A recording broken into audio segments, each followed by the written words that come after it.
In the quiet town of Point Pleasant, nestled by the Ohio River, whispers of strange occurrences began to ripple through the streets. It started with fleeting shadows, brief glimpses of something not quite human, but it was soon impossible to ignore. The townspeople spoke of a creature, massive, dark, and otherworldly, with glowing red eyes that cut through the fog. They called it Mothman. One chilly November evening, John Klein, a journalist with a taste for the strange, was driving through the back roads toward the town with his wife, Mary. The couple, after a long day of house hunting, found themselves speeding through desolate fields as night closed in.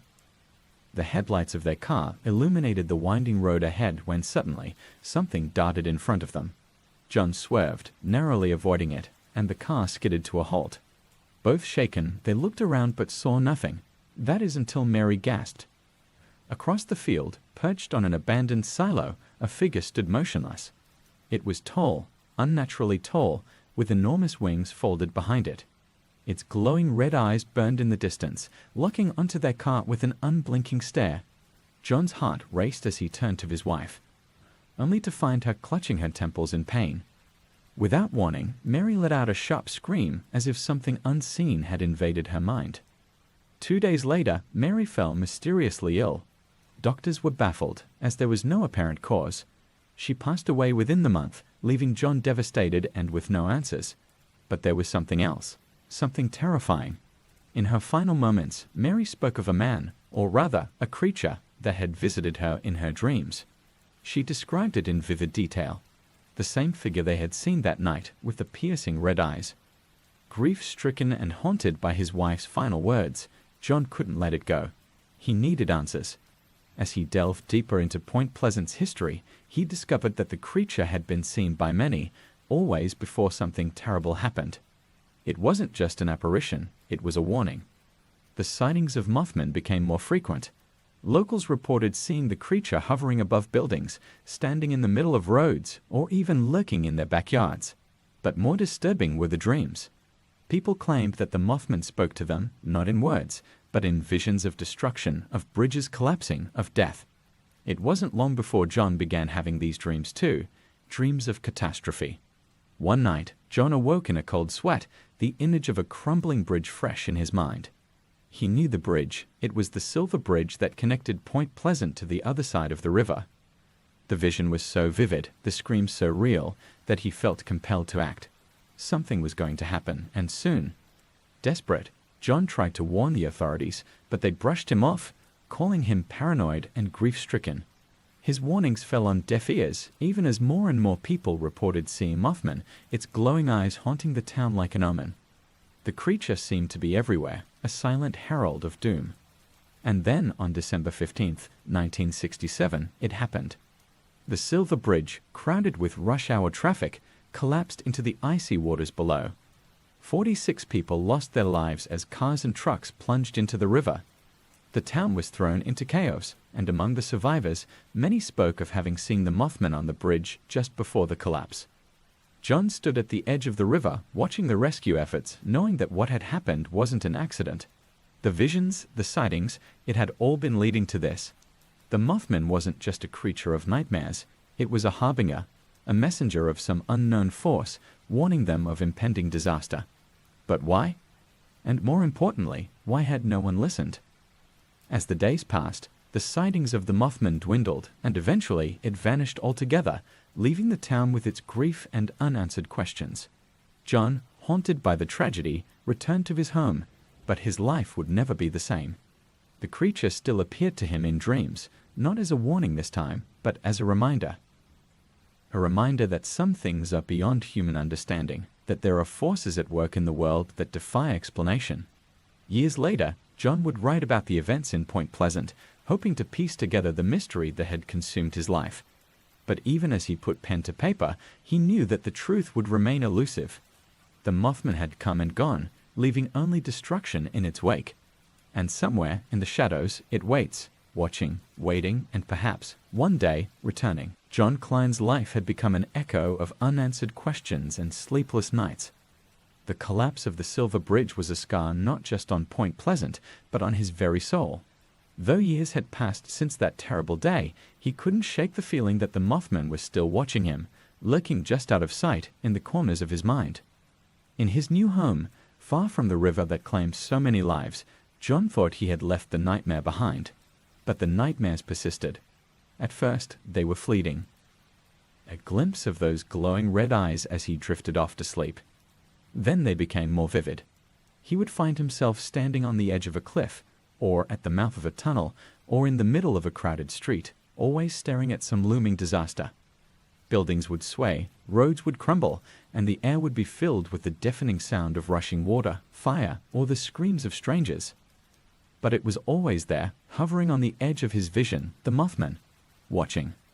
One particularly cold night, as John sat by his desk, surrounded by papers filled with notes and half-written theories about the creature, the power flickered. The lamps dimmed, and a chill ran through the room. He froze, the air around him suddenly heavy. Slowly, ever so slowly, he turned his head towards the window. There, perched on a tree just beyond the glass, were two glowing red eyes, piercing the darkness.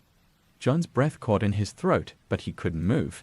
The figure outside was motionless, its wings folded behind it, just like the first night he had seen it with Mary all those years ago. For a long moment, neither of them moved. It was as though time itself had stopped. And then, without warning, the Mothman unfurled its massive wings and disappeared into the night, leaving only the whisper of the wind in its wake. That's when the phone rang. John's hand trembled as he reached for the receiver, his heart pounding in his chest. He pressed it to his ear, expecting to hear static or some disembodied voice. But instead, there was a silence on the other end. Just as he was about to hang up, a distorted voice, low and slow, broke through the static. "It is not finished."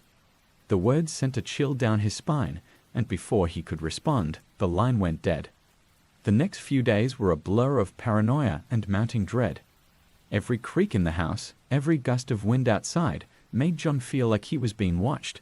The dreams grew darker. He saw not just the Mothman now, but faces, human faces twisted in fear and anguish, staring at him, pleading for help. And always, in the background, the sound of something breaking. A bridge, a tower, a city, collapsing into ruin. It wasn't until he saw the news that the dreams finally made sense. Reports came in from all over the country, strange sightings, mysterious figures, whispers of disasters to come. A dam in the Midwest was showing signs of structural failure. A series of earthquakes along the West Coast. Tornadoes touching down in towns that hadn't seen them in decades. It was happening again. The Mothman had been a harbinger once, and now it was warning John again. But this time, it wasn't just one town in danger. The destruction was far larger, more terrifying. John tried reaching out to people, friends, former colleagues, even the police, but no one would listen. He had become the man no one believed, the man obsessed with monsters and prophecies, and yet the evidence was there, creeping closer with each passing day. The Mothman had shown him the future once, and it was showing him again. Only now, the stakes were unimaginably higher. One evening, in the midst of this chaos, John received an unexpected visitor.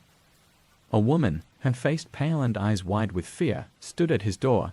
She introduced herself as Laura Bennett, a researcher who had been investigating paranormal phenomena. She had read about John's experiences in Point Pleasant and believed him. She had seen it too. Not the Mothman itself, but signs. Strange happenings, just like the ones that plagued Point Pleasant before the bridge collapsed. Laura had been tracking the creature for months, piecing together sightings and patterns.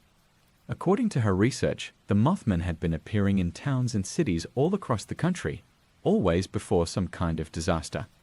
It was no longer confined to one place. And now, it was showing itself more frequently than ever. Together, John and Laura began to dig deeper. They followed leads, interviewed witnesses, and pieced together the puzzle. And with each new discovery, it became clear. The Mothman wasn't just a warning of physical destruction. It was a symbol, a harbinger of something far more sinister, something beyond human comprehension. Some believed it was tied to ancient prophecies, others thought it was a messenger from another realm. But one thing was certain, it was growing stronger, and its warnings more dire. In a final desperate attempt to stop what was coming, John and Laura decided to return to Point Pleasant, the place where it all began. They hoped to find some clue, some answer buried in the wreckage of the past. But as they arrived at the foot of the Silver Bridge Memorial, a heavy fog rolled in, cloaking the river in an eerie, unnatural silence. And then, through the mist, the figure appeared once more, tall, dark, and foreboding. The Mothman. Its red eyes glowed brighter than ever before, and its wings stretched out, casting a shadow over the land. It seemed to beckon them forward, leading them toward the river, toward the place where so many had lost their lives. But this time John wasn't afraid. He knew now that the Mothman wasn't a bringer of death, it was a warning, and whatever it was warning them about was far from over. As the creature hovered above the water, John realized with a sinking dread that perhaps the Mothman wasn't here to save anyone. Maybe it was just watching, waiting for the inevitable. The world was teetering on the edge of something catastrophic, something beyond even his darkest dreams. And all they could do was wait. The fog thickened, swallowing the landscape around.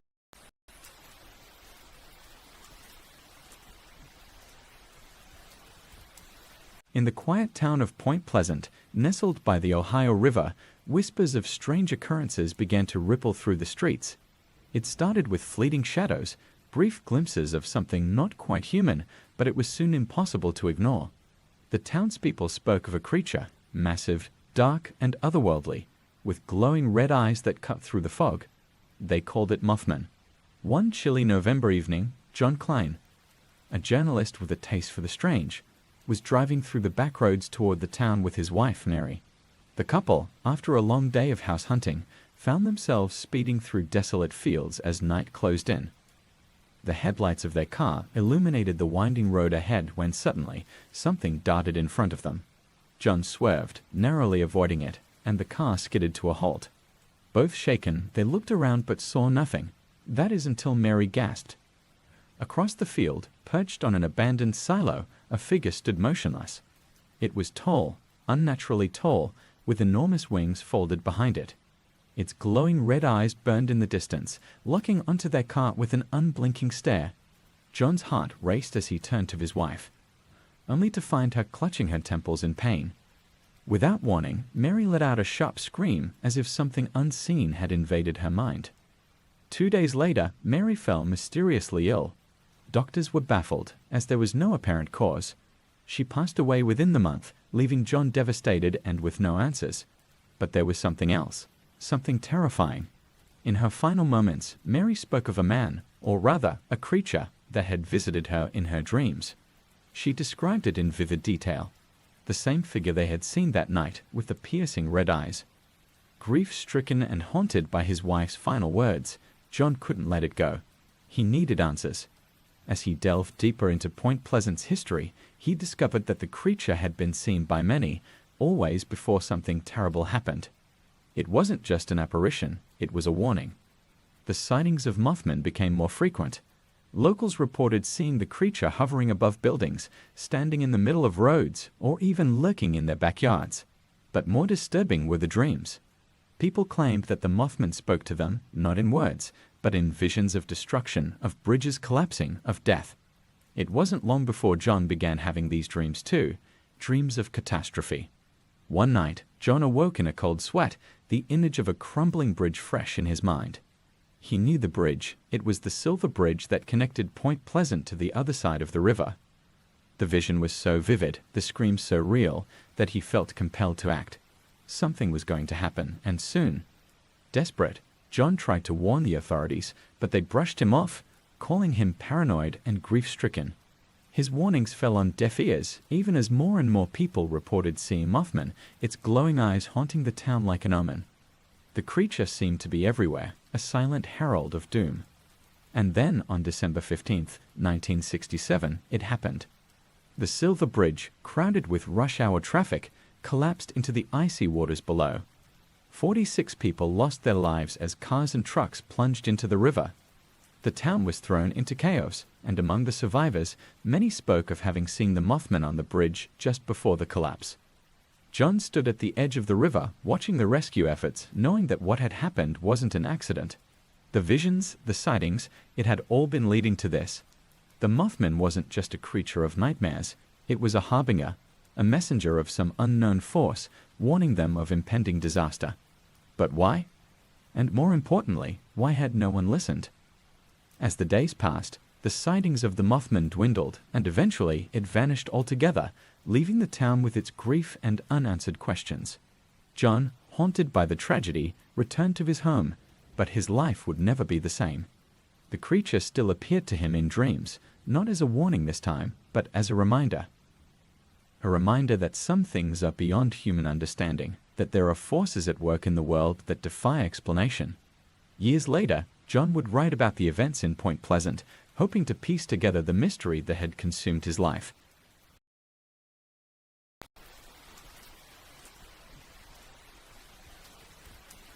In the quiet town of Point Pleasant, nestled by the Ohio River, whispers of strange occurrences began to ripple through the streets. It started with fleeting shadows, brief glimpses of something not quite human, but it was soon impossible to ignore. The townspeople spoke of a creature, massive, dark, and otherworldly, with glowing red eyes that cut through the fog. They called it Mothman. One chilly November evening, John Klein, a journalist with a taste for the strange, was driving through the back roads toward the town with his wife, Mary. The couple, after a long day of house hunting, found themselves speeding through desolate fields as night closed in. The headlights of their car illuminated the winding road ahead when suddenly something darted in front of them. John swerved, narrowly avoiding it, and the car skidded to a halt. Both shaken, they looked around but saw nothing. That is until Mary gasped. Across the field, perched on an abandoned silo, a figure stood motionless. It was tall, unnaturally tall, with enormous wings folded behind it. Its glowing red eyes burned in the distance, locking onto their car with an unblinking stare. John's heart raced as he turned to his wife, only to find her clutching her temples in pain. Without warning, Mary let out a sharp scream as if something unseen had invaded her mind. 2 days later, Mary fell mysteriously ill. Doctors were baffled, as there was no apparent cause. She passed away within the month, leaving John devastated and with no answers. But there was something else, something terrifying. In her final moments, Mary spoke of a man, or rather, a creature, that had visited her in her dreams. She described it in vivid detail. The same figure they had seen that night, with the piercing red eyes. Grief-stricken and haunted by his wife's final words, John couldn't let it go. He needed answers. As he delved deeper into Point Pleasant's history, he discovered that the creature had been seen by many, always before something terrible happened. It wasn't just an apparition, it was a warning. The sightings of Mothman became more frequent. Locals reported seeing the creature hovering above buildings, standing in the middle of roads, or even lurking in their backyards. But more disturbing were the dreams. People claimed that the Mothman spoke to them, not in words, but in visions of destruction, of bridges collapsing, of death. It wasn't long before John began having these dreams too, dreams of catastrophe. One night, John awoke in a cold sweat, the image of a crumbling bridge fresh in his mind. He knew the bridge. It was the silver bridge that connected Point Pleasant to the other side of the river. The vision was so vivid, the screams so real, that he felt compelled to act. Something was going to happen, and soon. Desperate, John tried to warn the authorities, but they brushed him off, calling him paranoid and grief-stricken. His warnings fell on deaf ears, even as more and more people reported seeing Mothman, its glowing eyes haunting the town like an omen. The creature seemed to be everywhere, a silent herald of doom. And then, on December 15th, 1967, it happened. The Silver Bridge, crowded with rush-hour traffic, collapsed into the icy waters below. 46 people lost their lives as cars and trucks plunged into the river. The town was thrown into chaos, and among the survivors, many spoke of having seen the Mothman on the bridge just before the collapse. John stood at the edge of the river, watching the rescue efforts, knowing that what had happened wasn't an accident. The visions, the sightings, it had all been leading to this. The Mothman wasn't just a creature of nightmares. It was a harbinger, a messenger of some unknown force, warning them of impending disaster. But why? And more importantly, why had no one listened? As the days passed, the sightings of the Mothman dwindled, and eventually it vanished altogether, leaving the town with its grief and unanswered questions. John, haunted by the tragedy, returned to his home, but his life would never be the same. The creature still appeared to him in dreams, not as a warning this time, but as a reminder. A reminder that some things are beyond human understanding, that there are forces at work in the world that defy explanation. Years later, John would write about the events in Point Pleasant, hoping to piece together the mystery that had consumed his life. But even as he put pen to paper, he knew that the truth would remain elusive. The Mothman had come and gone, leaving only destruction in its wake. And somewhere in the shadows it waits, watching, waiting, and perhaps, one day, returning. John Klein's life had become an echo of unanswered questions and sleepless nights.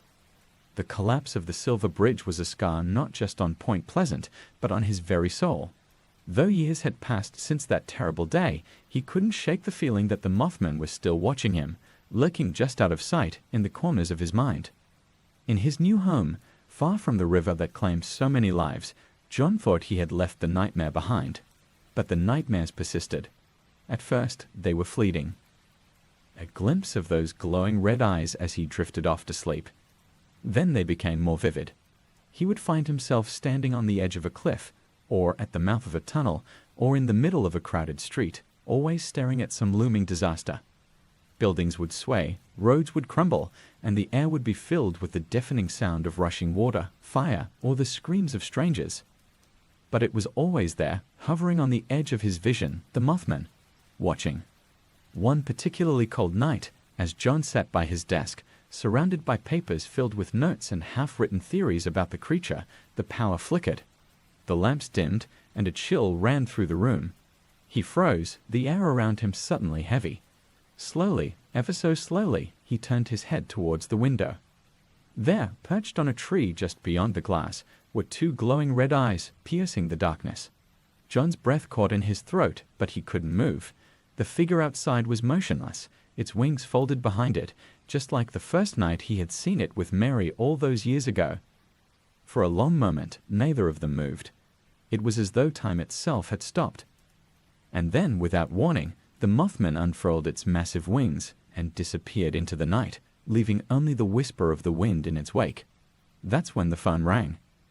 John's hand trembled as he reached for the receiver, his heart pounding in his chest.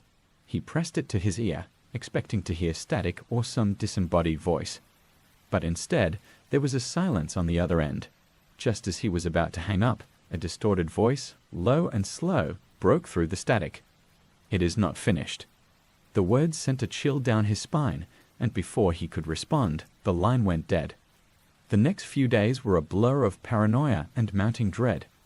Every creak in the house, every gust of wind outside, made John feel like he was being watched. The dreams grew darker. He saw not just the Mothman now, but faces, human faces twisted in fear and anguish, staring at him, pleading for help. And always, in the background, the sound of something breaking. A bridge, a tower, a city, collapsing into ruin. It wasn't until he saw the news that the dreams finally made sense. Reports came in from all over the country, strange sightings, mysterious figures, whispers of disasters to come. A dam in the Midwest was showing signs of structural failure. A series of earthquakes along the west coast. Tornadoes touching down in towns that hadn't seen them in decades. It was happening again. The Mothman had been a harbinger once, and now it was warning John again. But this time, it wasn't just one town in danger. The destruction was far larger, more terrifying. John tried reaching out to people, friends, former colleagues, even the police, but no one would listen. He had become the man no one believed, the man obsessed with monsters and prophecies, and yet the evidence was there, creeping closer with each passing day. The Mothman had shown him the future once, and it was showing him again. Only now, the stakes were unimaginably higher.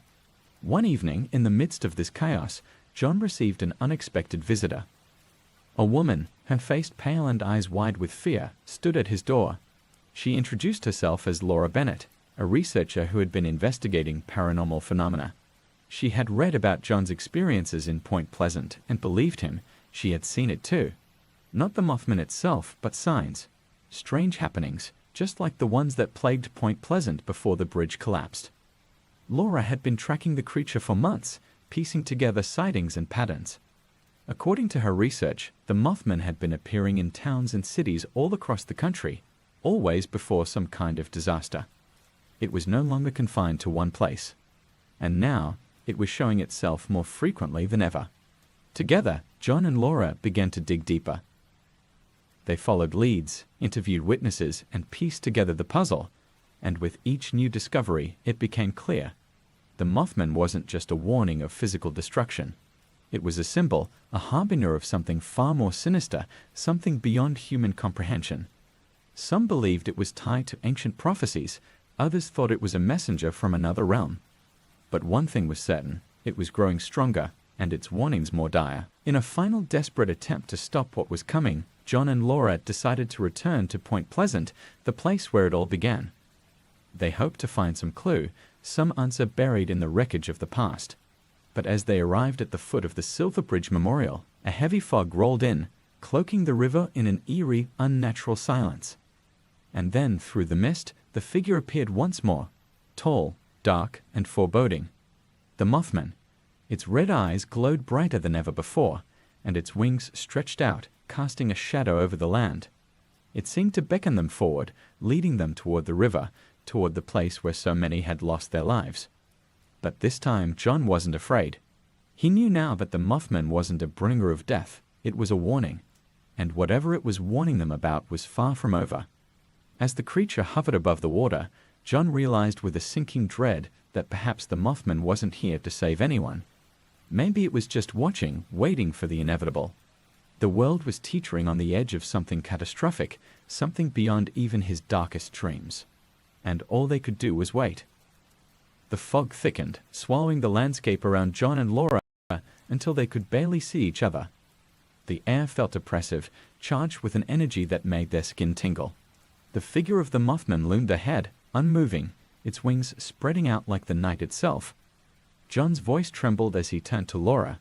What does it want? Why now? Laura stared at the glowing eyes, transfixed. I don't know, but I think it's showing us what's coming. Something worse. This is just the beginning. A sharp crack echoed through the air, like the snap of a tree branch, and both of them flinched. The ground beneath them trembled as if the earth itself were awakening. The fog seemed to pulse in time with the vibrations, thickening like a living thing, suffocating, pressing down on them. And in the distance, barely audible, was a sound that chilled them both to the bone, the faint rush of water, distant but unmistakable, like a tidal wave approaching from far off. The sound stirred a memory in John, a vision from his recurring dreams. His eyes widened. The dam, Laura, it's the dam, the one in the Midwest. Laura turned to him, her face pale with understanding. You think it's going to collapse? John nodded, his pulse racing. The dreams. It was always water, flooding, destroying everything. And it's not just the dam, it's everywhere. The earthquakes, the storms, it's all connected. A deep rumble reverberated beneath their feet, growing stronger with each second. The Mothman hadn't moved. It still hovered, eyes glowing brighter, watching them intently. John felt an overwhelming sense of dread. It wasn't warning them about a single disaster. It was warning them about a chain of events, a global catastrophe that was about to unfold. We need to warn them, John gasped, backing away from the figure. We need to tell someone, anyone, before it's too late. But as he turned to leave, something strange happened. The Mothman's wings began to beat, slow and deliberate, stirring the fog around it. The sound wasn't like the flapping of a bird's wings. It was deeper, heavier, as if the air itself was being torn apart. And then, with an eerie grace, it lifted into the sky, disappearing into the fog without a sound. Laura's eyes darted around wildly. John, it's gone. What do we do now? John didn't answer. His eyes were fixed on the river, his mind racing. The creature had shown them the future before, and he had failed to prevent the tragedy. But this time it felt different. The weight of impending doom pressed down on him. This was no longer just a small-town warning. The world was on the brink of something catastrophic, and the Mothman had made sure they knew. Without another word, they raced back to the car. John's hands shook as he fumbled with the keys, but they were soon speeding down the road, the fog curling around them like ghostly fingers. Hours passed in a blur as they reached out to authorities, trying desperately to get someone to believe them. They tried the police, government agencies, even reporters. But the responses were the same: skepticism, dismissal, and occasionally mockery. The warnings were falling on deaf ears again, just as they had before. Exhausted and defeated, John and Laura found themselves in a cheap motel on the outskirts of town, surrounded by their scattered notes and maps. The news played on a small TV in the corner of the room, showing images of the dam John had dreamed about. Engineers were being interviewed, assuring the public that everything was under control, that there was no need for panic. But John knew better. He had seen this before. That night, as they both drifted into a restless sleep, John's dreams returned, more vivid than ever. This time, he wasn't just a spectator. He was standing on the dam itself, feeling the cold concrete beneath his feet. The sky above was dark, swirling with ominous clouds, and the water below churned violently. And there, standing on the edge of the dam, was the Mothman. Its red eyes glowed brighter than the storm clouds, watching him waiting. Suddenly, the sound of cracking concrete filled the air. John looked down in horror as a jagged crack snaked through the dam, spreading like a wound. The rumble of water grew louder, more menacing, and in an instant the structure gave way. A wall of water rushed toward him, unstoppable, consuming everything in its path. John jolted awake, drenched in sweat, his heart hammering in his chest. He shot a glance at Laura, who was sitting up in bed, eyes wide with terror. "I saw it too," she whispered. "It's happening." The next morning, the news was filled with reports. The dam had collapsed in the early hours of the morning, sending a massive flood tearing through towns and farmland, leaving devastation in its wake. Dozens were dead, hundreds missing. The very disaster John had feared. He sat in stunned silence, staring at the screen. Once again, the Mothman had shown him the future, and once again, he had been powerless to stop it. But this time, the realization was different. The disaster wasn't isolated. Reports were coming in from other parts of the country. A string of earthquakes had rocked the west coast, freak tornadoes had torn through the heartland, and an unprecedented storm system was forming off the eastern seaboard. It was all happening just as the Mothman had shown them. John stood, his legs unsteady. The world was unraveling, piece by piece, and the Mothman's warnings had gone unheeded for too long. Whatever force was behind the creature, whatever it was trying to communicate, humanity had failed to understand. Laura's voice broke the silence. "John, what do we do now?" He looked at her, eyes filled with both fear and resignation. "We wait." For the first time in his life, John understood the truth. The Mothman had never been there to stop the disaster. It was simply there to witness. And now so were they. The days that followed were a blur of chaos. News stations around the world could barely keep up with the growing list of calamities. Floods, earthquakes, hurricanes, and fires erupted in places that had never seen such devastation before. It was as if the earth itself was rebelling, tearing itself apart, piece by piece. John and Laura watched it all unfold, helpless. The nightmares didn't stop. If anything, they grew more intense. The Mothman appeared in every vision now, standing amidst the ruins, its red eyes unwavering, unfeeling. Each dream was worse than the last. Skyscrapers crumbling into the streets, entire cities sinking into the ocean, and faceless crowds running, screaming, but unable to escape the inevitable destruction. But the worst part, no matter where the visions took him, John always saw the creature, watching. One night, after a particularly brutal dream of a massive sinkhole swallowing an entire town, John awoke with a start. His chest heaved with panic, and the dark room felt suffocating. He stumbled out of bed, looking for something, anything, to make sense of the nightmare. But there was nothing, no explanation, no solution. Just doom. Laura found him sitting at the motel desk, staring blankly at a map.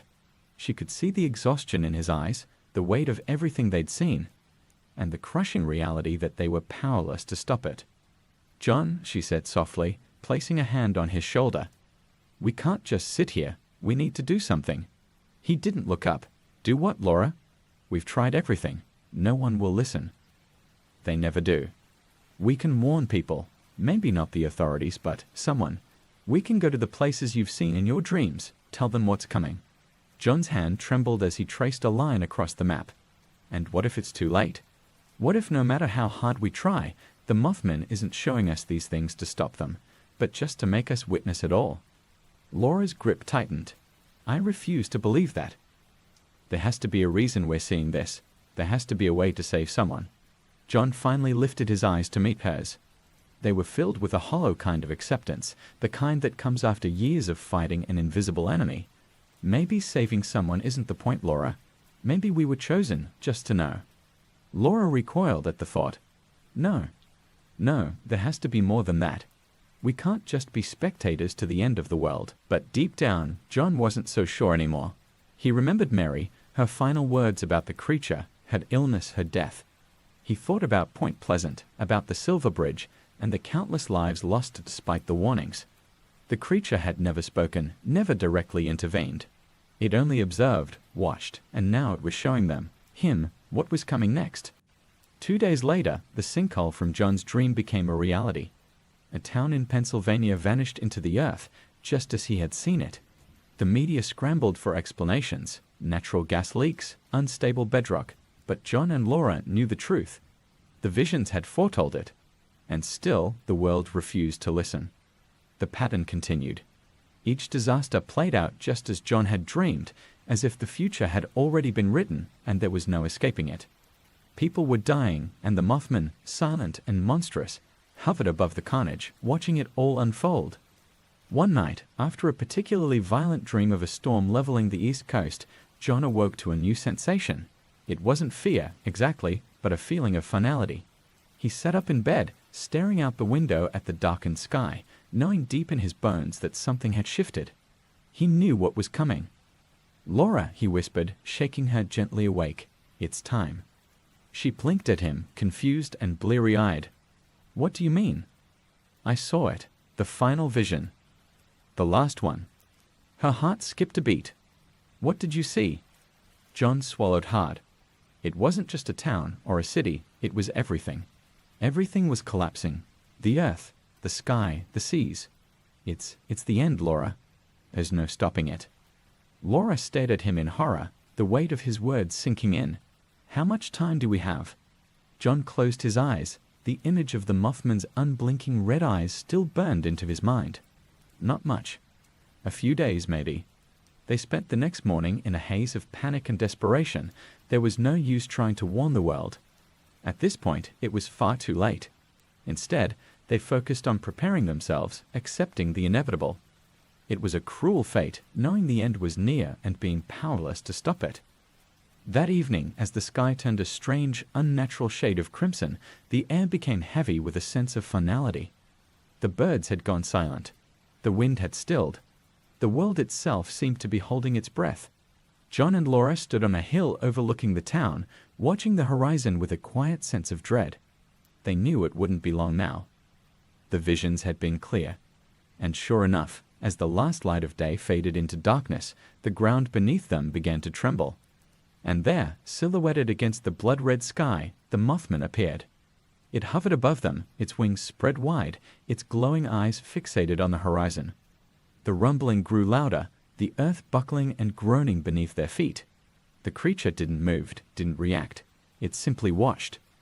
John took a deep breath, his voice barely audible over the growing cacophony. "It's here."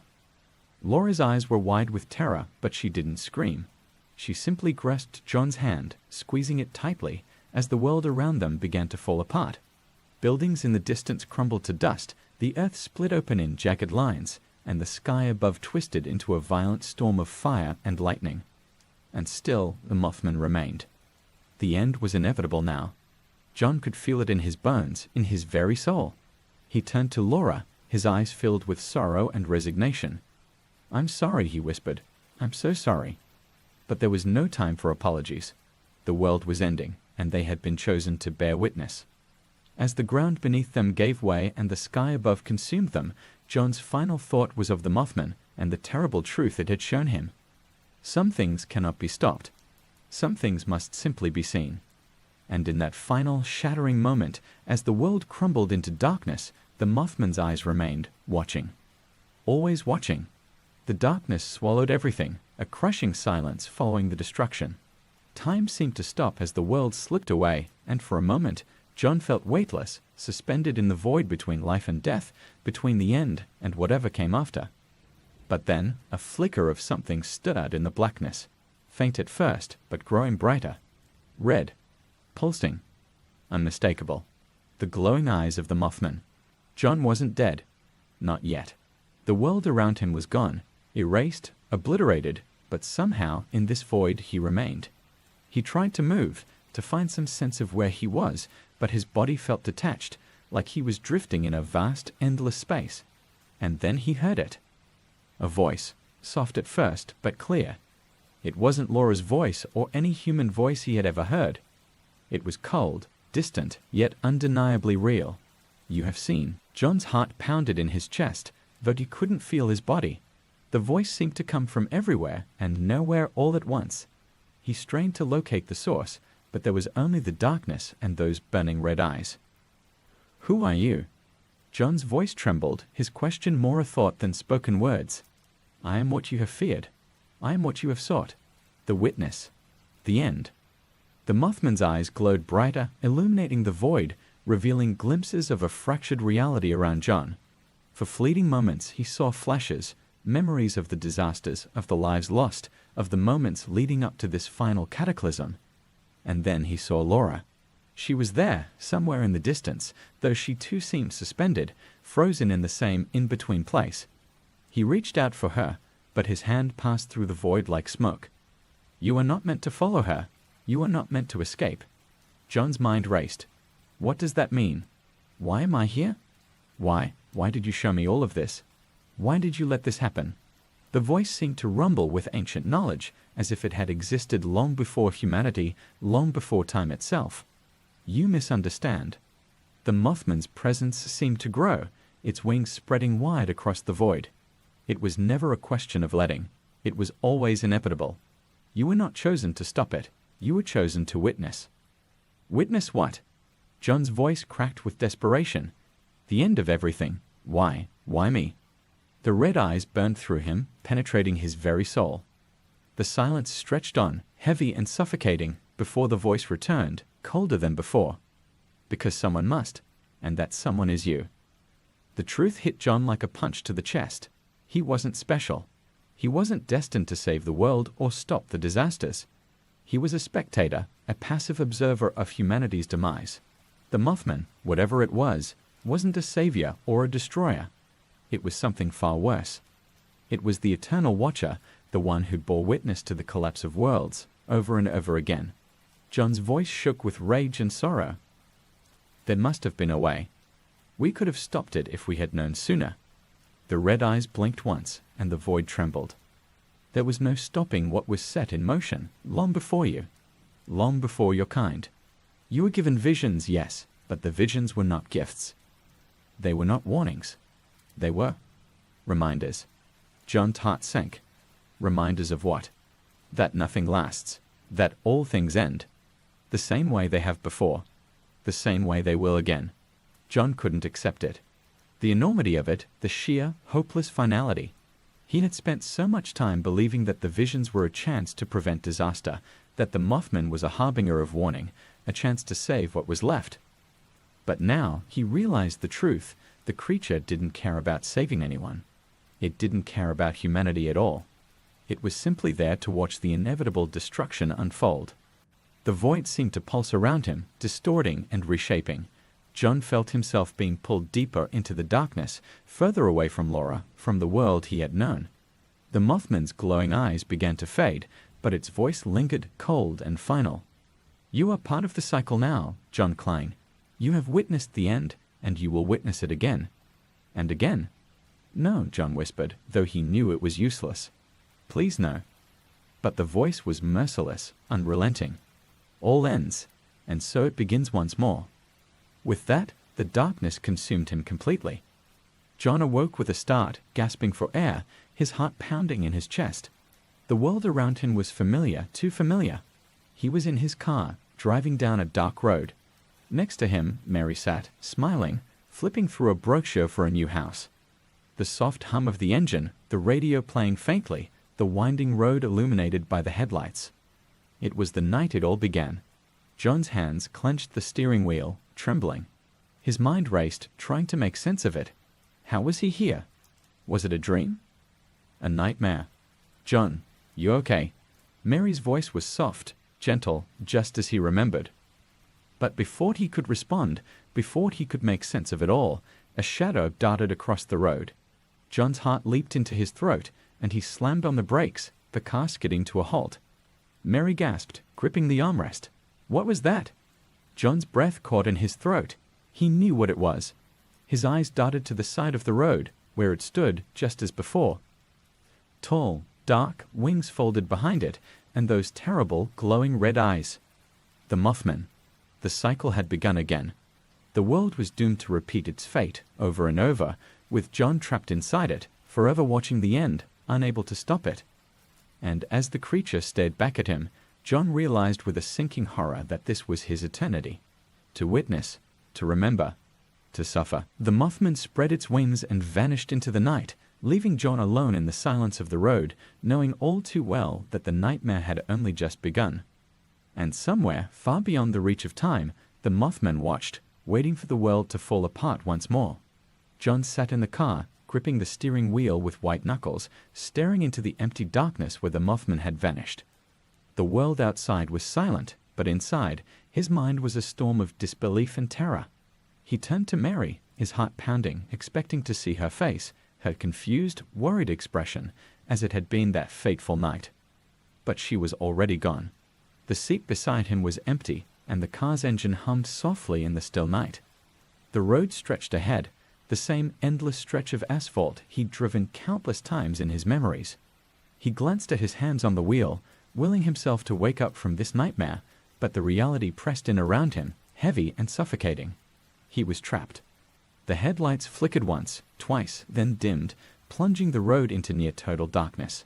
And yet, in that deep void, John felt a familiar presence. Not just the Mothman, but something larger, more pervasive, the weight of time folding in on itself, reality unraveling in ways he couldn't comprehend. There was no escaping this. Suddenly, the radio crackled to life, breaking the silence. Static hissed through the speakers, followed by distorted voices, words bending and warping as if coming from another dimension. You have seen. John's heart leaped into his throat. The voice, it was the same cold, detached presence he'd heard in the void. The same voice of the Mothman, or whatever force existed behind those red, glowing eyes. It seemed to be everywhere, filling the air with its resonance, pressing in on his skull like invisible hands. It will begin again. You cannot stop it. John slammed his hand on the dashboard, a surge of frustration rising in his chest. Why? He shouted, his voice breaking with desperation. Why show me if I can't change anything? Why trap me here? The radio hissed and crackled, the voice responding with calm indifference. You are not here to change. You are here to know. John's breath hitched, his mind reeling. What does that even mean? He muttered under his breath, though deep down he knew. He wasn't meant to save anyone. The Mothman had never been a beacon of hope or warning. It was an instrument of fate, a cold observer of the inevitable, and John was its unwilling companion in this endless loop. Suddenly, the road ahead was bathed in light, bright, unnatural light that cut through the darkness like a blade. John blinked against the intensity, his heart racing as he realized what was coming. The same moment, replaying again. The figure appeared in the center of the road, just as it had that night so long ago. Tall and looming, its wings draped behind it like the cloak of death itself. The Mothman stood in the middle of the road, its red eyes glowing like burning embers, watching him. John felt the car surge forward on its own, the engine roaring louder, pushing him toward the creature. His hands gripped the wheel tighter, but no matter how hard he tried, he couldn't steer away. He was trapped in this moment, hurtling toward disaster, powerless to stop it. As the car approached, the Mothman spread its wings wide, and for a split second, John saw something in its eyes, not just the cold detachment of an observer, but something deeper, something ancient. It wasn't malevolent, not in the way a human might understand. It was simply there. A force beyond reason, beyond time, existing only to watch. The car hit the figure, but instead of the impact John braced for, there was nothing. No crash, no sound. The Mothman vanished as the car passed through the space where it had stood, leaving only the ghostly afterimage of those terrible red eyes in John's mind. And then everything went black. John awoke again, the same sensation of weightlessness pulling him from unconsciousness. This time, he found himself standing in a vast open field. The sky above him was a bruised shade of purple, swirling with storm clouds that seemed to pulse with energy. The air smelled of ozone and earth, as if a storm was about to break. He turned in a slow circle, disoriented. The landscape stretched out endlessly in all directions, barren and silent. And there, on the horizon, he saw it. The Mothman, perched atop a crumbling hill, its wings folded, its eyes glowing faintly in the dim light. John knew instinctively that he was no longer in the world he once knew. This place was different. A liminal space, a fragment of something between worlds. The end of one reality and the beginning of another. "Where am I?" John whispered, his voice swallowed by the vast emptiness around him. The creature didn't move. It simply stared at him, its eyes unblinking. John closed his eyes, the weight of those words crushing him. He had no memory of the countless times he'd lived through this before, no recollection of the lives he'd witnessed fall apart. But deep inside, he knew it was true. This wasn't his first time. He had been here before, on this precipice, standing in the ruins of a world he couldn't save. "Why me?" John asked, his voice breaking.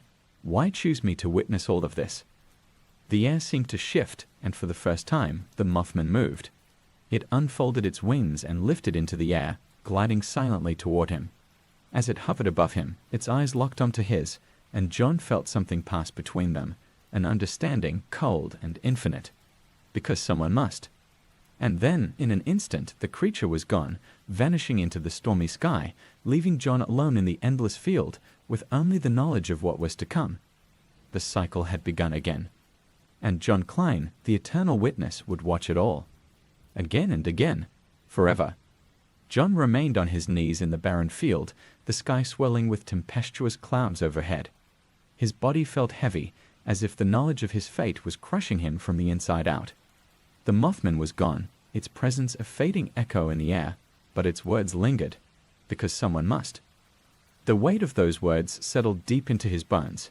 He had become a part of this cosmic, eternal cycle, a prisoner of fate's cruel repetition.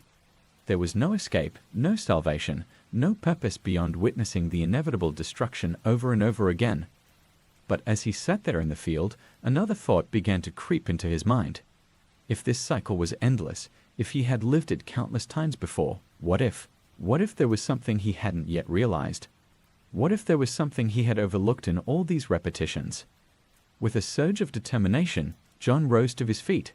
The world around him felt unreal, like a dream that teetered on the edge of unraveling. The sky, the earth, the very air shimmered with an otherworldly haze, as if this place, this in-between realm, was nothing more than a fragment of his own mind. He had to find out if there was a way to break free. There had to be something. He took a step forward, and the ground beneath him shifted, rippling as though the fabric of reality was giving way. As he walked, the field transformed. The barren land twisted into something new, a familiar winding road, illuminated by the pale glow of his car's headlights. The night that had started it all. John's breath caught in his throat. He was back at the moment of his first encounter, reliving the night that had spiraled him into this endless nightmare. The scene was exactly the same. The dark, quiet road, the looming trees, and then, up ahead, the figure. The Mothman stood in the middle of the road, just as it had that first night, its red eyes glowing with the same cold, indifferent light. But this time, something was different. John didn't feel the same paralyzing fear. This time he felt something else, a clarity. He wasn't just a passive observer anymore. He understood now that he had been given these visions for a reason, even if that reason was twisted by cosmic cruelty. He had seen the end, over and over, but he had never tried to change what came after. He had accepted the role of the witness, but what if he could break it? What if he could stop the cycle? The thought consumed him. He could fight back. With a surge of adrenaline, John gunned the engine and sped toward the figure. The Mothman didn't move. It simply stared, its eyes glowing brighter as the car hurtled toward it. But John didn't flinch.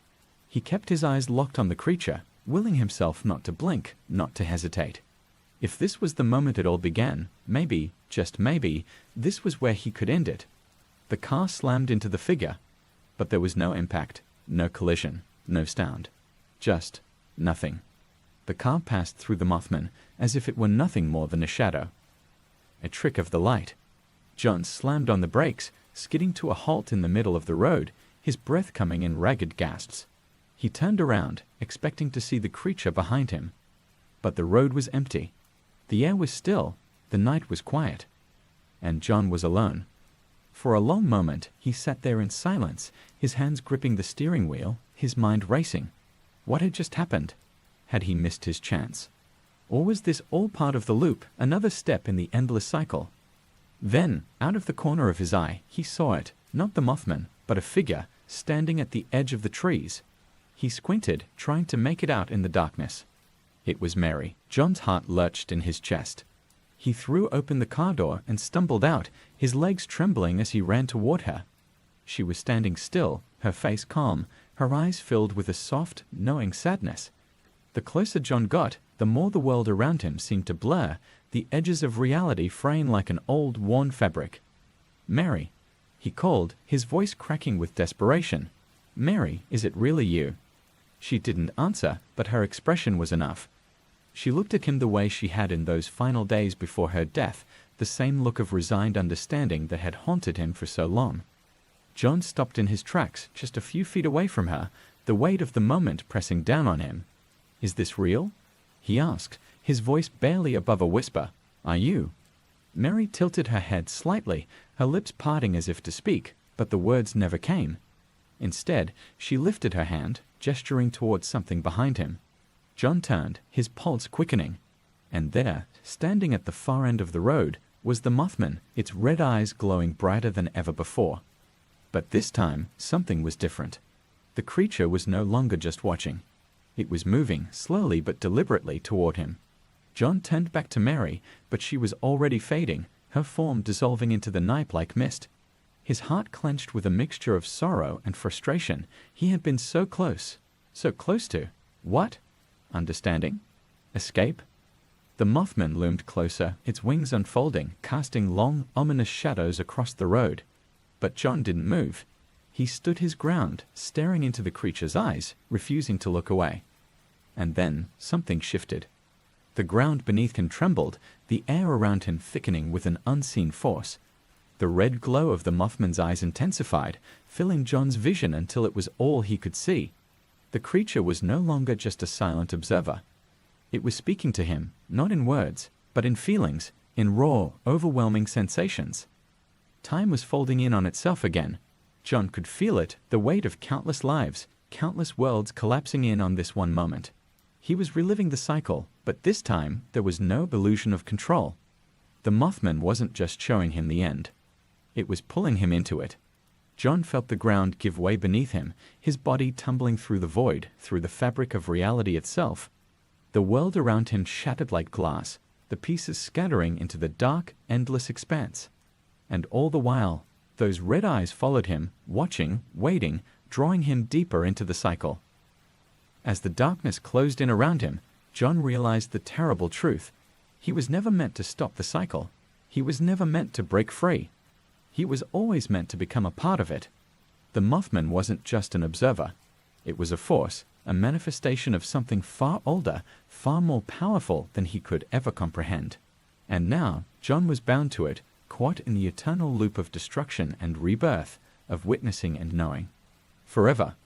And as the last remnants of the world faded into the void, John's final thought was not of escape or salvation, but of the cold, unblinking eyes that had followed him through every moment, every vision.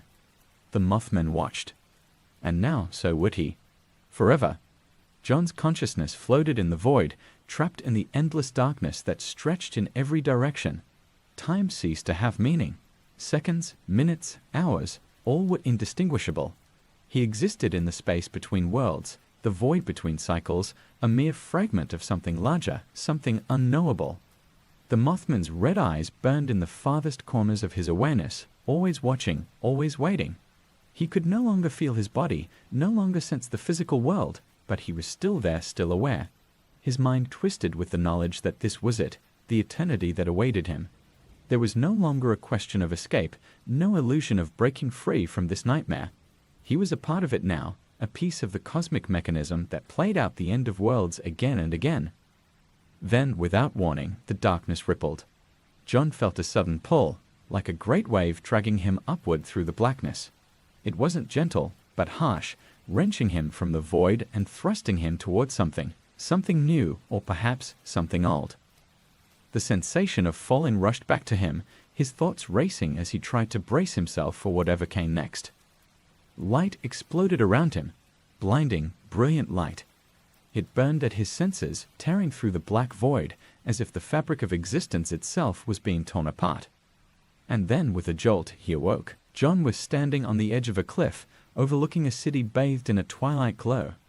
The sky above him churned with dark clouds, and far below, the city seemed strangely still, as though it was waiting for something terrible to happen. The wind howled around him, biting at his skin, and for the first time in what felt like eons, John felt the weight of his body again, solid, real. He took a shaky breath, glancing around in confusion. Where was he? This wasn't Point Pleasant. This wasn't anywhere he recognized. But then he saw it. At the far edge of the cliff, perched on a jagged rock, the Mothman stood, its massive wings folded behind it, its red eyes glowing against the darkening sky. The creature stared at the city below, silent and unmoving, as if waiting for something to unfold. John's stomach twisted. This wasn't the end of a cycle, it was the beginning of a new one. He approached slowly, his legs heavy with dread. The closer he got to the Mothman, the more oppressive the air became. There was a weight here, something ancient and powerful that pressed down on his chest, making it hard to breathe. The Mothman didn't move, didn't acknowledge him. It simply watched. John stopped a few feet away, his voice trembling. Is this another one? Another ending? The wind carried his words away, but the Mothman remained silent, its gaze fixed on the city below. John swallowed hard. He knew the answer. He didn't need the creature to speak it. He could feel it in his bones, in the very air around him. This was the start of another collapse, another tragedy waiting to unfold. And just like before, just like every time before, he was powerless to stop it. Suddenly, the ground trembled beneath his feet. John's heart leaped into his throat as the cliffside began to shift. Rocks crumbled, tumbling down into the abyss below, and the city far below shuddered, as if in response to the tremors.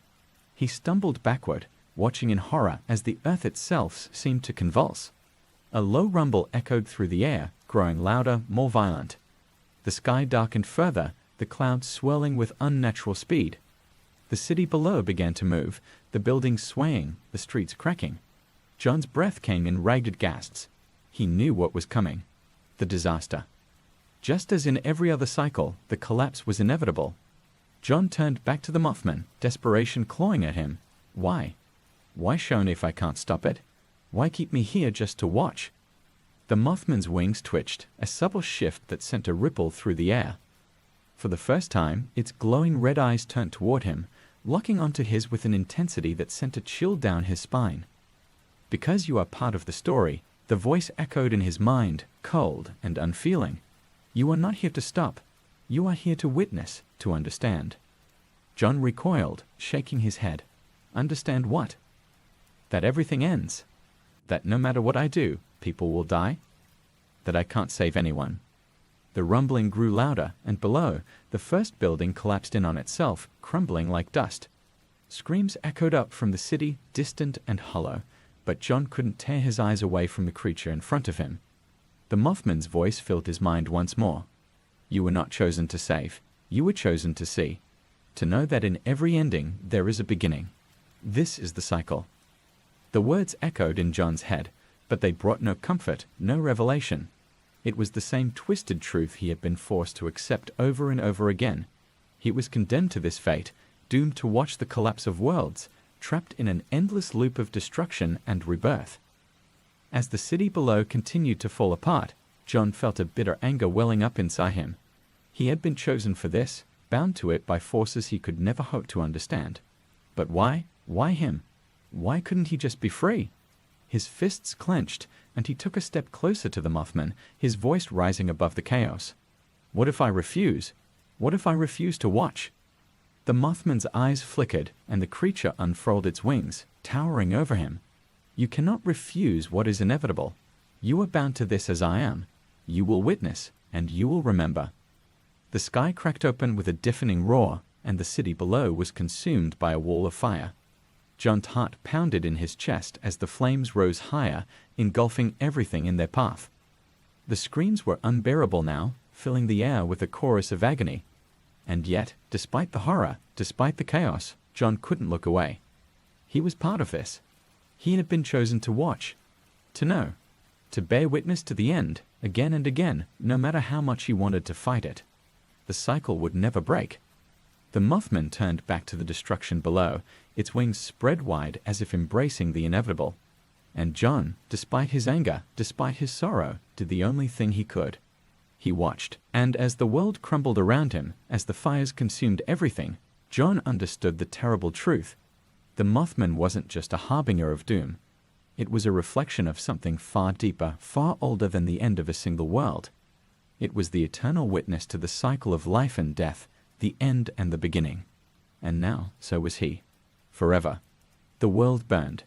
John stood on the edge of the crumbling cliff, his gaze locked on the chaos below as flames tore through the city, swallowing everything in their path. The ground shuddered beneath him, threatening to collapse, but he didn't move. He couldn't.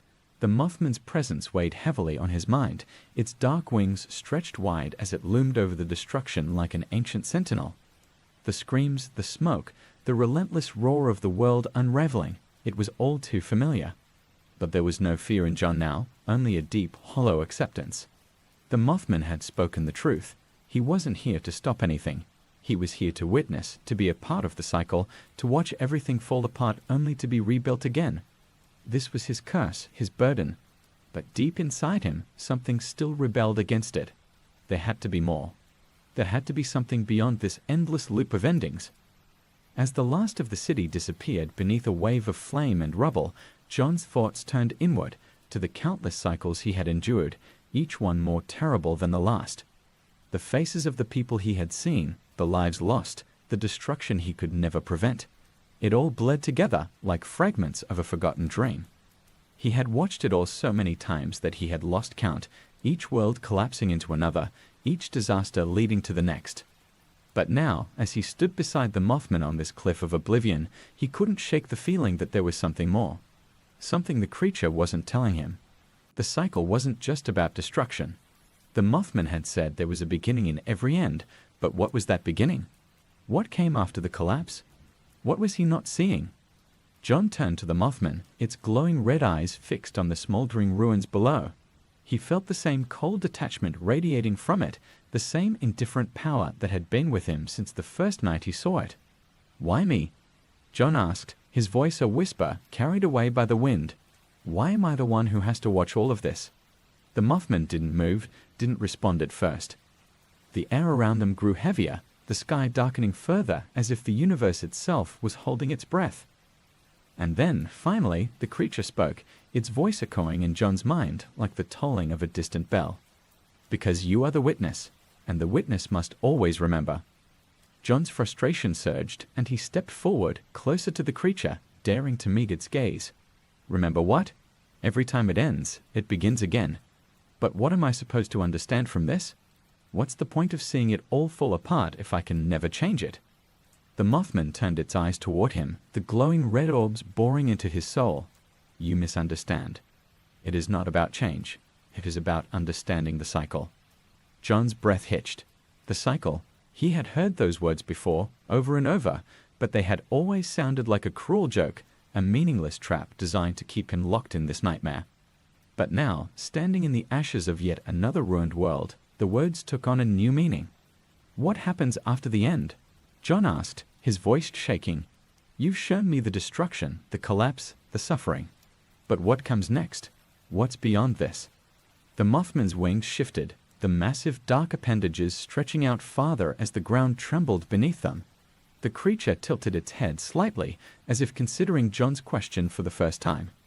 "After the end, there is silence." John's heart sank. Silence. An empty, hollow word that held no answers, no revelations. He had been hoping for something more, some grand explanation, some hidden truth that would make sense of all the suffering, all the destruction. But there was nothing, just silence. "No," John said, his voice firmer now, stronger. "There's more than that. You wouldn't be here if there wasn't more. You wouldn't show me all of this if there wasn't something to find. There has to be something after the silence. The Mothman's eyes narrowed, and for the first time, John felt a shift in the creature's presence. It wasn't anger or frustration, but something deeper, something darker. The creature's wings folded in slowly, its gaze never leaving John. The silence is the space between. John's mind raced, the words echoing in his thoughts. The space between. Was that where he was now? This strange, liminal realm where he stood on the edge of destruction, always just outside the reach of the collapse. The silence wasn't the end. It was the void between endings, the place where everything paused before it began again. And what if I don't want to be part of it anymore? John asked, his voice rising with a mix of defiance and desperation. What if I want out? What if I don't want to witness this anymore? The Mothman's gaze grew colder, more distant. You cannot escape the cycle. You are bound to it as I am. To witness is to understand the nature of existence. John shook his head, backing away from the creature. No, I won't accept that. There has to be a way out. There has to be a way to end this, to break the cycle for good. The Mothman didn't move, its eyes glowing brighter now, a deep crimson light that seemed to pulse with the rhythm of the earth itself. The cycle is eternal. It cannot be broken. To try is to deny the very fabric of what is. John felt the ground shift beneath his feet, the tremors growing stronger as the last remnants of the city below crumbled into nothingness. The air crackled with energy, the sky splitting open with a blinding flash of light. He could feel the end coming again, the inevitable collapse that would reset everything. But this time, something inside him resisted. He wouldn't let it happen. Not again, not without a fight. I don't care, John said through gritted teeth, his fists clenched. I won't keep watching. I'll find a way out, no matter what it takes. The Mothman's wings unfurled once more, casting a dark shadow over the cliff. Its voice boomed in John's mind, louder, more powerful than ever before. Then you will be consumed by it. The end will claim you as it claims all things. John took one last look at the creature, its towering form silhouetted against the stormy sky, and then, with a burst of defiance, he turned and ran. He ran toward the edge of the cliff, toward the abyss, toward the unknown. He didn't know where he was going, or what waited for him on the other side, but he couldn't stay here. He couldn't be trapped in this cycle forever. Behind him, the world began to tear apart, the cliff crumbling, the sky collapsing into itself. The Mothman's presence loomed larger and larger, its red eyes burning into his back, but John kept running, his heart pounding in his chest, his mind focused on one singular thought: escape. As he reached the edge of the cliff, the ground gave way beneath him, and for a moment he was weightless, falling into the void. The wind roared in his ears, the world spinning around him as he plunged deeper into the darkness. But this time he wasn't afraid, because this time he chose to fall. And in that final fleeting moment, as the void swallowed him whole, John understood what the Mothman had been trying to show him all along. The cycle couldn't be broken. But maybe, just maybe, it could be escaped. As the darkness closed in, he reached for that thought, clinging to it like a lifeline as the silence finally took him. And somewhere, in the farthest reaches of the void, the Mothman watched, its red eyes glowing in the eternal night. But this time, it watched with something new in its gaze: curiosity. John plunged into the void, his body weightless, his mind spinning as the abyss swallowed him. The sensation of falling stretched on endlessly, but this time it was different. He had made a choice not to remain in the eternal loop, to fight back against the cycle. And for the first time, as he fell through the emptiness, he felt something that had been absent for so long: hope. The void was thick with darkness, a suffocating emptiness that pressed in on all sides. But somewhere deep within, John knew that this was the space between, the place where time and existence unraveled, where the cycle reset itself. He had been here before, in different forms, in different moments, always swept along by the current of fate. But now he was falling through it with intention. He wasn't waiting to be pulled into the next disaster, to be thrust back into another world destined for collapse. He had chosen to fall, chosen to find a way out. The darkness around him rippled, strange flashes of light flickering in the corners of his vision, like distant stars winking out in the far reaches of space. His body felt numb, like he was drifting in a cold, endless sea. But his mind remained sharp, focused on one question. Could he escape the cycle? Time stretched on, or perhaps it didn't exist at all here. John wasn't sure. He had no sense of how long he had been falling, but eventually something shifted. The weightless sensation began to change, and he could feel gravity pulling at him again. The darkness was thinning, giving way to something brighter, more tangible. The void around him churned, as though resisting his presence, but he kept falling, deeper and deeper, until light. Blinding, brilliant light burst around him, and John slammed into solid ground, the impact jarring him back into his body. He gasped, sucking in air, his chest heaving as he struggled to regain his bearings. The light was too bright, overwhelming his senses, and he raised a hand to shield his eyes. Slowly, the light dimmed and John blinked, his vision adjusting to his surroundings. He was no longer in the void, no longer in that in-between place of endless nothingness. Instead, he found himself standing in an open field, surrounded by tall, swaying grass that glowed with an ethereal light.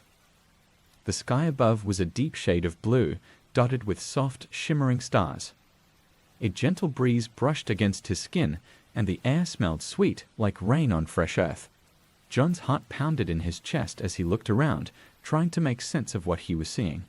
It felt real, more real than anything he had experienced in the endless loops of destruction, but there was something strange about this place, something otherworldly. He took a hesitant step forward, his feet sinking slightly into the soft earth. The ground felt solid beneath him, but there was an energy in the air, a hum of life that vibrated through his bones. It was unlike anything he had ever felt before. Where am I?" John whispered, his voice barely audible in the stillness.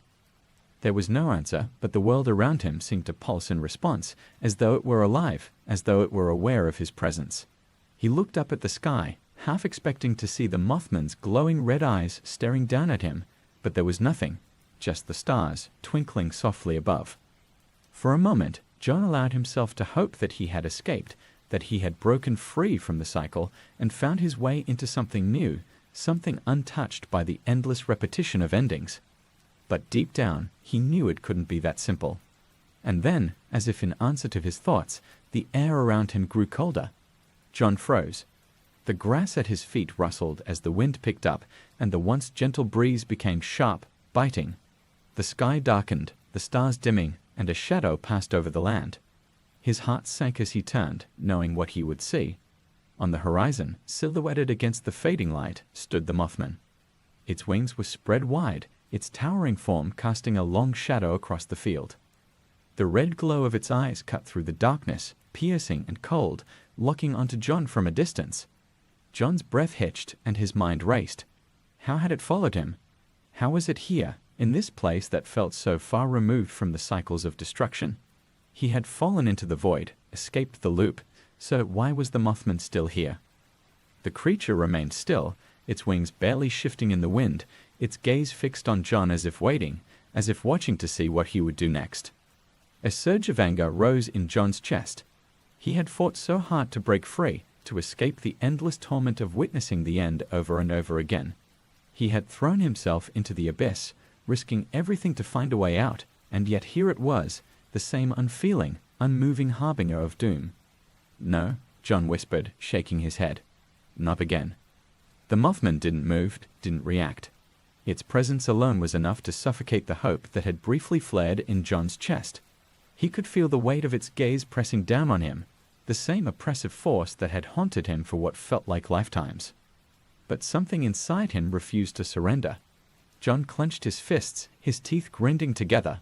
"You won't take this from me," he muttered, his voice growing louder, stronger. "I won't go back." The wind howled around him, the sky darkening further as the Mothman's presence seemed to grow. The creature's eyes burned brighter, their crimson glow reflecting off the grass at John's feet.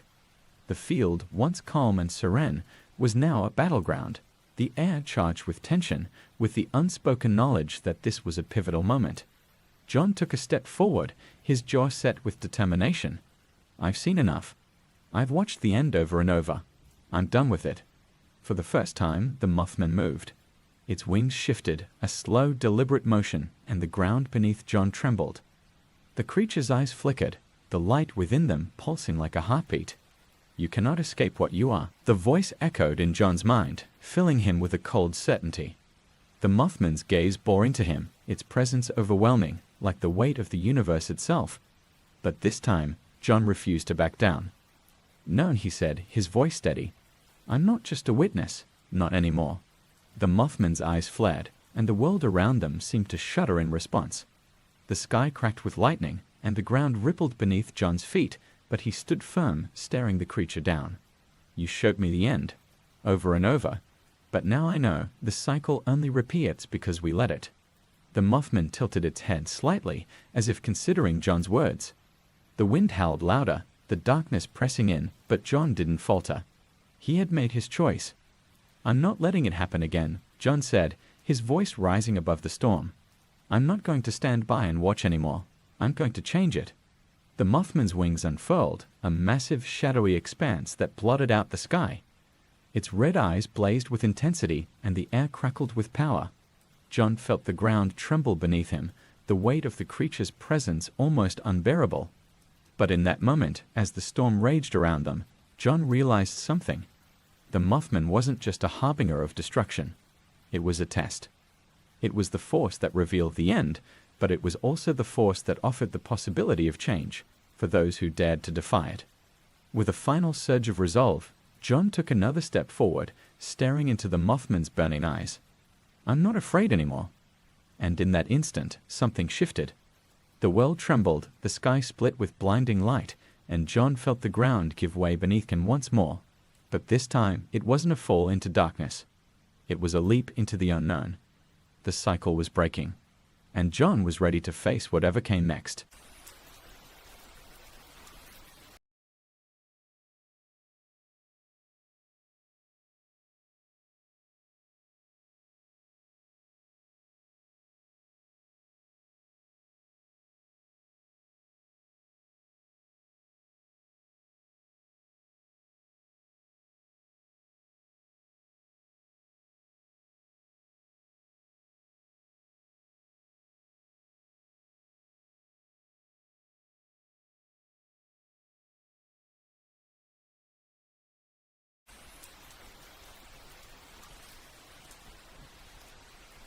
True Horror Stories from Texas. 1. The Phantom of Yorktown Memorial Hospital. The old Yorktown Memorial Hospital, hidden deep in the heart of Texas, stands as a decaying monument to the sick and suffering. Built in 1951 by a group of nuns, it was once a sanctuary of healing. But now it's something far darker. People who dare to step inside this crumbling ruin speak of shadows that dance on the walls, of voices whispering in the dead of night. But it's the figure of a tall, thin man, often seen lurking in the abandoned corridors, that haunts their dreams. Some say he's the ghost of a patient who died in surgery, forever trapped in the place where his life ended. Those who have seen him describe an overwhelming sense of dread, as if the man's anguish is still very much alive. But the most terrifying tales come from those who have entered the hospital's basement, where the walls seem to close in and the air grows thick with despair. One group of urban explorers claimed they heard a woman's voice singing a lullaby, only to find the room empty. Others report being touched by unseen hands, or feeling a cold breath on the back of their neck. The spirit of a young nurse, some say, still wanders the basement halls, desperately searching for a way out. But Yorktown Memorial Hospital holds its secrets tight, and those who venture there risk losing a piece of their soul. For in the shadows of this forsaken place, the boundary between the living and the dead is blurred, and the echoes of the past are all too real. 2. The Man in the Black Hat. In the small town of Marfa, known for its mysterious lights, there's another phenomenon that's less famous but far more sinister. Locals speak in hushed tones of a man who appears on the lonely roads outside town, always wearing a black hat that hides his face. They call him the Man in the Black Hat, and to see him is to invite terror into your life. One night, a young couple driving home from a late-night party found themselves on an empty stretch of highway when they saw him standing by the side of the road. At first, they thought he was a hitchhiker, but as they passed, the man suddenly appeared in the rearview mirror, sitting in the back seat. The couple swerved off the road in a panic, but when they looked back, the man was gone. Others have reported similar encounters. The Man in the Black Hat appears out of nowhere, often in the dead of night, and disappears just as quickly.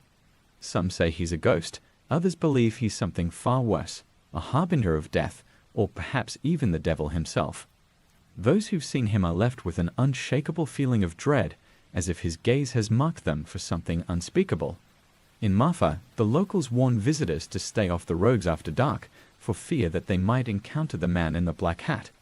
For once you've seen him, they say, he's with you forever. 3. The screams of Goatman's Bridge. Deep in the woods near Denton, there's an old iron bridge known to locals as Goatman's Bridge. It's said that a creature, half man, half goat, lurks beneath the bridge, waiting for the unsuspecting to cross. Legend has it that the creature was once a black goat farmer who was lynched by the clan for daring to challenge their authority. His spirit, twisted by rage and pain, transformed into something monstrous. Those who have crossed the bridge at night speak of hearing strange noises, hooves clattering on metal, low growls that seem to come from nowhere, and most chilling of all, the sound of screams echoing through the trees. Some say the screams belong to the goatman's victims, while others believe it's the creature itself, reliving the agony of its death. One night, a group of teenagers dared each other to walk across the bridge at midnight. They didn't believe in the stories, but that night they became believers. As they reached the middle of the bridge, they heard a low, guttural growl from beneath them. When they looked down, they saw two glowing red eyes staring back. The teens ran, but the growl followed them, growing louder until they were sure the goatman was right behind them. When they'd finally reached their car, they turned to see nothing but darkness, but the terror of that night stayed with them forever. 4. The Lady of the Lake. White Rock Lake in Dallas is a popular spot for locals and tourists alike, but it's also the site of one of Texas' most enduring ghost stories. The tale of the Lady of the Lake has been passed down through generations, each version more chilling than the last. The story goes that in the early 1900s, a young woman drowned in the lake after her car skidded off the road during a storm. Her body was never recovered, and since then, she has been seen wandering the shores of White Rock Lake, soaked and shivering in search of help. Those who have encountered her describe a woman in a white dress, her face pale and her eyes empty, who begs them for a ride home. One man claimed he picked her up one night, and as they drove, she said nothing, only pointing ahead as if guiding him. When he arrived at the address she gave him, he turned to speak to her, but the woman had vanished, leaving only a wet spot on the seat where she had been sitting. When he knocked on the door of the house, an elderly woman answered, her face filled with sorrow. She told him that the woman he described was her daughter, who had died in the lake years before. Now, even those who don't believe in ghosts are wary of driving near White Rock Lake after dark, for fear that the Lady of the Lake might appear, seeking a ride to a home she can never return to. 5. The Curse of the Texas Chainsaw Massacre House. Everyone knows the story of the Texas Chainsaw Massacre, the gruesome tale of a group of friends who fall victim to a family of cannibals in rural Texas. But few know that the house where the movie was filmed is said to be cursed. The house, originally located in Kingsland, Texas, was the site of strange occurrences even before the movie was filmed. Locals spoke of lights flickering on and off by themselves, doors slamming shut with no one around, and an eerie feeling that something was watching you. After the movie wrapped, the strange activity only increased. Those who dared to enter the house reported hearing footsteps when no one was there, whispers in the dark, and the feeling of being followed by something unseen. In 1998, the house was moved to Round Rock, Texas, where it was turned into a restaurant. But the curse followed. Employees spoke of plates flying off shelves, glasses shattering on their own, and the sound of a chainsaw revving in the distance, even though there was no chainsaw in the building. One night, a manager stayed late to close up and reported seeing a figure standing in the doorway, holding a chainsaw. He ran, only to find the figure had vanished when he turned back. The house still stands today, and while it may seem like just another tourist attraction, those who know its history can't help but feel a chill when they step inside. For the curse of the Texas Chainsaw Massacre House is very real, and it's a reminder that some horrors can never be forgotten. 6. The Crying Girl of the Alamo. The Alamo is one of the most famous historical sites in Texas, but it's also one of the most haunted. Among the spirits that are said to linger in the old mission is that of a young girl whose cries can be heard echoing through the halls at night. The story goes that during the siege of the Alamo, A young girl was separated from her family and took refuge in the mission. She hid in one of the rooms, terrified and alone, as the battle raged outside. When the fighting finally ended, she was found dead, clutching a doll and weeping silently, even in death. Since then, visitors to the Alamo have reported hearing the sound of a child crying, especially in the early morning hours. Some have seen a small figure standing in the shadows, holding a doll and looking lost. Those who have tried to approach her say she disappears, leaving only the faint sound of sobbing behind. The crying girl of the Alamo is a reminder of the tragic history of this site and of the innocent lives lost during the battle. Her spirit, it seems, is still searching for the family she was separated from. Her cries a haunting echo of the past. 7. The haunting of Presidio La Bahia. Presidio La Bahia, located in Goliad, Texas, is a fortress steeped in blood and tragedy. Established in 1749, it played a key role in the Texas Revolution, witnessing the brutal massacre of over 300 Texian soldiers by Mexican forces. The air around the fort is thick with the echoes of the past, and many believe that the spirits of the fallen soldiers still linger within its stone walls. Visitors to the Presidio have reported seeing shadowy figures walking the grounds at dusk, dressed in the ragged uniforms of Texian soldiers. The most famous apparition is that of a lone sentry, who is often seen patrolling the ramparts, his ghostly figure illuminated by the moonlight.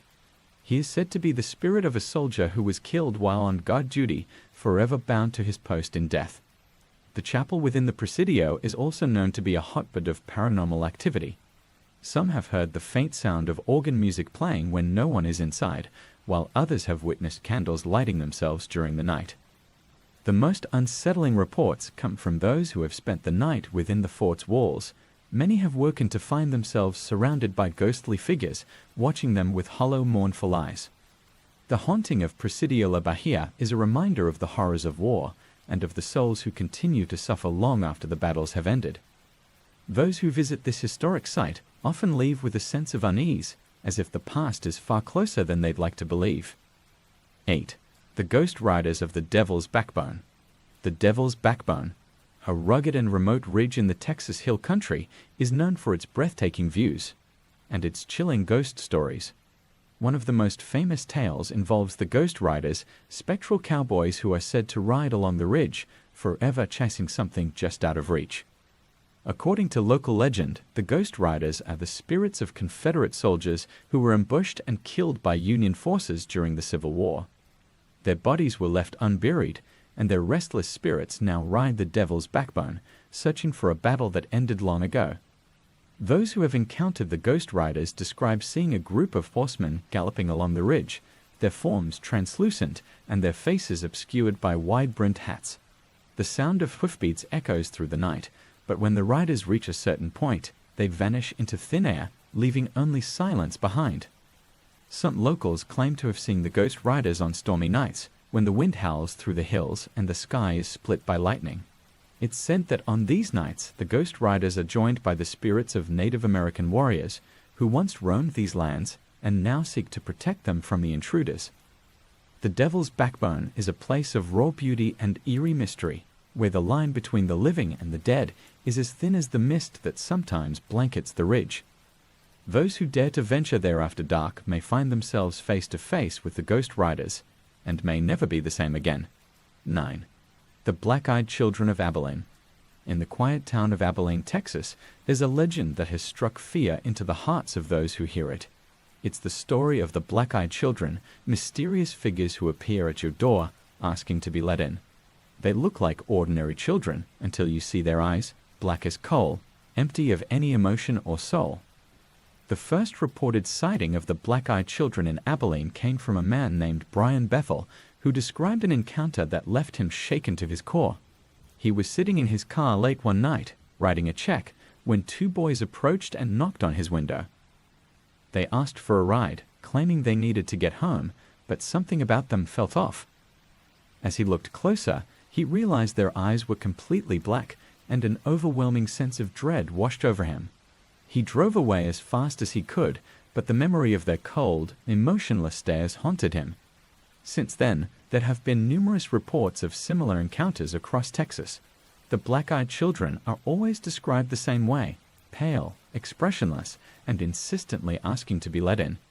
Those who have encountered them speak of an unnatural fear, as if these children are not what they seem, but something far more sinister. No one knows who or what the black-eyed children are. Some believe they are demons, others think they are aliens or spirits, but all agree on one thing: if you ever see them, do not let them in, no matter what they say. For once they cross your threshold, something terrible is sure to follow. 10. The cursed bell tower of the University of Texas. At the University of Texas at Austin, there stands a bell tower with a dark history. The tower, built in 1937, is an iconic part of the campus skyline, but it's also the site of a series of tragic events that have led many to believe it is cursed. The most infamous incident occurred in 1966, when a sniper climbed to the top of the tower and opened fire on the campus below, killing 14 people and injuring dozens more. The tragedy shocked the nation and left a permanent scar on the university. But some believe the tower was cursed long before that terrible day. Over the years, there have been numerous reports of strange occurrences within the tower. Maintenance workers have heard footsteps echoing through the halls when no one is there, and the bells have been known to ring on their own, often at odd hours of the night. Some students claim to have seen shadowy figures moving inside the tower, or felt a cold, eerie presence when passing by. The most unsettling stories come from those who have ventured into the tower at night. One former student, who was part of a campus organization that had access to the tower, described feeling an overwhelming sense of dread every time she entered the building. On one occasion, she saw a dark figure standing at the top of the stairs, watching her with hollow eyes. When she turned on the lights, the figure disappeared, but the feeling of being watched remained. The tower's history is filled with tragedy and loss, and many believe that the spirits of those who died there are still trapped within its walls. The cursed bell tower serves as a grim reminder of the darkness that can linger in even the most beautiful of places, and of the restless spirits that sometimes refuse to move on. 11. The haunted tracks of San Antonio. In the southern part of San Antonio, there's a set of railroad tracks that have become infamous for their ghostly legend. According to the story, a school bus full of children stalled on the tracks in the 1930s, and before they could escape, a train barreled through, killing everyone on board. Since then, the site has been haunted by the spirits of the children, who now try to prevent others from meeting the same fate. Locals say that if you park your car on the tracks and put it in neutral, unseen hands will push it across to safety. What's more, if you sprinkle baby powder or flour on the back of your car, you'll find small handprints left behind. Evidence, they say, of the ghostly children who saved you. Skeptics have tried to debunk the story, claiming that the incline of the road naturally causes cars to roll forward. But those who have experienced it firsthand are convinced that something supernatural is at work. The feeling of being pushed, the faint sound of children's laughter, and the eerie sight of those tiny handprints, these are things that can't be easily explained away. The haunted tracks of San Antonio have become a popular spot for thrill seekers and ghost hunters, but for those who believe, it's a place of sorrow and tragedy. The spirits of the children, it seems, are still trying to protect others, even in death, forever bound to the place where their lives were so tragically cut short. 12. The Watcher in the Woods of Huntsville. In the dense forests surrounding Huntsville, Texas, there are stories of a creature known only as the Watcher. This mysterious figure is said to stalk the woods at night, silently observing those who dare to enter its domain. Some say the Watcher is a spirit, while others believe it to be something far more ancient and malevolent. The legend of the Watcher began in the early 1900s, when settlers first started disappearing in the woods without a trace. Their bodies were never found, but search parties often reported seeing strange figures moving through the trees, or hearing whispers that seemed to come from nowhere. Over time, these stories gave rise to the belief that the woods were haunted by the Watcher, a being that could see but not be seen.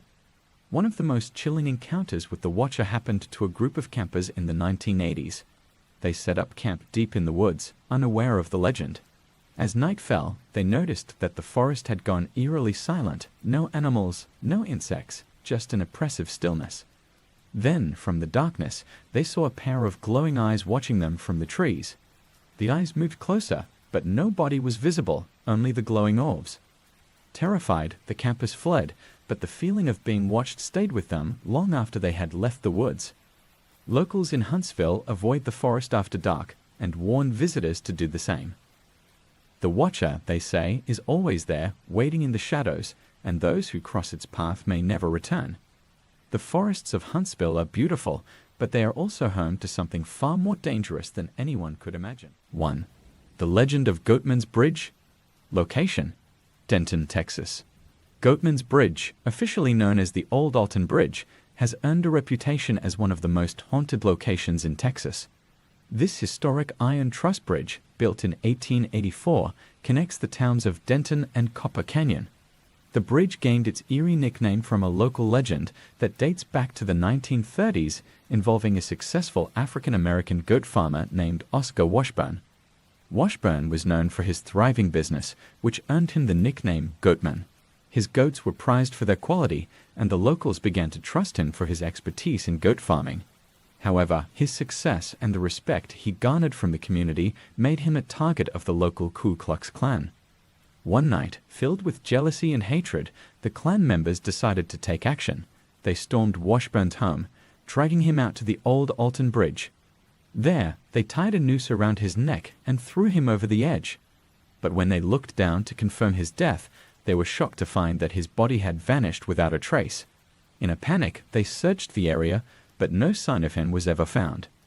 Fearing supernatural retribution, they slaughtered his family and set his home ablaze. Since that tragic night, numerous reports have surfaced of strange and terrifying occurrences on Goatman's Bridge. Visitors claim to have seen glowing red eyes staring at them from the darkness, heard ghostly footsteps following them across the bridge, and even felt the presence of an unseen force trying to push them over the edge.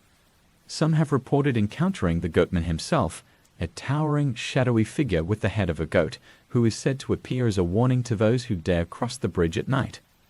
Local paranormal investigators have documented strange electromagnetic readings, unexplained cold spots, and disembodied voices during their investigations. The bridge has become a popular destination for ghost hunters and thrill seekers alike, all hoping to catch a glimpse of the infamous Goatman. 2. The Servant Girl Annihilator. Location: Austin, Texas. Long before Jack the Ripper terrorized the streets of London, Austin, Texas was the hunting ground for one of America's first serial killers, the Servant Girl Annihilator. This mysterious figure is believed to have been responsible for a series of brutal murders that took place between 1884 and 1885, leaving the city in a state of terror. The killer's first known victim was Molly Smith, an African-American servant who was brutally attacked in her employer's home on December 30, 1884. She was dragged from her bed, bludgeoned with an axe, and stabbed multiple times. The violence of the attack shocked the community, but it was only the beginning of a horrific spree. Over the next year, 7 more women, most of them African-American servants, were brutally murdered in a similar fashion. The killer often dragged the victims from their beds while they slept, attacking them with an axe or knife, and then mutilating their bodies. The brutality of the murders and the seemingly random nature of the attacks left the city in a state of panic. Despite the extensive investigation, which included questioning hundreds of suspects and even calling in detectives from other cities, the identity of the Servant Girl Annihilator remains a mystery to this day. Some historians believe that the killer may have been an early precursor to Jack the Ripper, as the two shared similarities in their methods and choice of victims. The fear and paranoia that gripped Austin during the killer's reign are still remembered today. The Servant Girl Annihilator has become a chilling chapter in the city's history, a reminder of a time when a ruthless predator stalked the streets, leaving a trail of blood and terror in his wake. 3. The Candyman Murders. Location: Houston, Texas. The Candyman murders are among the most horrifying crimes in Texas history, involving the abduction, torture, and murder of at least 28 young boys between 1970 and 1973. The mastermind behind these gruesome acts was Dean Cole, a seemingly ordinary man who worked at his family's candy factory in Houston, earning him the nickname the Candyman. Cole was well liked in his community, often giving out free candy to local children. However, beneath his friendly exterior, Cole was a sadistic predator. He was assisted in his heinous acts by two teenage accomplices, David Brooks and Elmer Wayne Henley, who helped him lure victims to his home with promises of parties, drugs, and money. Once the boys were inside Call's house, they were subjected to unimaginable horrors. Call would tie them up, sexually assault them, and then kill them, often by strangulation or shooting. He buried their bodies in various locations around Houston, including a boat shed that would later become infamous as a mass grave. The murders continued for 3 years until 1973, when Henley, who had grown increasingly disturbed by Call's actions, turned on him. One night, during a confrontation, Henley shot and killed Call in self-defense. After his arrest, Henley led police to the burial sites, where the remains of 28 boys were discovered. The discovery of the Candyman's crimes shocked the nation and left Houston reeling from the sheer scale of the atrocities. The case raised serious questions about how such a prolific serial killer could operate undetected for so long. To this day, the memory of Dean Call and the Candyman murders casts a long shadow over Houston, a grim reminder of the evil that can lurk behind even the most innocent of facades. 4. The Phantom Killer of Texarkana Location, Texarkana, Texas. The Texarkana Moonlight Murders, as they came to be known, took place in the spring of 1946 and remain one of the most perplexing unsolved cases in Texas history. The killer, often referred to as the Phantom Killer, was responsible for a series of attacks that left 5 people dead and 3 others seriously injured. The crimes inspired the 1976 film The Town That Dreaded Sundown and have become an enduring part of local folklore. The Phantom Killer's reign of terror began on February 22, 1946, when Jimmy Hollis and his girlfriend, Mary Jean Larry, were attacked while parked on a secluded road. The assailant, a man wearing a white mask with eye holes cut out, forced them out of the car at gunpoint. He severely beat Hollis and sexually assaulted Larry before fleeing the scene. Both victims survived, but their descriptions of the attacker were vague and no leads emerged. Over the next few months, the Phantom Killer struck again, each time targeting young couples parked in secluded areas. The attacks were brutal, with the victims often being shot multiple times at close range. The killer's ability to strike without leaving any significant clues baffled law enforcement, and the fear in Texarkana grew with each new murder. The local police, along with the Texas Rangers, launched an extensive manhunt, but the Phantom Killer seemed to vanish as mysteriously as he had appeared. Despite the efforts of law enforcement, the case went cold, and the identity of the Phantom Killer remains unknown. The Texarkana Moonlight Murders have left a lasting impact on the town, where the events of 1946 are still remembered with a mixture of fear and fascination. Every year, on the anniversary of the attacks, the film The Town That Dreaded Sundown is screened in Texarkana, keeping the memory of the Phantom Killer alive and ensuring that his dark legacy is never forgotten. 5. The Ghosts of the Alamo Location, San Antonio, Texas.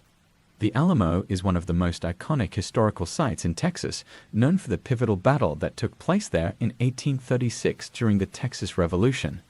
But beyond its historical significance, the Alamo is also said to be one of the most haunted locations in the state, with numerous reports of ghostly apparitions and eerie phenomena.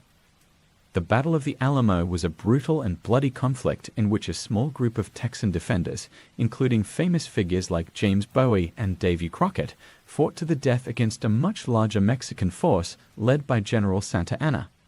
The defenders were ultimately overwhelmed, and nearly all of them were killed. The site of their last stand became hallowed ground, and many believe that the spirits of those who died there continue to linger. Visitors and staff at the Alamo have reported seeing ghostly figures dressed in period clothing, hearing the sounds of distant battle cries, and feeling sudden drops in temperature.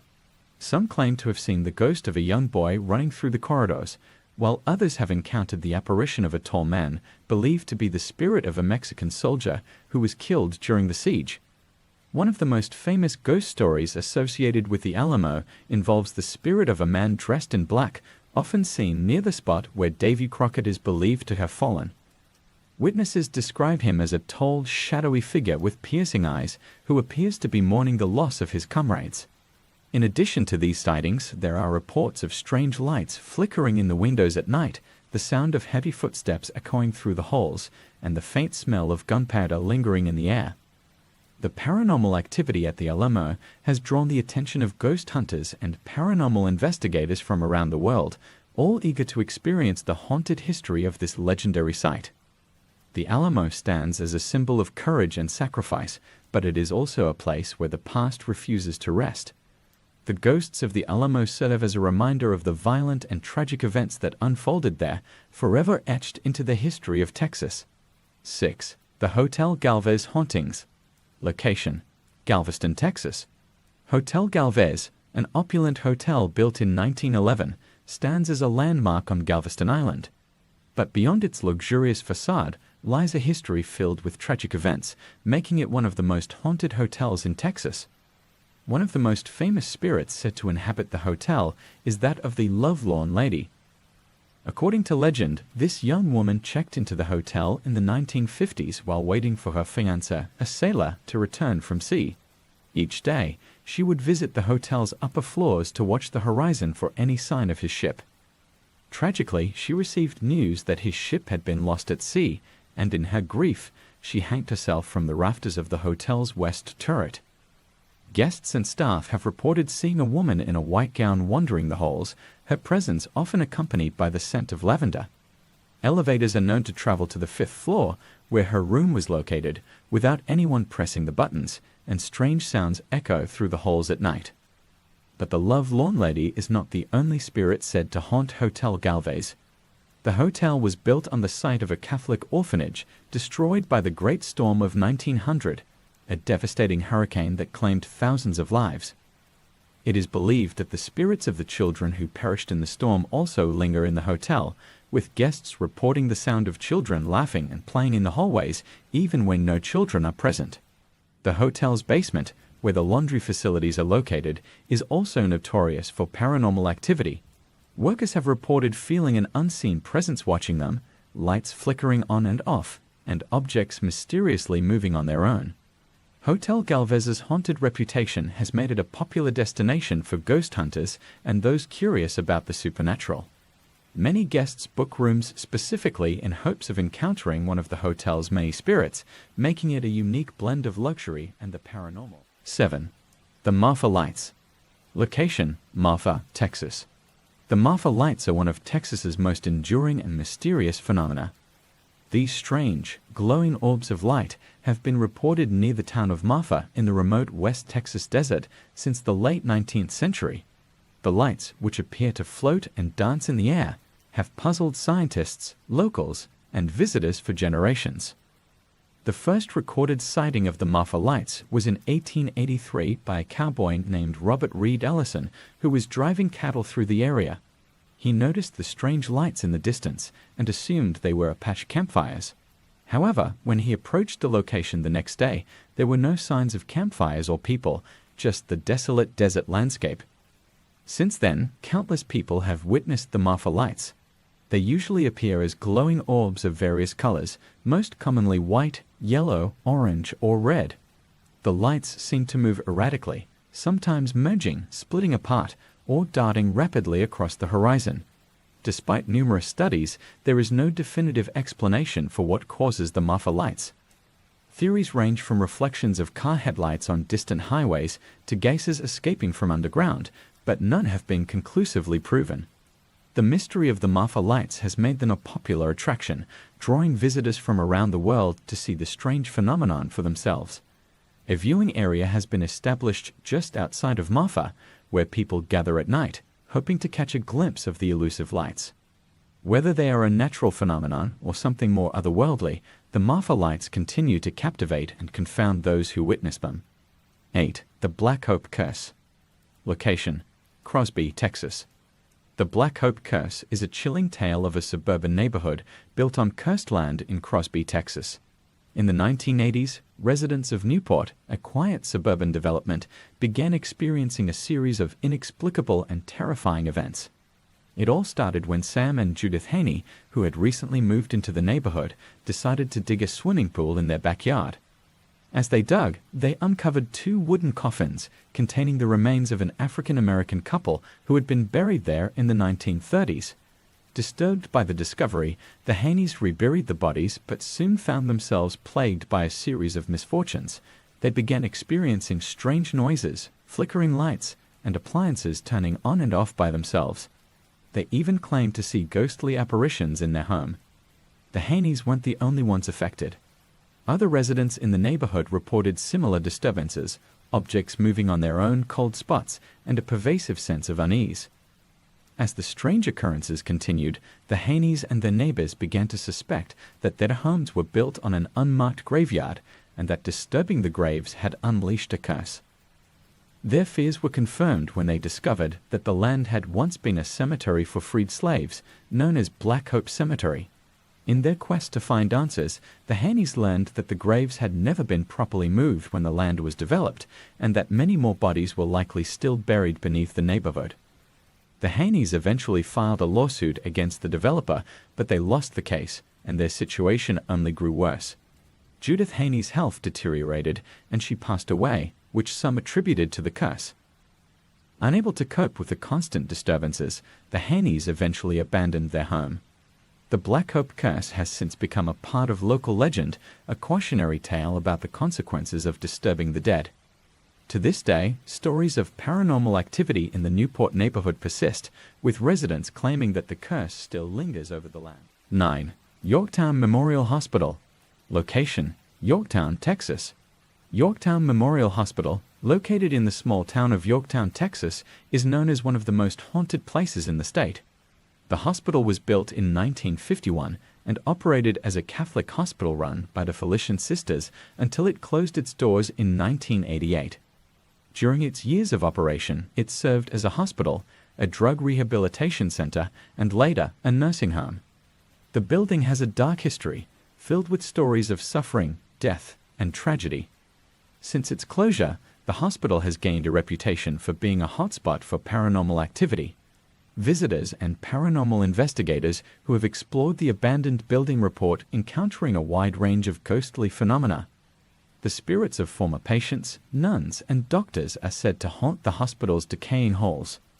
One of the most notorious areas of the hospital is the basement, where the spirits of patients who died during surgery or as a result of botched medical procedures are believed to linger.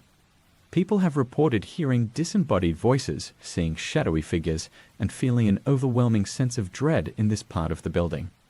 The chapel, where the nuns once prayed, is another area known for its paranormal activity. Visitors have reported seeing the ghostly figure of a nun kneeling at the altar, as well as hearing the sound of whispered prayers echoing through the empty room. One of the most disturbing stories associated with Yorktown Memorial Hospital is that of a former patient who is said to haunt the second floor. According to legend, this patient was a young woman who died during childbirth. Her spirit is often seen wandering the halls, clutching her stomach and wailing in agony. Some claim that she is searching for her lost child, who was taken away after her death.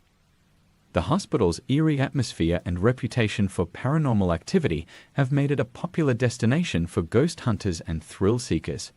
However, many who visit Yorktown Memorial Hospital leave with a sense of unease, believing that the spirits of those who suffered and died within its walls are still very much present. 10. The Donkey Lady Bridge. Location: San Antonio, Texas. The story of the Donkey Lady is one of the most famous urban legends in San Antonio, Texas. The legend dates back to the 1950s and centers around an old bridge on the outskirts of the city known as the Donkey Lady Bridge. The tale is as tragic as it is terrifying. According to the legend, a woman lived with her husband and children on a farm near the bridge. They were a poor family, but they were happy. One day, a wealthy landowner's son visited their farm and, for reasons unknown, got into an argument with the woman. In a fit of rage, the young man set fire to the family's home. The woman managed to escape, but her children perished in the flames. When her husband returned and saw what had happened, he attacked the young man, but was ultimately killed by the landowner's men.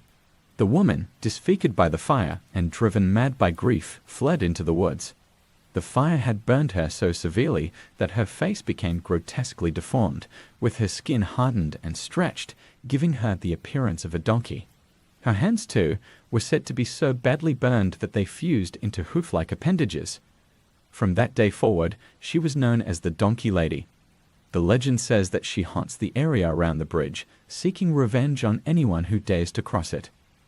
Over the years, countless people have reported encounters with the Donkey Lady, describing a terrifying figure with glowing eyes and a chilling bray that echoes through the night. Some say that if you drive across the Donkey Lady Bridge at night, you might hear her braying from the woods.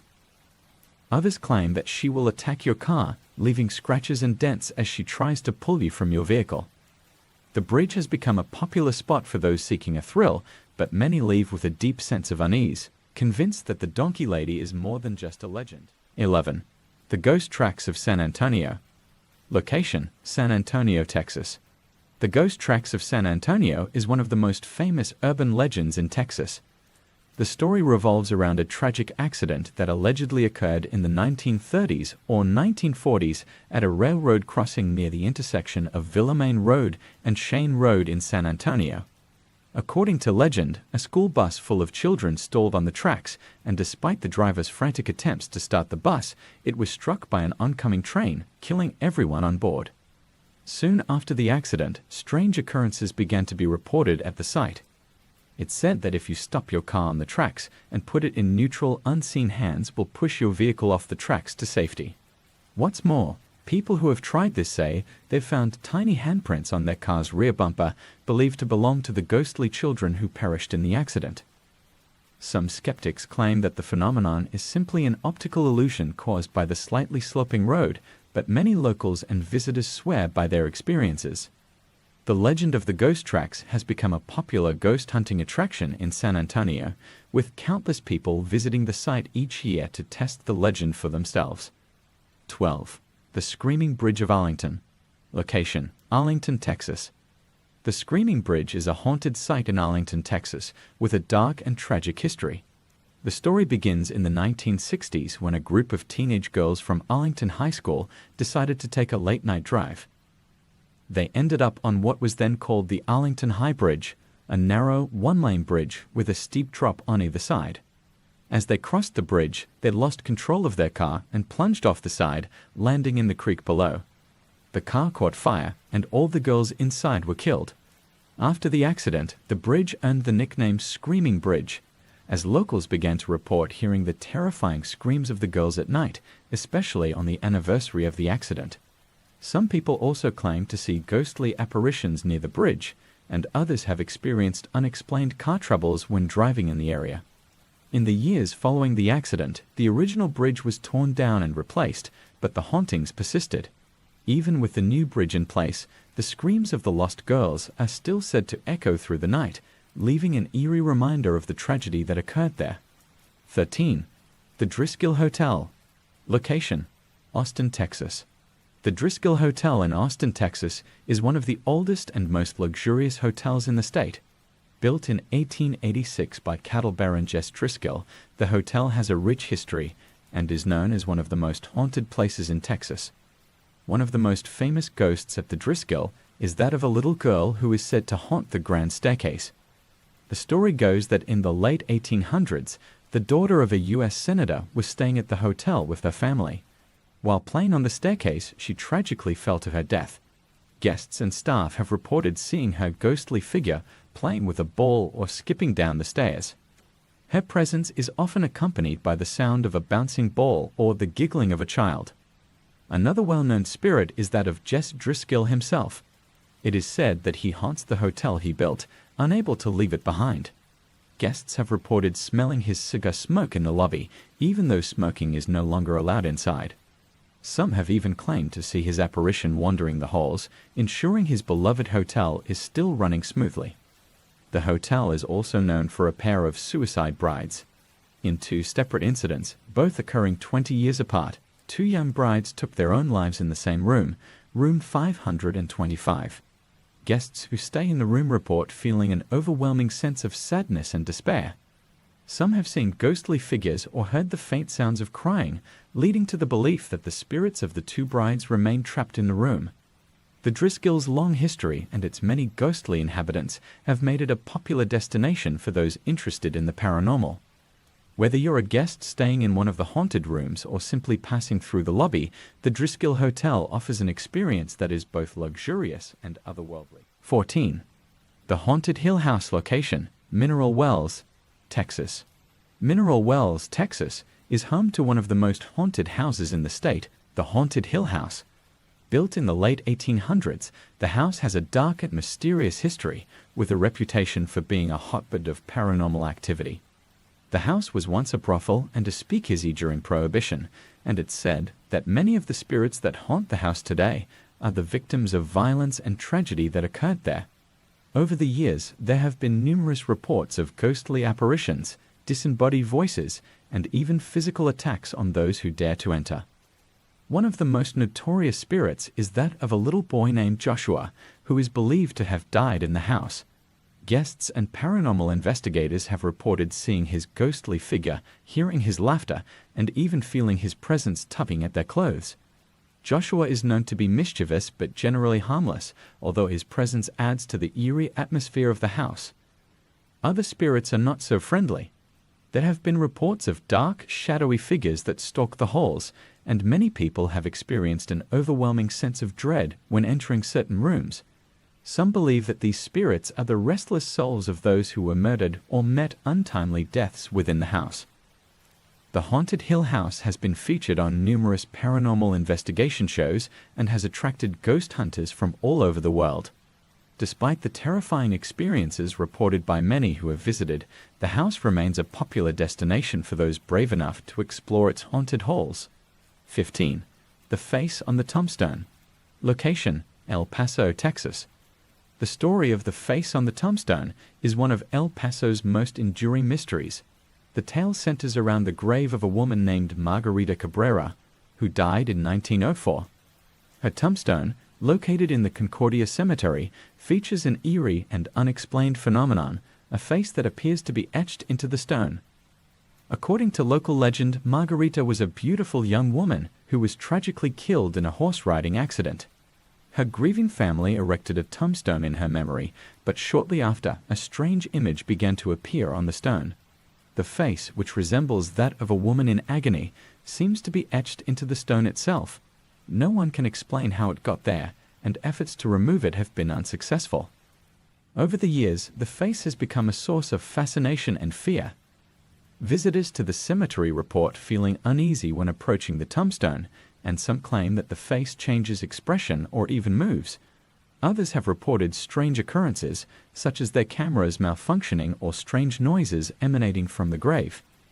The face on the tombstone has attracted the attention of paranormal investigators who believe that the image may be a manifestation of Margarita's restless spirit. The mystery of how the face appeared on the stone and why it remains there continues to puzzle those who encounter it. 16. The Baker Hotel. Location, Mineral Wells, Texas. The Baker Hotel in Mineral Wells, Texas, is a massive, abandoned hotel with a reputation for being one of the most haunted places in the state. Built in 1929, the hotel was once a luxurious destination for celebrities and wealthy guests drawn to Mineral Wells for its supposed healing mineral waters. However, after years of decline, the hotel closed its doors in 1972, and since then, it has become a hotspot for ghostly activity. The most famous ghost at the Baker Hotel is that of the Lady in White. Legend has it that she was a mistress of one of the hotel's managers and lived in one of the top-floor suites. When the affair ended, she became despondent and took her own life by jumping from the hotel's top floor. Her ghost has been seen wandering the halls in a flowing white gown, and some guests have reported smelling her perfume or hearing the sound of her high heels clicking on the tile floors. Another well-known spirit is that of a bellhop who worked at the hotel during its heyday. Visitors and paranormal investigators have reported seeing the ghostly figure of a man in a bellhop uniform, often appearing on the staircase or in the lobby. He is said to be a friendly presence, sometimes even offering assistance to guests who have lost their way. The hotel's basement, which once housed a beauty salon and a health spa, is also notorious for paranormal activity. Many believe that the spirits of former employees and guests who died at the hotel still linger in the dark, shadowy corridors. Reports of disembodied voices, cold spots, and eerie sensations are common, and some have even claimed to see ghostly figures lurking in the basement's corners. Despite its dilapidated state, the Baker Hotel remains a popular destination for ghost hunters and thrill seekers. Plans to restore the hotel have been discussed for years, but for now, it stands as a monument to a bygone era filled with the ghosts of its former glory. 17. The Jefferson Hotel. Location: Jefferson, Texas. The Jefferson Hotel, located in the historic town of Jefferson, Texas, is known for its rich history and numerous ghost stories. Built in the 1850s, the hotel has seen its share of tragedy and mystery, and it is considered one of the most haunted hotels in the state. One of the most famous ghosts at the Jefferson Hotel is that of a young bride who is said to haunt room 19. According to legend, the bride was staying at the hotel on her wedding night when her groom disappeared. Devastated, she took her own life in the room, and her spirit has remained there ever since. Guests who stay in room 19 report seeing her apparition, hearing sobbing, and feeling an overwhelming sense of sadness. Another well-known ghost is that of a little boy named Andrew. He is believed to have drowned in a bathtub at the hotel, and his spirit is said to be playful and mischievous. Guests and staff have reported hearing the sound of a child laughing, seeing small handprints on the windows, and finding toys mysteriously moved around the room. The hotel's corridors and staircases are also known for their paranormal activity. Guests have reported hearing footsteps behind them when no one is there, seeing shadowy figures in the mirrors, and feeling as if they are being watched. The hotel's old-fashioned charm, combined with its eerie atmosphere, has made it a popular destination for those interested in the paranormal. The Jefferson Hotel embraces its haunted reputation, even offering ghost tours and paranormal investigation nights for guests. Whether you believe in ghosts or not, there's no denying the spooky allure of this historic Texas hotel. 18. The Haunting of White Rock Lake. Location: Dallas, Texas. White Rock Lake, located just outside of Dallas, Texas, is a picturesque spot popular with locals for picnics, boating, and fishing. However, it is also the setting for one of Dallas's most famous ghost stories, The Lady of White Rock Lake.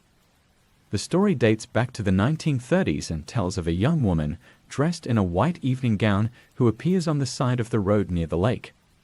According to legend, she flags down passing cars and asks for a ride, saying that she needs to get home. The driver usually agrees, and she gets into the back seat of the car. As the driver approaches the address she gives, they turn around to find that the woman has vanished, leaving behind only a wet spot on the seat where she was sitting.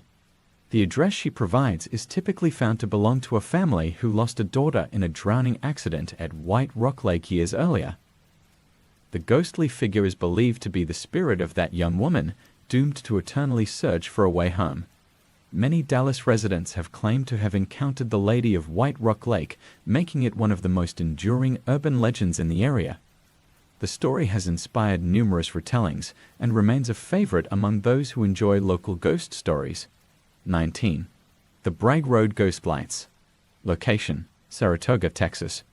Bragg Road, also known as Ghost Road, is a desolate stretch of dirt road near Saratoga, Texas, and is the site of one of the state's most enduring paranormal mysteries, the Bragg Road Ghost Lights. These mysterious lights have been seen by countless people over the years, appearing as floating orbs of light that move up and down the road, often disappearing and reappearing at random. The origin of the lights is the subject of much debate. Some believe they are the spirits of Spanish explorers who were killed by Native Americans in the area, while others think they could be the ghosts of Confederate soldiers who died during the Civil War.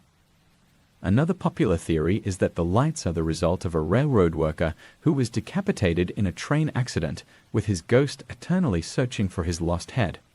Despite numerous scientific attempts to explain the phenomenon, the cause of the Bragg Road ghost lights remains a mystery. The lights have been attributed to everything from swamp gas to car headlights, but no definitive explanation has been found. The road has become a popular spot for thrill seekers and paranormal enthusiasts, many of whom drive down Bragg Road at night in hopes of seeing the mysterious lights for themselves. Whether you believe in ghosts or not, the eerie atmosphere of Bragg Road and the unexplained lights that appear there make it a place of intrigue and fear. 20. The Bloody Benders of Texas. Location: North Texas. The Bloody Benders were a family of serial killers who lived in Kansas in the 1870s, but their story has ties to Texas, as some believe that members of the Bender family escaped to the Lone Star State after their crimes were discovered. The Benders operated a small inn and general store in Labette County, Kansas, where they would lure travelers in, murder them, and then rob them of their possessions. The family's gruesome crimes were eventually uncovered when a number of bodies were found buried on their property. However, before the authorities could capture them, the Benders fled, and they were never seen again. Rumors and legends abound about where the Benders went after they disappeared. Some believe they made their way to Texas, where they continued their murderous ways under new identities. There are numerous tales of a family matching the Benders' description being seen in North Texas during the late 19th century, and some historians believe that the Benders may have indeed ended up in Texas. Whether or not the Benders actually escaped to Texas remains a mystery, but the story of the Bloody Benders has become part of Texas folklore, a chilling reminder of the dark and violent past that still lingers in the state's history. 21. The Legend of the Chupacabra Location. Various locations in Texas. The Chupacabra, a creature whose name means goat sucker in Spanish, is one of the most infamous cryptids in the Americas. First reported in Puerto Rico in the 1990s, the Chupacabra quickly gained notoriety throughout Latin America and the southern United States, particularly in Texas. The Chupacabra is said to be a small, reptilian-like creature with spines along its back, glowing red eyes, and sharp fangs. The creature allegedly feeds on the blood of livestock, particularly goats, which it drains completely, leaving behind carcasses with puncture wounds in their necks. The first reported sightings in Texas occurred in the late 1990s, when ranchers began finding their animals dead with similar marks. Despite numerous reports and alleged sightings, no concrete evidence of the Chupacabra's existence has ever been found. Some skeptics believe that the Chupacabra is nothing more than a myth, while others argue that it could be a yet-to-be-discovered species or a deformed coyote suffering from mange. The legend of the Chupacabra continues to thrive in Texas, with sightings and reports of livestock killings still occurring from time to time. Whether real or imagined, the Chupacabra has become a staple of Texas folklore, a symbol of the unexplained and the terrifying creatures that might lurk in the shadows.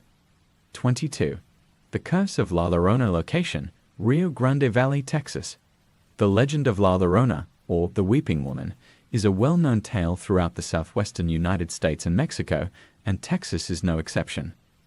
According to the legend, La Llorona was a beautiful woman named Maria who drowned her children in a fit of rage after discovering that her husband was unfaithful. Consumed by guilt and despair, she drowned herself as well. However, she was denied entrance to heaven and is cursed to wander the earth for eternity, searching for her lost children. La Llorona is often depicted as a ghostly figure dressed in white, wailing and crying out for her children near bodies of water. In Texas, particularly in the Rio Grande Valley, there have been numerous reports of encounters with La Llorona. Residents claim to have heard her cries at night, especially near rivers and lakes, and some have even reported seeing her ghostly figure drifting along the banks of the Rio Grande. The story of La Llorona is often used as a cautionary tale to warn children about the dangers of being near water alone, but for many, the legend is much more than just a story. The fear of encountering La Llorona is very real, and her presence is believed to be a bad omen, signaling tragedy or death. 23. The Ghost of the Menga Hotel. Location: San Antonio, Texas. The Menga Hotel, located next to the Alamo in San Antonio, is one of the oldest and most haunted hotels in Texas. Built in 1859, the Menga Hotel has a rich history and has hosted many famous guests, including U.S. presidents, military leaders, and celebrities. However, it is also home to numerous spirits, making it one of the most haunted locations in the state. One of the most famous ghosts at the Menga Hotel is that of Sally White, a chambermaid who worked at the hotel in the late 19th century. Sally was tragically murdered by her husband in 1876 after a domestic dispute. The hotel paid for her funeral, and she was buried in a nearby cemetery. However, it is said that Sally never left the hotel. Guests and staff have reported seeing her ghostly figure in a long grey dress, still performing her duties as a maid. She is often seen walking through the halls or cleaning rooms, only to disappear when approached. Another well-known spirit is that of Captain Richard King, the founder of the famous King Ranch. Captain King was a frequent guest at the Menga Hotel and even had a suite named after him. After his death in 1885, it is said that his ghost returned to the hotel. Guests staying in the King Ranch suite have reported seeing his apparition, often sitting in his favorite chair, and hearing the sound of his boots walking across the floor. The hotel is also said to be haunted by various other spirits, including former guests and employees who have passed away over the years. The ghostly activity at the Menga Hotel has made it a popular destination for paranormal enthusiasts, and it remains one of the most haunted hotels in Texas. 24. The Witch of Old Alton. Location: Denton, Texas. The story of the Witch of Old Alton is a lesser-known but chilling tale from Denton, Texas. The legend revolves around an old woman who lived in the small community of Old Alton in the late 19th century. She was rumored to be a witch, practicing dark magic and casting spells on those who crossed her. The townspeople, fearing her power, ostracized her and avoided her at all costs.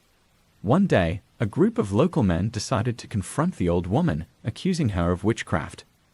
They dragged her to a nearby tree, where they hanged her in an attempt to rid the town of her evil influence. As she was dying, the witch cursed the men in the town, vowing that her spirit would never rest and that she would return to seek revenge.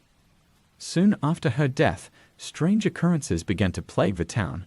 Crops failed, livestock died mysteriously, and people reported seeing the ghostly figure of the old woman wandering the woods near where she was hanged.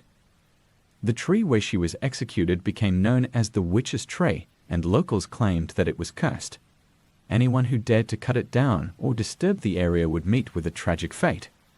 Over time, Old Alton was abandoned, and the area became overgrown and desolate. However, the legend of the Witch of Old Alton persisted. Those who venture into the woods near the site of the old town report feeling an overwhelming sense of dread, hearing strange whispers, and even seeing the apparition of the witch herself, still seeking revenge on those who wronged her. 25. The Catman of Cameron Park. Location: Waco, Texas. Cameron Park, located in Waco, Texas, is a beautiful and expansive park known for its scenic trails and lush greenery. However, it is also the setting for one of Waco's most frightening urban legends, the legend of the Catman. The story of the Catman dates back to the early 20th century, when a man with severe facial deformities was said to live in the woods near Cameron Park. He was reportedly shunned by society due to his appearance, which resembled that of a feline, with sharp teeth, pointed ears, and slitted eyes. Over time, he became more animalistic, living in the woods and surviving by hunting small animals. According to the legend, the Catman grew increasingly bitter and angry toward the people who had rejected him. He began to prey on those who ventured too close to his lair, attacking them with a ferocity that left many terrified. Some even claimed that the Catman had the ability to shape-shift into a large, panther-like creature, making him even more dangerous. Even today, locals claim that the Catman still roams the park, hiding in the shadows and waiting for unsuspecting visitors. There have been numerous reports of hikers and bikers hearing strange growls, seeing glowing eyes in the darkness, and feeling as if they are being watched. Some have even claimed to see a large, cat-like figure moving swiftly through the trees. The legend of the Catman has become a part of Waco's folklore, a reminder of the darker side of Cameron Park and the mysterious creatures that may still dwell within its depths. 26. The Slaughterhouse Ghosts. Location: Amarillo, Texas. Amarillo, Texas is home to an abandoned slaughterhouse that is said to be one of the most haunted locations in the state. The slaughterhouse, which operated in the early 20th century, was the site of numerous deaths, both human and animal, and is rumored to be cursed. According to local legend, the slaughterhouse was owned by a man who was cruel and sadistic, mistreating both his workers and the animals. The conditions were horrific, with workers often forced to work long hours in dangerous conditions. Many workers died in accidents or under mysterious circumstances, leading to rumors that the owner was involved in dark rituals and sacrifices. After the slaughterhouse closed, it was left abandoned and fell into disrepair. However, the spirits of those who died there are said to linger, trapped in the place of their suffering. Visitors to the site have reported hearing the sounds of machinery still running, even though the building has been empty for decades. Some have heard the cries of animals and the screams of workers, while others have seen shadowy figures moving through the ruins. The slaughterhouse has become a popular spot for thrill seekers and paranormal investigators, but it is not without its dangers. Many who visit the site report feeling an overwhelming sense of fear and dread, as if the very walls of the building are filled with anger and pain. Some have even claimed to be physically attacked by unseen forces, leaving them with scratches and bruises. The legend of the slaughterhouse ghosts is a chilling reminder of the suffering that took place within its walls, and the spirits that may still haunt the site, unable to find peace. 27. The Man in the Red Hat. Location: Dallas, Texas. The story of the Man in the Red Hat is a ghostly tale from Dallas, Texas, that has been passed down through generations. The legend revolves around a mysterious figure who is said to appear at the Majestic Theater, an old and historic venue in downtown Dallas. The Man in the Red Hat is described as a tall, shadowy figure dressed in an old-fashioned suit with a bright red hat. He is often seen sitting in one of the theater's balcony seats, quietly watching the performances. However, when approached or confronted, the figure vanishes into thin air. According to the legend, the Man in the Red Hat was once a regular patron of the Majestic Theater in the early 20th century. He was known for his distinctive red hat, which he wore to every performance. One night, during a performance, he suffered a fatal heart attack in his seat. Since then, his spirit is said to have returned to the theater, unable to leave his favorite seat. Over the years, theater staff and performers have reported numerous encounters with the Man in the Red Hat. Some have seen him out of the corner of their eye, while others have felt his presence in the balcony, as if someone is watching them. The ghost has become a part of the theater's lore, with many believing that his presence is a sign of good luck for the performers. The Majestic Theater continues to operate today, and the story of the Man in the Red Hat remains a beloved part of its history. Whether you believe in ghosts or not, the legend adds a touch of mystery to this historic venue, reminding visitors of the spirits that may still linger in the shadows. 28. The Headless Horseman of El Paso. Location: El Paso, Texas. The legend of the Headless Horseman is a tale that has been told in various forms across the United States, but in El Paso, Texas, the story takes on a unique and terrifying twist. According to local folklore, the Headless Horseman of El Paso was once a Spanish soldier who was stationed at a fort near the city in the 18th century. The soldier was known for his brutality and cruelty, often mistreating the local Native American population. One day, he was captured by a group of warriors who sought revenge for the atrocities he had committed. They took him to a remote area where they decapitated him and left his body to rot in the desert sun. However, the soldier's spirit did not rest, and soon after his death, stories began to circulate about a headless figure riding a ghostly horse through the desert, searching for his lost head. The Headless Horseman of El Paso is said to appear on dark, moonless nights, his horse's hooves thundering across the desert as he rides in search of revenge. Some say that if you encounter the Headless Horseman, you must avoid making eye contact, even though he has no eyes, or else you will be cursed with bad luck or even death. Over the years, there have been numerous reports of sightings of the Headless Horseman, particularly in the areas surrounding the old fort. Some claim to have heard the sound of galloping hooves, while others have seen the spectral figure riding through the desert, his headless form silhouetted against the night sky. The story of the Headless Horseman has become a part of El Paso's folklore, a chilling reminder of the city's dark past and the spirits that may still roam the desert, searching for vengeance. 29. The Dancing Devil of El Camarón. Location: El Camarón, Texas. The story of the Dancing Devil is a spine-chilling legend that has haunted the small town of El Camarón, Texas, for decades. The tale centers around a dance hall that once stood on the outskirts of town, a popular spot for locals to gather on Saturday nights. According to the legend, one night, a handsome and mysterious stranger arrived at the dance hall. Dressed impeccably in black and exuding a strange, almost otherworldly charm, he quickly captivated the attention of all the women in the hall. He spent the evening dancing with many of them, and as the night went on, his movements became more intense and erratic. At the stroke of midnight, the band began playing a waltz, and the stranger chose a beautiful young woman as his partner. As they danced, the woman began to feel uneasy. She glanced down at his feet and, to her horror, saw that instead of shoes he had hooves.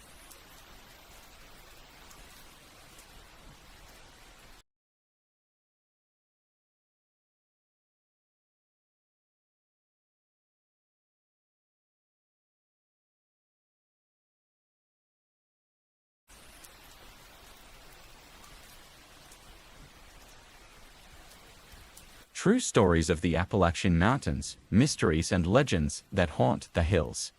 The Appalachian Mountains, with their rolling green hills, dense forests, and mist-covered peaks, are not just a stunning natural wonder, but also a place steeped in mystery and legend. These mountains have been home to countless generations of people, each contributing their own stories to the rich tapestry of Appalachian folklore. Here are some true stories that have been passed down through the years, tales of strange occurrences and unexplained events that continue to haunt the region. The ghost of Greenbrier County.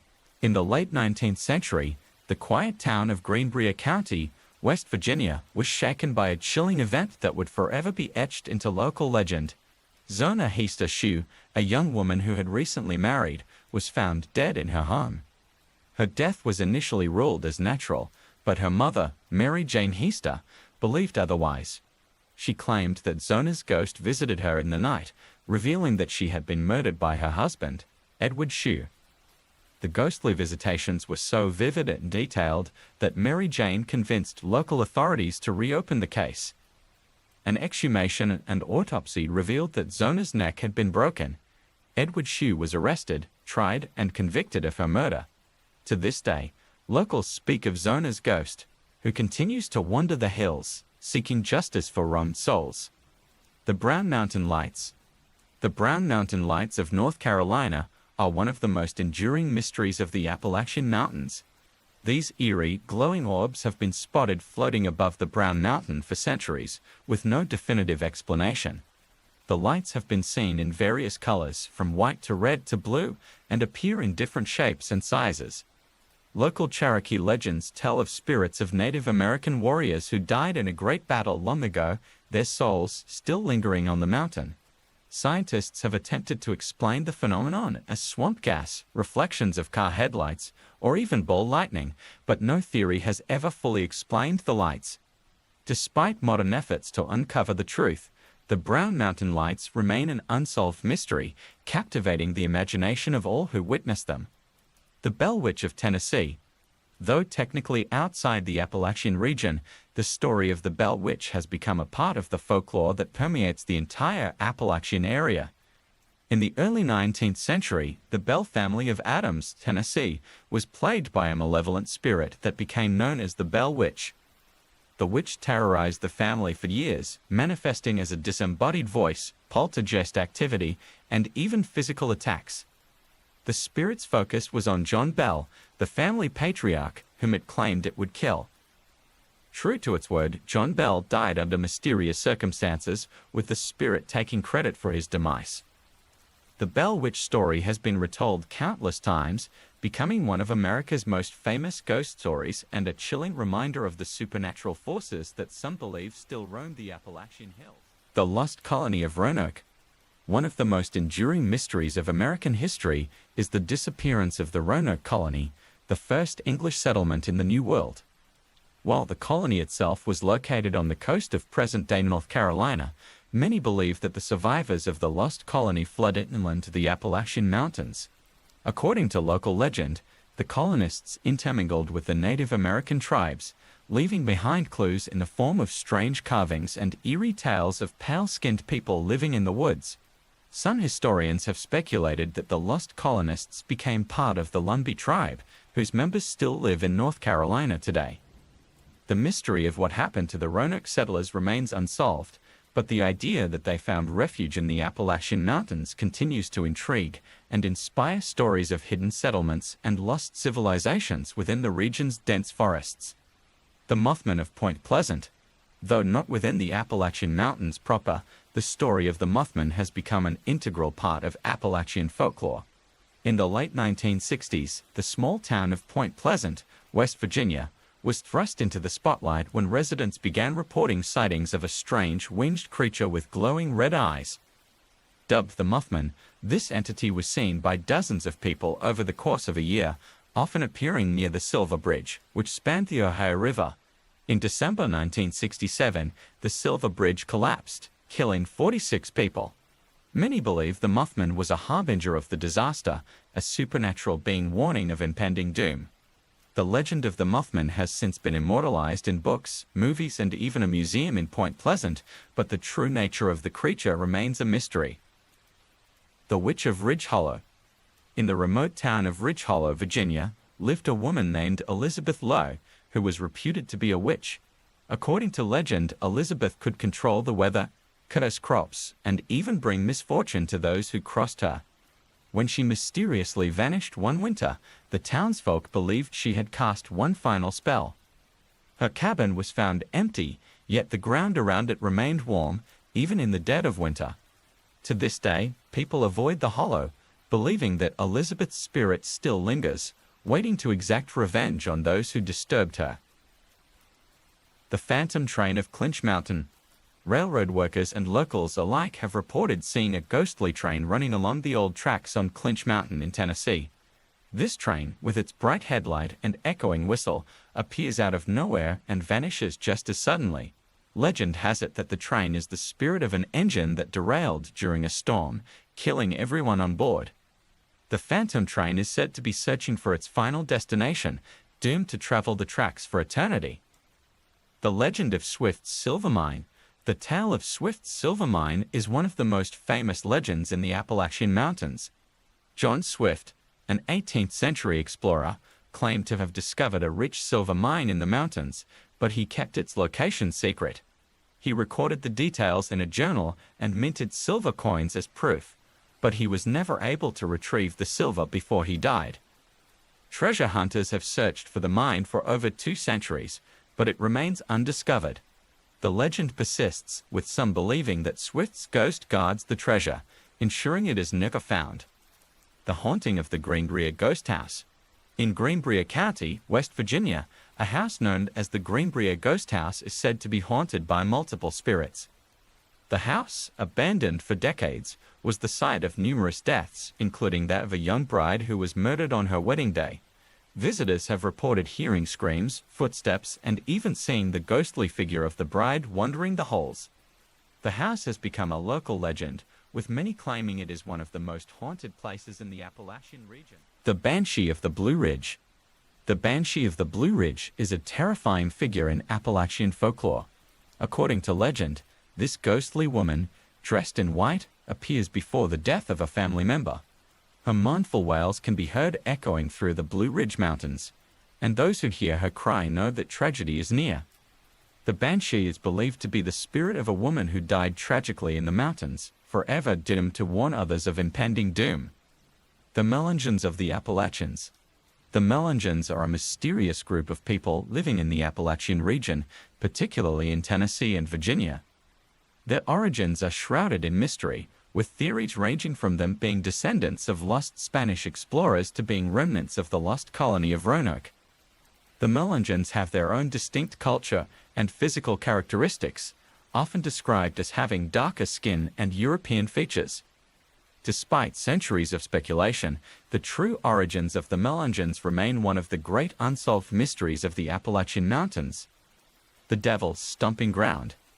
In a remote area of North Carolina lies a circular patch of barren ground where nothing grows, known as the Devil's Stomping Ground. Local legend says that this spot is where the devil himself comes to walk in circles, plotting his next evil deed. Despite attempts to cultivate the land, nothing will grow there, and items left in the circle overnight are found moved or destroyed by morning. The mystery of the Devil's Stomping Ground has puzzled residents and visitors for generations, and many avoid the area, fearing its dark reputation. The Cherokee Little People. The Cherokee people have long told stories of the Little People, a race of small, magical beings who live in the Appalachian Mountains. These beings are said to be about knee-high, with the ability to turn invisible or shapeshift. They are known to be mischievous but generally kind, helping those in need or punishing those who are disrespectful to nature. Many Cherokee believe the Little People are still present in the mountains, watching over the land and its inhabitants. The Ghost of the Appalachian Trail. Hikers along the Appalachian Trail have reported encounters with a ghostly figure known as the Gray Man. This spectral hiker, dressed in old-fashioned clothing, is said to appear during times of danger, warning hikers of impending storms or other hazards. Those who heed his warning are said to be spared from harm, while those who ignore him often find themselves in trouble. The Gray Man's true identity is unknown, but his presence on the trail has been noted by hikers for decades. The Moon-Eyed People. The Moon-Eyed People are a legendary race that have inhabited the Appalachian region before the arrival of the Cherokee. According to legend, these people had pale skin, large blue eyes, and could only see in the dark, making them nocturnal. They were eventually driven out by the Cherokee, who feared their strange abilities. Some believe the Moon-Eyed People retreated into caves deep in the mountains, where they remain to this day. The mystery of the Moon-Eyed People adds another layer to the rich tapestry of Appalachian folklore. The ghostly miners of Harlan County. Harlan County, Kentucky, is home to numerous abandoned coal mines, some of which are said to be haunted by the spirits of miners who lost their lives in tragic accidents. These ghostly miners are often seen carrying lanterns, their figures barely visible in the dim light. Locals believe that the spirits are still trying to finish their work or seeking justice for their untimely deaths. The haunting presence of these miners serves as a chilling reminder of the dangers faced by those who toiled in the mines. The Wampus Cat. The Wampus Cat is a fearsome creature from Appalachian folklore said to be a half-woman, half-cat being that prowls the mountains at night. According to legend, the Wampus Cat was once a woman who was cursed for spying on a sacred Cherokee ritual. She was transformed into a creature with the body of a cat and the mind of a human, doomed to roam the forests forever. The Wampus Cat is often blamed for strange noises, missing livestock, and other unexplained occurrences in the mountains. The Tale of Spearfinger. Spearfinger is a legendary figure in Cherokee mythology, a terrifying witch with a stone-covered body and a sharp obsidian finger. She was known for her ability to shape-shift and for luring children away from their homes, where she would devour their livers. Spearfinger was eventually defeated by the Cherokee, but her legend lives on. Some believe that her spirit still haunts the Appalachian Mountains, particularly in the areas once inhabited by the Cherokee. The Green Eyes of Chickamauga. During the Battle of Chickamauga in the Civil War, many soldiers reported seeing a pair of glowing green eyes in the darkness. After the battle, stories spread of a ghostly figure with green eyes who roamed the battlefield at night. This figure is believed to be the spirit of a soldier who died in the battle, unable to find peace. The Green Eyes of Chickamauga have become a well-known ghost story in the Appalachian region, with many claiming to have seen the eerie lights themselves. The Snallygaster. The Snallygaster is a legendary creature said to inhabit the Appalachian Mountains, particularly in Maryland. Described as a dragon-like beast with a metallic beak, sharp talons, and wings, the Snallygaster is said to swoop down from the skies to carry off livestock and even unsuspecting humans. The creature was reportedly sighted multiple times in the 18th and 19th centuries, and although no physical evidence has been found, the legend persists. Some believe the Snallygaster is a guardian of the mountains, while others see it as a harbinger of doom. The legend of the cursed Cherokee gold. During the 1830s, the Cherokee people were forcibly removed from their lands in what is now known as the Trail of Tears. Before they left, it is said that they hid their gold in the Appalachian Mountains, cursing it so that anyone who tried to steal it would meet a terrible fate. Many treasure hunters have searched for the cursed gold, but those who claim to have found it often suffer mysterious accidents or disappear without a trace. The cursed Cherokee gold remains one of the most sought-after and feared treasures in the Appalachian region. The Gurdon Light. The Gurdon Light is an unexplained phenomenon near the small town of Gurdon, Arkansas, on the edge of the Appalachian Mountains. The light appears along an old railroad track and is said to be the ghost of a railroad worker who was decapitated in an accident.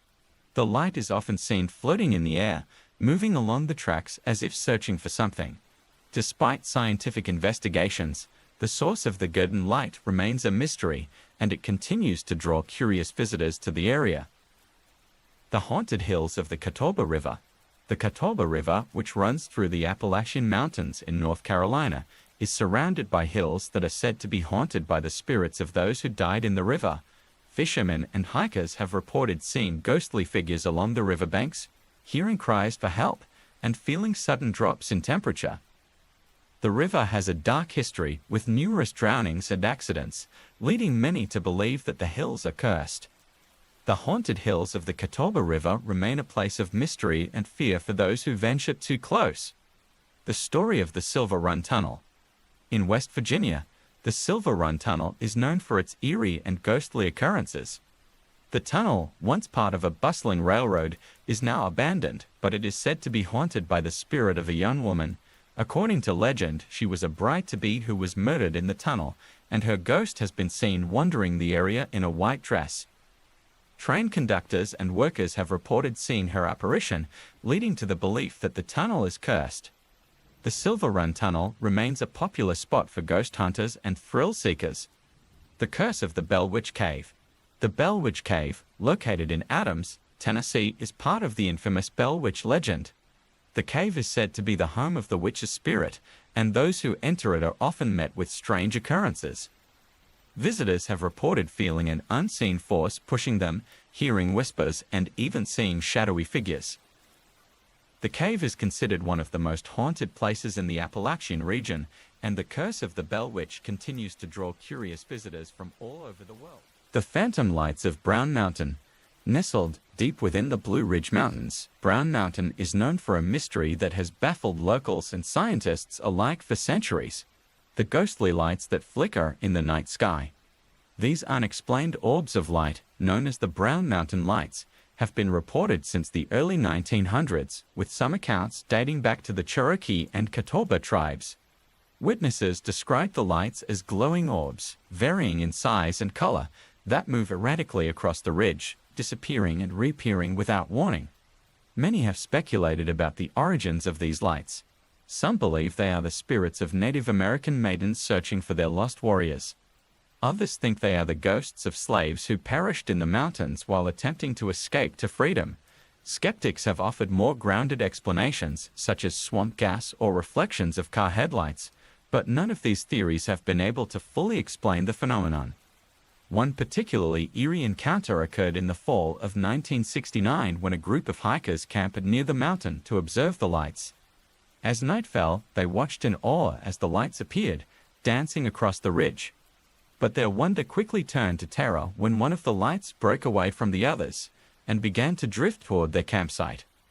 The light hovered just above them, pulsating with an eerie glow before suddenly vanishing into thin air.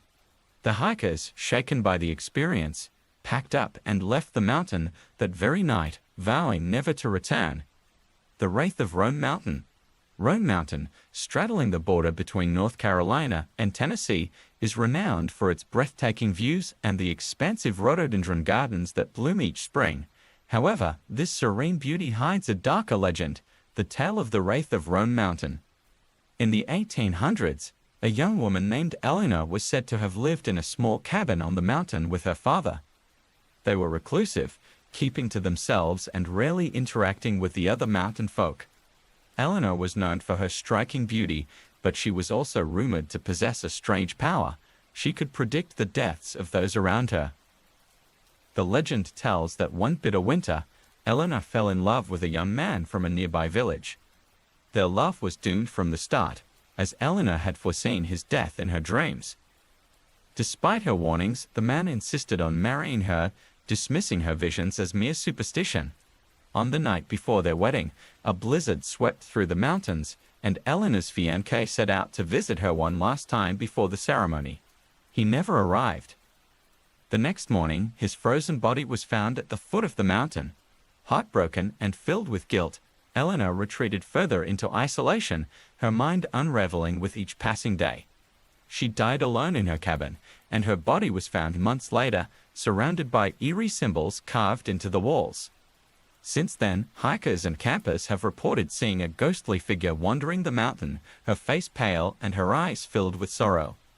Those who have encountered her say she appears just before a storm, her presence a harbinger of doom.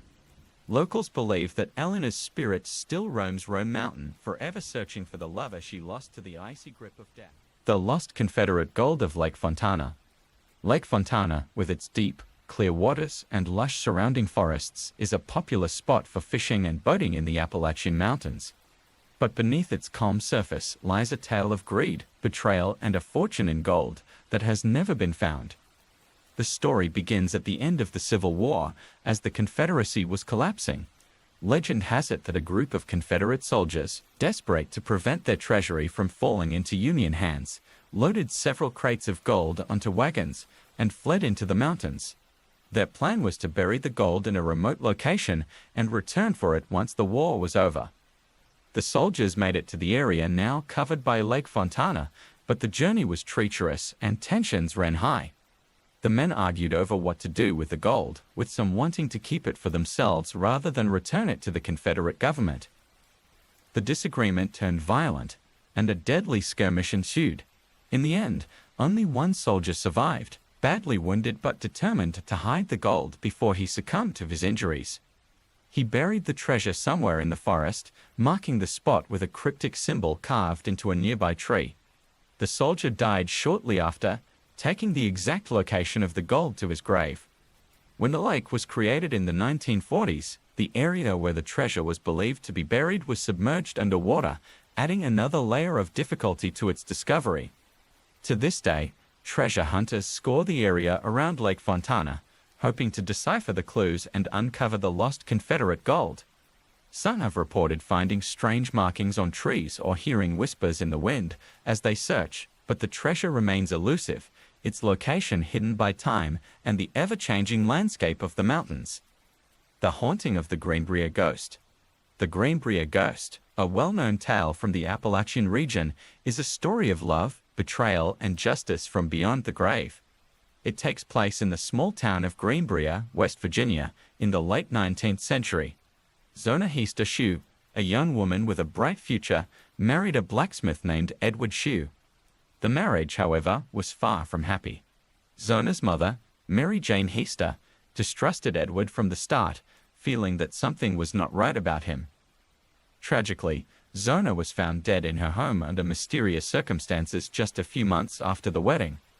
Edward claimed that Zona had died of a heart attack, and the local doctor, who was also the coroner, accepted this explanation without conducting a thorough examination. Zona was quickly buried, and Edward seemed eager to put the whole affair behind him. But Mary Jane was not convinced. She believed that her daughter had been murdered and prayed fervently for a sign to prove it. Her prayers were answered in the form of a series of vivid dreams in which Zona's ghost appeared, revealing that Edward had killed her in a fit of rage. Zona's spirit described how Edward had crushed her windpipe, breaking her neck, and then staged her body to make it look like she had died naturally. Mary Jane took her story to the local prosecutor, who, though skeptical, agreed to exhume Zona's body for a proper autopsy. The examination confirmed the ghost's claims. Zona's neck was indeed broken, and her windpipe was crushed. Edward Shue was arrested and put on trial for murder. During the trial, Mary Jane testified about the ghostly visits, and remarkably, the jury found her story convincing. Edward was convicted of murder and sentenced to life in prison. The Greenbrier ghost remains one of the only cases in U.S. legal history where the testimony of a ghost played a key role in securing a conviction. These are just a few of the countless eerie and fascinating tales that have emerged from the Appalachian Mountains.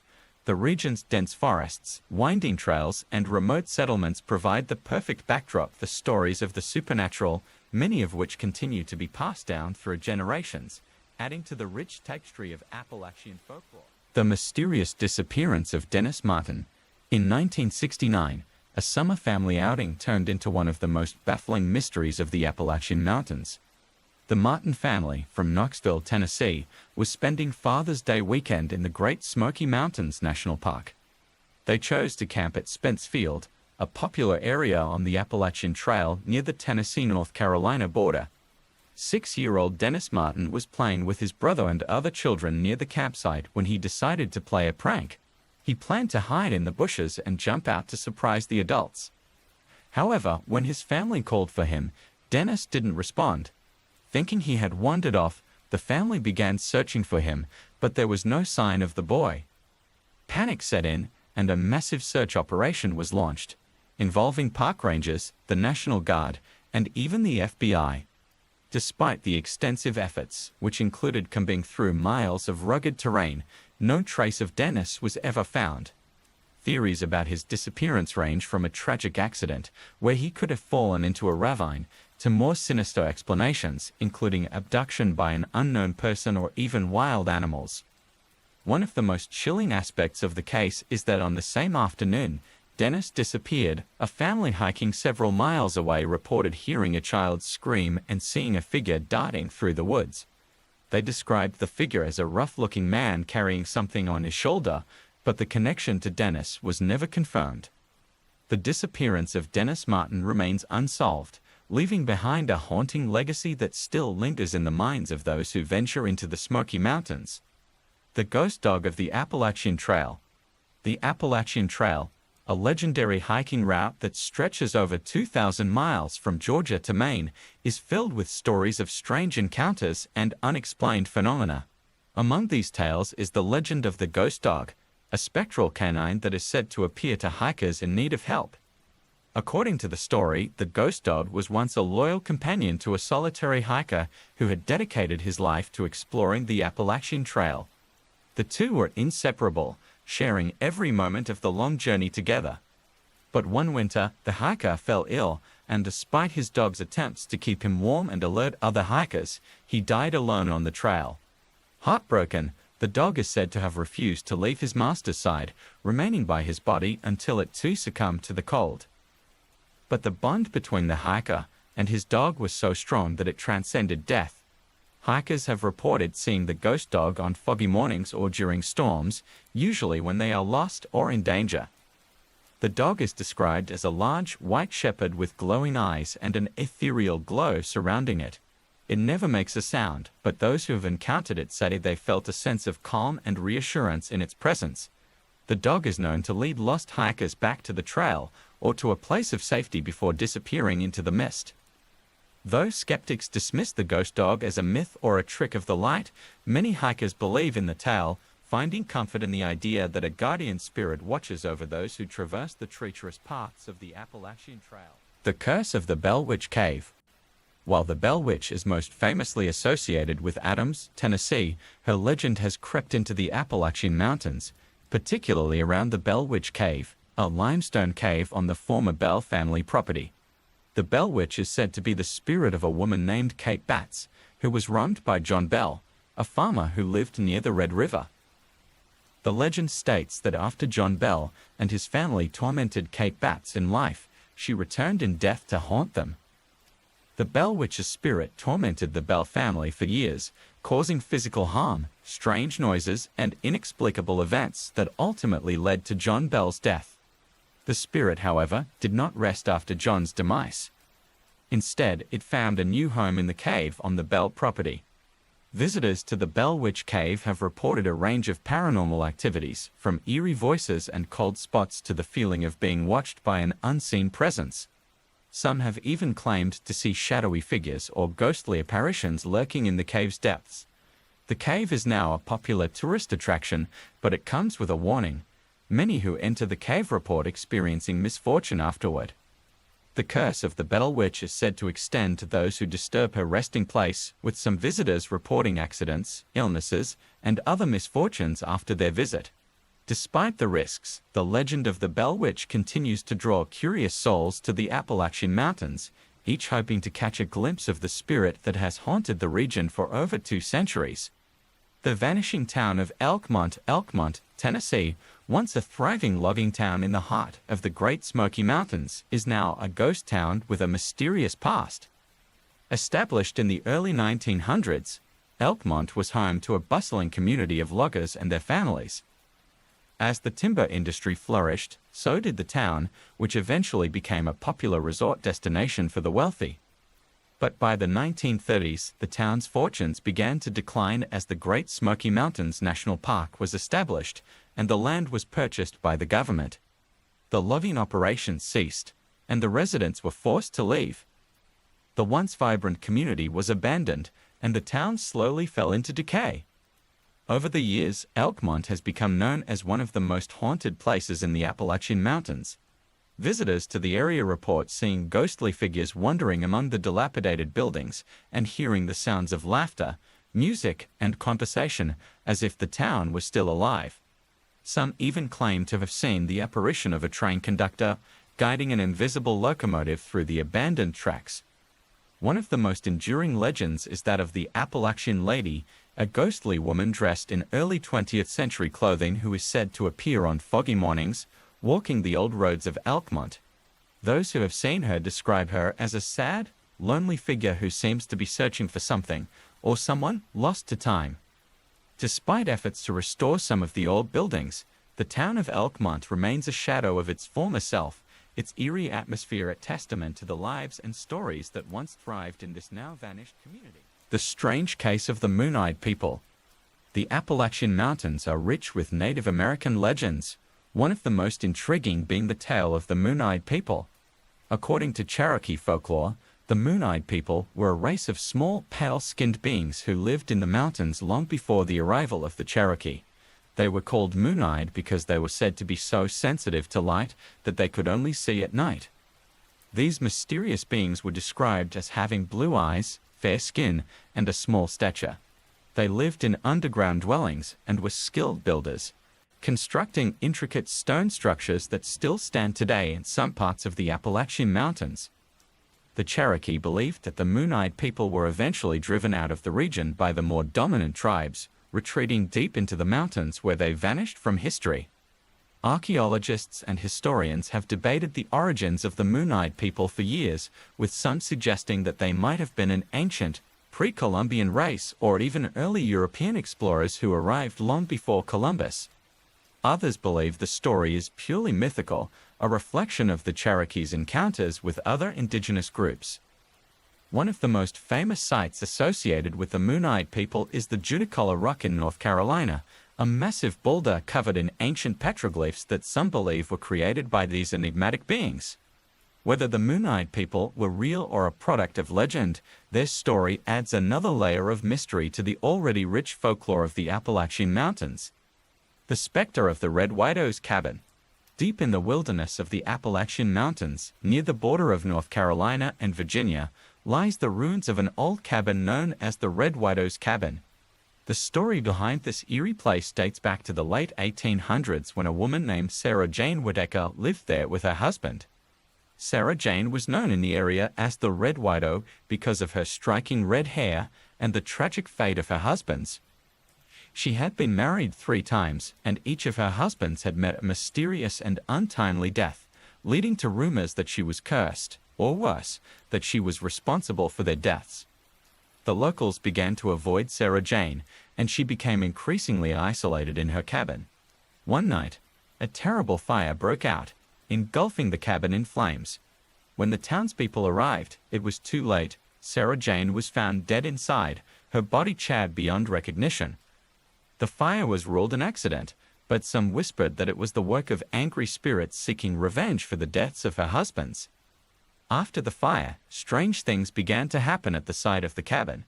Visitors reported hearing screams in the night, seeing ghostly apparitions in the burned-out ruins, and feeling an overwhelming sense of dread. Some claimed to have seen the Red Widow herself, her ghost wandering the site with her hair aflame, searching for something or someone lost in the fire. To this day, the Red Widow's cabin remains a place of fear and fascination, with many believing that the spirit of Sarah Jane Whittaker still haunts the spot where she met her fiery end, forever tied to the tragic fate that earned her the ominous nickname. You said. The tragedy of the lost colony of Roanoke.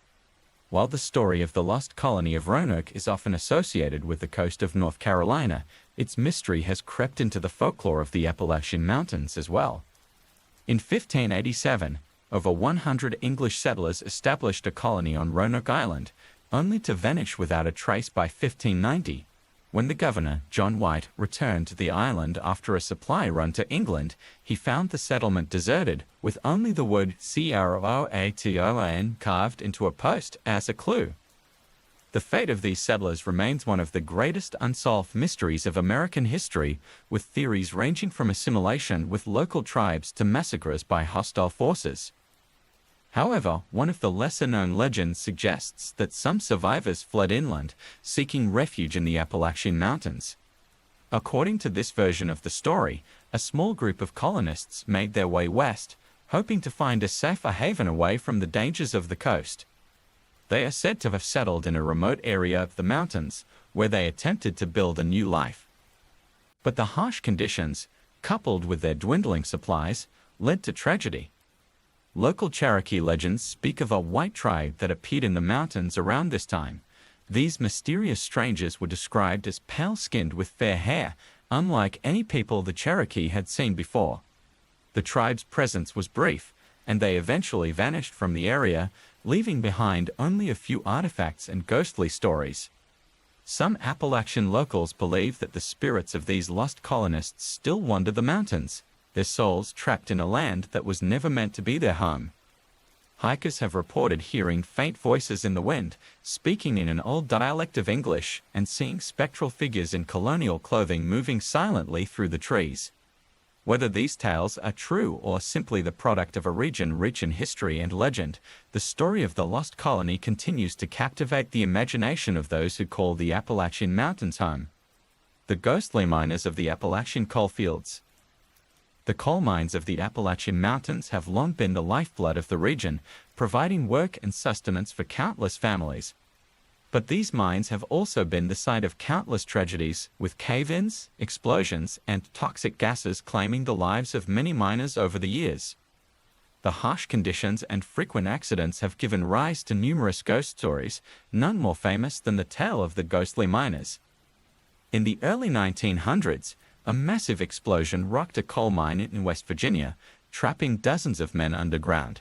Despite desperate rescue efforts, all the miners perished, their bodies never recovered.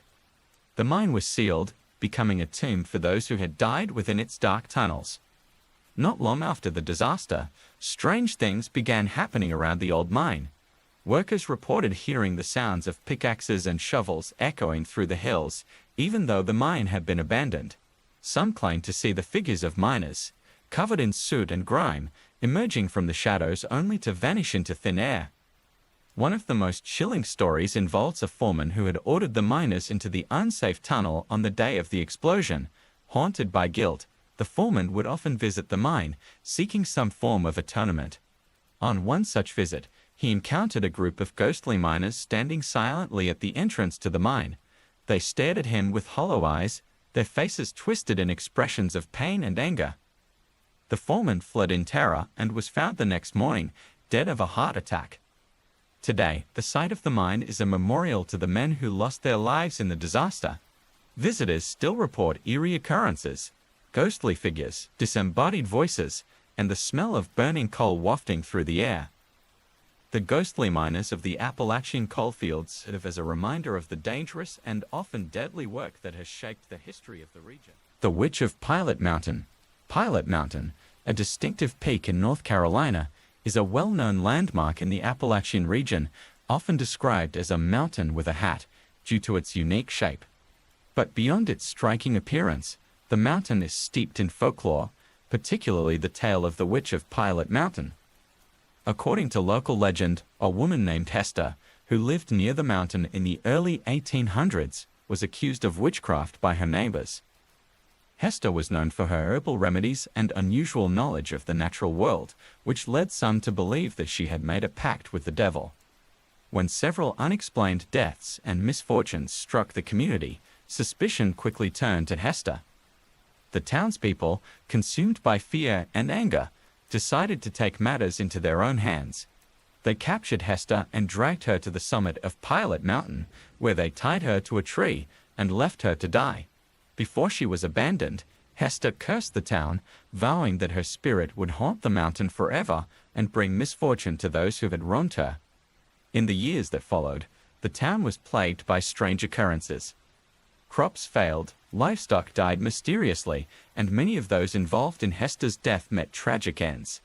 Some were found dead in their homes, their faces twisted in terror, while others disappeared without a trace. Hikers and campers near Pilot Mountain have reported seeing a shadowy figure at the summit, believed to be the restless spirit of Hester. She is said to appear on stormy nights, Her voice carried on the wind as she repeats the curse she cast on the town. Those who venture too close to the summit have described feeling an overwhelming sense of dread, as if being watched by an unseen force. While some dismiss the story as nothing more than a cautionary tale, others believe that the Witch of Pilot Mountain still roams the peak, her spirit unable to find peace. Whether or not the legend is true, the mountain remains a place of mystery and fear, its dark history etched into the landscape. The mystery of the Appalachian Giants. The Appalachian Mountains are home to many legends, but few are as strange and enigmatic as the tales of the Appalachian Giants. According to various reports, giant humanoid creatures have been sighted in the more remote parts of the mountains for centuries, described as towering figures with incredible strength and speed. The earliest stories of the Appalachian Giants come from the Native American tribes who once lived in the region. The Cherokee, in particular, spoke of a race of giants who inhabited the mountains long before the arrival of European settlers. These beings were said to be peaceful, but wary of humans, often retreating deeper into the wilderness when approached. As settlers began to move into the Appalachian region, stories of giant sightings increased. Some pioneers claimed to have encountered these giants while hunting or exploring the dense forests. One famous account from the late 1700s tells of a group of hunters who stumbled upon a giant's lair deep in the mountains. They described seeing massive footprints in the snow and a cave filled with the bones of large animals, suggesting that the giant had been feeding on the local wildlife. In the 1800s, a series of strange discoveries added fuel to the legend. Several large skeletal remains were unearthed in the Appalachian Mountains, with some bones measuring over 7 feet in length. While many of these finds were dismissed as the bones of prehistoric animals or exaggerated by local folklore, they nonetheless sparked a wave of interest in the possibility of giants living in the mountains. In more recent years, sightings of the Appalachian Giants have continued, though they remain rare and often dismissed as hoaxes or misidentifications. Those who believe in the giants argue that the vast, unexplored areas of the Appalachian Mountains could easily hide such creatures from human eyes. Skeptics, however, point out the lack of concrete evidence and argue that the giants are nothing more than a product of imagination and fear. Whether real or mythical, the Appalachian Giants remain one of the most intriguing mysteries of the region, a reminder of how much of the natural world remains unknown. The Crying Woman of the White Mountains. The White Mountains, part of the Appalachian Range in New Hampshire, are known for their rugged beauty and challenging hiking trails. But they are also home to a haunting tale that has been passed down through generations, the story of the Crying Woman. According to legend, the Crying Woman was once a young bride who lived in a small village at the base of the White Mountains. She and her husband were deeply in love, but their happiness was short-lived. One winter, her husband went hunting in the mountains and never returned. Despite the efforts of the villagers to find him, he was presumed dead, having likely perished in a storm or fallen victim to the harsh wilderness. Devastated by the loss, the young bride refused to accept her husband's fate. She would wander the mountains day and night, calling out his name and searching for any sign of him. The cold and exhaustion eventually took their toll, and one day she was found dead at the base of a cliff, her body frozen and her face streaked with tears. Since then, hikers and climbers have reported hearing the sound of a woman crying in the White Mountains, especially on cold, moonlit nights. The cries are often described as soft and mournful, echoing through the valleys and cliffs. Some have claimed to see a ghostly figure, dressed in white, wandering the trails as if searching for something, or someone lost long ago. The Crying Woman is said to appear to those who are lost or in danger, her presence both a warning and a reminder of the mountain's unforgiving nature. While the story may be rooted in tragedy, it also serves as a testament to the enduring power of love and the lengths to which one will go in the name of that love, even in the face of overwhelming odds. Whether or not the Crying Woman is real, her tale has become an integral part of the folklore of the White Mountains, adding a layer of mystery and melancholy to the already awe-inspiring landscape. The legend of Spearfinger. In the heart of the Smoky Mountains, the Cherokee tell a terrifying tale of Spearfinger, a shape-shifting witch with a stone body and a sharp obsidian finger that she used as a deadly weapon. According to the legend, Spearfinger roamed the Appalachian Mountains, preying on unsuspecting children and the elderly, luring them away from their homes before revealing her true, monstrous form. Spearfinger was known to disguise herself as a beloved family member or friend, making it nearly impossible to detect her presence until it was too late. Once she gained the trust of her victims, she would use her spear-like finger to pierce their bodies and remove their livers, which she consumed to sustain her unnatural life. The Cherokee people lived in constant fear of Spearfinger, and many attempts were made to hunt her down. Warriors would set traps in the forests, but Spearfinger, with her stone body, was immune to their weapons. She was said to have the ability to heal any wound, and her stone skin made her nearly invincible. Her ability to mimic the voices and appearances of loved ones made her a particularly insidious threat, as she could easily infiltrate homes and communities. One day, a group of Cherokee warriors devised a plan to defeat Spearfinger. They lured her to a narrow gorge in the mountains and set a trap that would cause the ground to collapse beneath her. When Spearfinger arrived, the warriors attacked, but their weapons, as usual, were ineffective against her stone skin. However, the warriors noticed that her one weakness was her heart, which was hidden in her right hand rather than her chest. With this knowledge, the warriors focused their attacks on her hand, eventually breaking through her defenses and striking her heart. Spearfinger let out a horrible scream and crumpled to the ground, her stone body shattering into pieces. The Cherokee celebrated their victory, knowing they had rid the mountains of one of their most feared enemies. Today, the legend of Spearfinger serves as both a cautionary tale and a reminder of the rich cultural history of the Cherokee people in the Appalachian region. The story is still told around campfires, with many locals claiming to hear her ghostly wail echoing through the mountains on cold, windy nights. The cursed town of Owen, Tennessee, a small town nestled in the Appalachian Mountains, is the setting for one of the most infamous and bizarre events in the region's history, the public hanging of Mary the Elephant in 1916.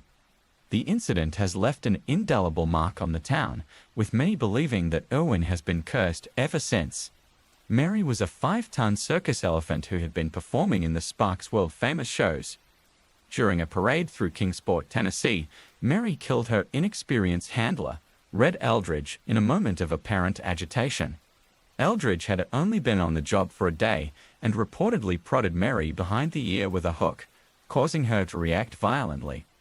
The circus management, fearing public outcry and the potential loss of business, decided that Mary must be put down. The decision was made to hang Mary from a railcar derrick in nearby Owen, where a large crowd gathered to witness the execution. The gruesome event did not go smoothly. The first attempt to hang Mary failed when the chain around her neck snapped, causing her to fall to the ground and break her hip. The second attempt was successful, and Mary was hanged until she died. This brutal act shocked the nation, and many believe it brought a curse upon the town of Owen. Since the hanging, the town has been plagued by a series of unfortunate events, from economic downturns to natural disasters. Some locals claim that Mary's spirit haunts the town, her ghost appearing in the form of a large shadowy figure that moves silently through the night. Others report hearing the sound of heavy chains clinking in the dark, accompanied by the mournful trumpet of an elephant. While some dismiss the curse as mere superstition, the story of Mary's tragic fate continues to cast a long shadow over Owen, serving as a reminder of the darker side of humanity and the consequences of cruelty. The spirits of Harper's Ferry, West Virginia, is a town steeped in history and tragedy, making it one of the most haunted places in the Appalachian Mountains. The town played a significant role during the Civil War, particularly during John Brown's raid in 1859, an event that is often cited as one of the sparks that ignited the conflict. John Brown, an abolitionist, led a group of men in an attempt to seize the federal armory at Harper's Ferry, intending to arm enslaved people and start a rebellion. The raid was ultimately unsuccessful, and Brown was captured and hanged, but the violence and bloodshed left a lasting impact on the town. The ghosts of Harper's Ferry are said to be the restless spirits of those who died during the raid and the battles that followed. One of the most famous hauntings is that of John Brown himself, whose ghost is said to appear near the armory where he made his last stand. Witnesses report seeing a bearded man in old-fashioned clothing, his face full of determination and sorrow as he paces the streets of the town.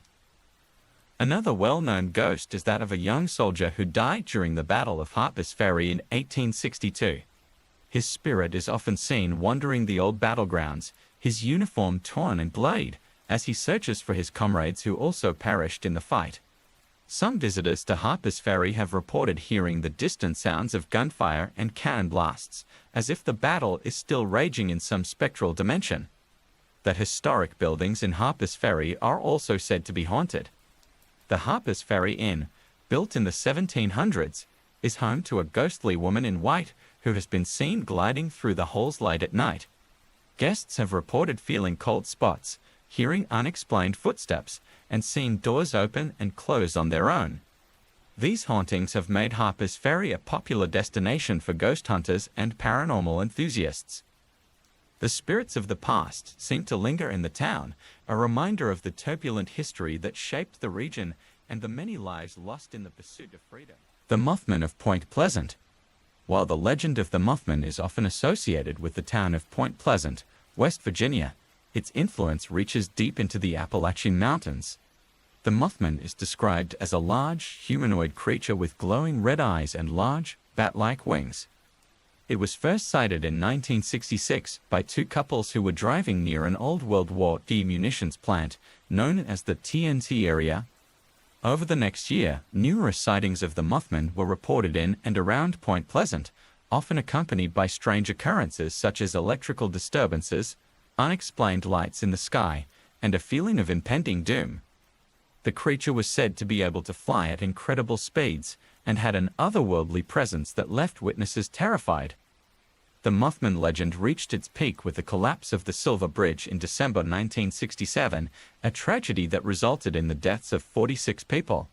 Some believe that the Mothman was a harbinger of the disaster, appearing to warn the townspeople of the impending catastrophe. Others claim that the creature was somehow responsible for the bridge's collapse, though there is no evidence to support this theory.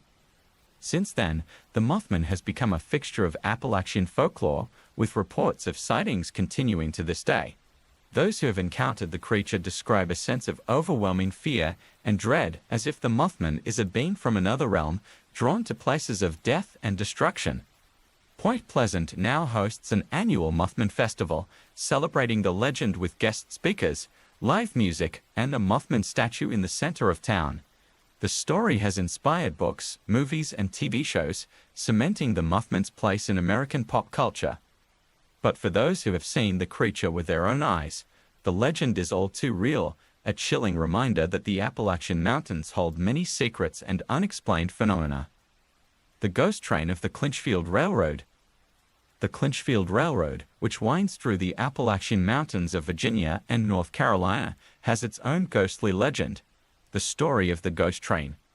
The railroad was constructed in the early 20th century to haul coal from the mines in the Appalachian region to markets in the southeast.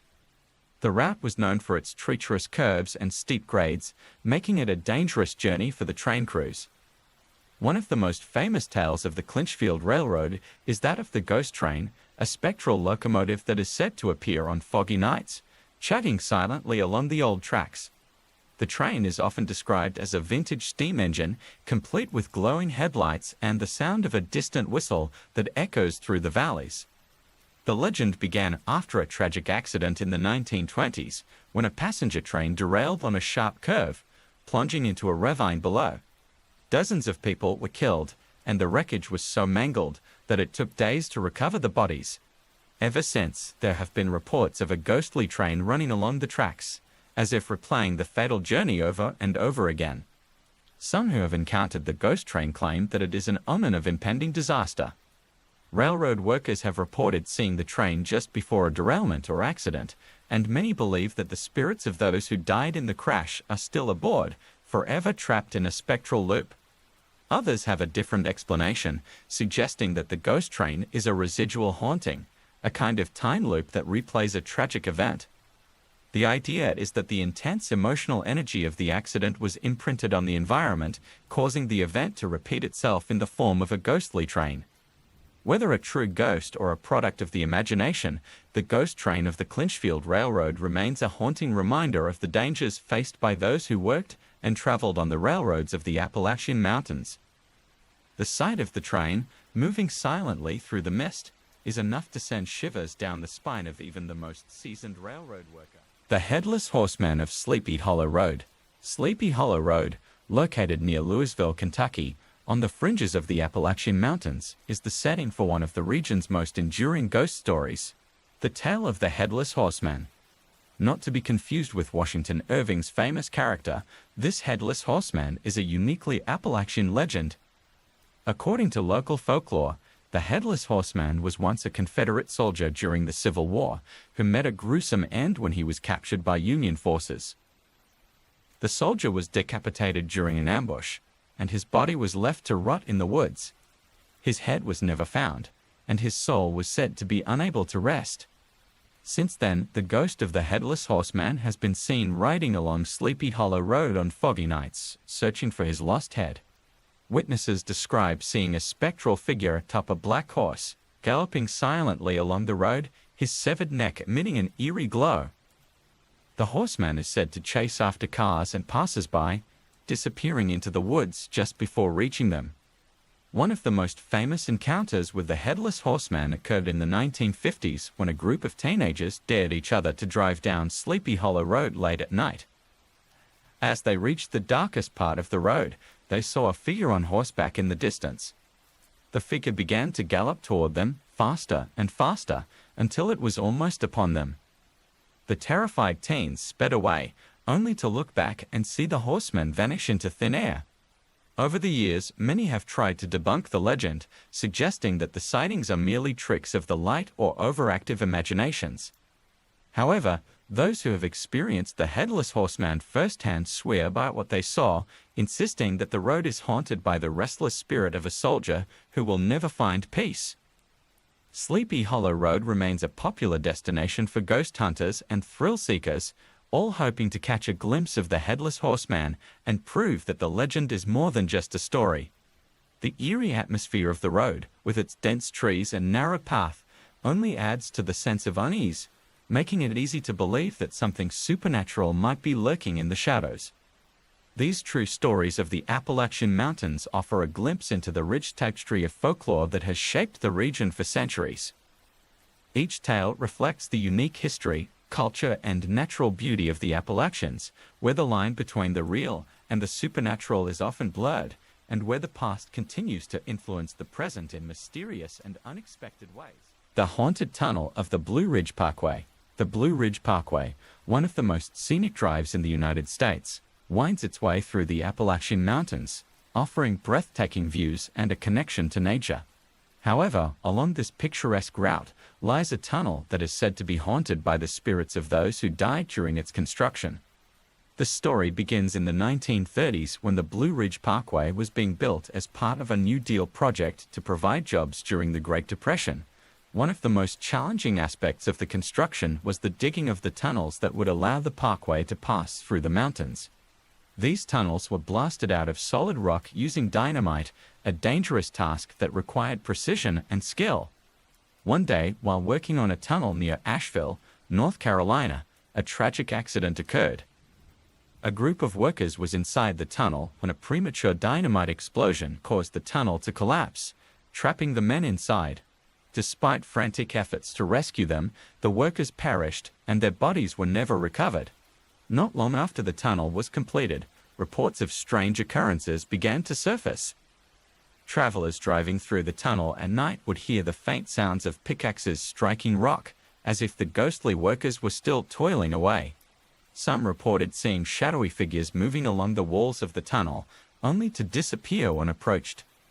The most chilling reports, however, came from those who claimed to hear desperate voices calling for help, echoing through the darkness of the tunnel. Local law suggests that the spirits of the trapped workers remain in the tunnel, forever trying to complete the job that cost them their lives. The tunnel has become a notorious spot for paranormal investigators, many of whom have captured unexplained sounds and images during their visits.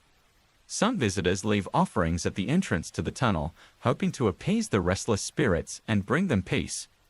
The haunted tunnel of the Blue Ridge Parkway is a reminder of the human cost of progress and the enduring presence of those who met tragic ends. For those who believe in the supernatural, the tunnel is a place of both fear and fascination, where the past continues to linger in the shadows of the Appalachian Mountains. The Ghosts of the Mountain Meadows Massacre. The Mountain Meadows Massacre is one of the darkest chapters in American history, a brutal event that took place in 1857 in what is now southern Utah. While the massacre itself occurred far from the Appalachian Mountains, the ghostly repercussions of the tragedy have reportedly been felt in the region, particularly in the remote and isolated areas where the story has taken on a life of its own. The massacre involved a group of settlers, primarily from Arkansas, who were traveling westward in a wagon train. They were attacked by a group of Mormon militiamen and Paiute Native Americans, who killed most of the settlers and left their bodies to be buried in shallow graves. The reasons for the massacre remain controversial, with theories ranging from religious fanaticism to revenge for perceived wrongs. In the years following the massacre, tales of strange happenings began to emerge from the Appalachian Mountains, where some of the descendants of the victims had settled. People spoke of seeing ghostly wagon trains moving silently through the forests, the spectral forms of men, women, and children appearing and disappearing like mist. Some claimed to hear the sound of distant gunfire and the cries of the dying, as if the massacre were being replayed in some otherworldly dimension. One of the most persistent legends involves a particular family that lived near the Blue Ridge Mountains, believed to be descendants of the massacre victims. They reported a series of disturbing events, including poltergeist activity, unexplained cold spots, and the apparition of a woman in pioneer clothing who would appear at their window, silently weeping. The family eventually moved away, unable to endure the haunting any longer. Paranormal investigators who have explored the region have reported experiencing similar phenomena, including unexplained shadows, EVP recordings of voices speaking in old-fashioned dialects, and the feeling of being watched by unseen eyes. The connection between the Appalachian hauntings and the Mountain Meadows massacre remains speculative, but the stories persist, adding another layer to the rich tapestry of Appalachian ghost lore. For those who believe in the lingering effects of tragedy, the Ghosts of the Mountain Meadows massacre serve as a reminder that the past can cast long and dark shadows, even across great distances and generations. The Appalachian Mountains, with their ancient forests and hidden hollows, provide the perfect backdrop for these tales of sorrow and loss, where the spirits of the past are never far from the surface. The cursed gold of the Appalachian Mountains. The Appalachian Mountains have long been rumored to hide treasure, from lost Confederate gold to buried pirate booty. One of the most enduring stories is that of a cursed treasure buried somewhere in the hills of eastern Kentucky. According to legend, a group of outlaws in the early 1800s stole a large sum of gold coins from a bank in Virginia and fled into the mountains to hide their loot. The outlaws buried the gold in a remote cave, intending to return for it once the heat had died down. However, as they were making their way out of the mountains, they were ambushed by a rival gang who killed them all, leaving no one alive to reveal the location of the treasure. The gold has remained hidden ever since, despite numerous attempts to find it. What makes this story particularly chilling is the curse said to be attached to the treasure. It is believed that anyone who searches for the gold will meet with misfortune, from accidents and illness to mysterious disappearances. Over the years, several would-be treasure hunters have vanished while searching the area, their bodies never found. Others have died under strange circumstances, leading to the belief that the treasure is guarded by vengeful spirits. One of the most famous incidents occurred in the early 20th century when a man named Samuel Tate claimed to have found the cave where the gold was hidden. Tate, an experienced prospector, had been searching for the treasure for years and was certain he had finally located it. However, before he could retrieve the gold, Tate fell ill with a mysterious fever and died within days, never revealing the location of the cave. Since then, the legend of the cursed gold has grown, with many locals refusing to even speak of it for fear of attracting bad luck. The story has become part of the folklore of the region, a cautionary tale about the dangers of greed and the power of the supernatural. Despite the curse, the lure of hidden treasure continues to draw adventurers to the Appalachian Mountains, each hoping to be the one to break the curse and claim the gold. Whether the treasure truly exists or is merely a figment of imagination, the legend of the cursed gold remains one of the most intriguing and eerie tales of the Appalachian Mountains. It serves as a reminder that some secrets are best left buried, and that the mountains hold mysteries that may never be fully understood. The Phantom Stagecoach of the Smoky Mountains. The Smoky Mountains, with their misty peaks and dense forests, are the perfect setting for ghost stories, and one of the most famous is that of the Phantom Stagecoach. According to legend, the stagecoach was once part of a route that ran through the mountains, carrying passengers and mail between the isolated communities scattered throughout the region. One fateful night in the late 1800s, the stagecoach was making its way through a narrow mountain pass when it was caught in a sudden, violent storm. The rain came down in torrents, turning the road into a quagmire of mud and rock. The horses struggled to keep their footing as the wind howled through the trees, and visibility was reduced to almost nothing. As the stagecoach rounded a particularly treacherous bend, the road gave way beneath it, sending the coach tumbling down the mountainside. The driver, the horses, and the passengers were all killed in the crash, their bodies crushed beneath the wreckage. The coach and its cargo were never recovered, swallowed up by the dense undergrowth and shifting earth. Since that night, travelers have reported seeing the phantom stagecoach on the very same mountain road, particularly during storms. The ghostly coach is described as an old-fashioned, horse-drawn vehicle, with lanterns glowing eerily in the darkness. The driver is a shadowy figure, his face obscured by a wide-brimmed hat, and the horses are said to be skeletal, their eyes glowing red. Those who encounter the phantom stagecoach often describe hearing the sound of hoofbeats and the creaking of wooden wheels before the coach appears out of the fog. It moves swiftly along the road as if unaware of the modern vehicles it passes, and then disappears into the mist, leaving no trace behind. Some believe that the phantom stagecoach is a harbinger of death, appearing to those who are about to meet their end. Others see it as a residual haunting, a ghostly replay of the tragic accident that claimed so many lives. Whatever the explanation, the story of the phantom stagecoach has become a part of the Smoky Mountains' rich tradition of ghostly tales, passed down through generations of mountain folk. The sight of the stagecoach, emerging from the mist on a stormy night, is enough to make even the most skeptical traveler shiver with fear. It is a reminder that the mountains, with their rugged beauty and hidden dangers, are a place where the past and present often collide, and where the line between the living and the dead is sometimes all too thin. These stories of the Appalachian Mountains capture the mystique and mystery of a region steeped in history and legend. From haunted tunnels and cursed treasures to vanishing men and phantom stagecoaches, the Appalachian Mountains are a place where the supernatural seems to be woven into the very fabric of the land, inviting those who dare to explore to uncover its many secrets. The ghost of Lucy at Greenbrier County. Greenbrier County, West Virginia, is known for its beautiful rolling hills and rich history. However, one of its most famous tales is that of a spirit named Lucy, whose haunting presence has been reported for over a century. Lucy was a young woman in the early 19th century, known for her beauty and kindness. She lived a simple life on a farm with her family.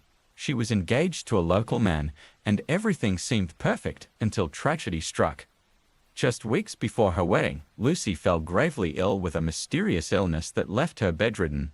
Despite the best efforts of her family and the local doctor, Lucy succumbed to her illness, dying just days before her wedding day.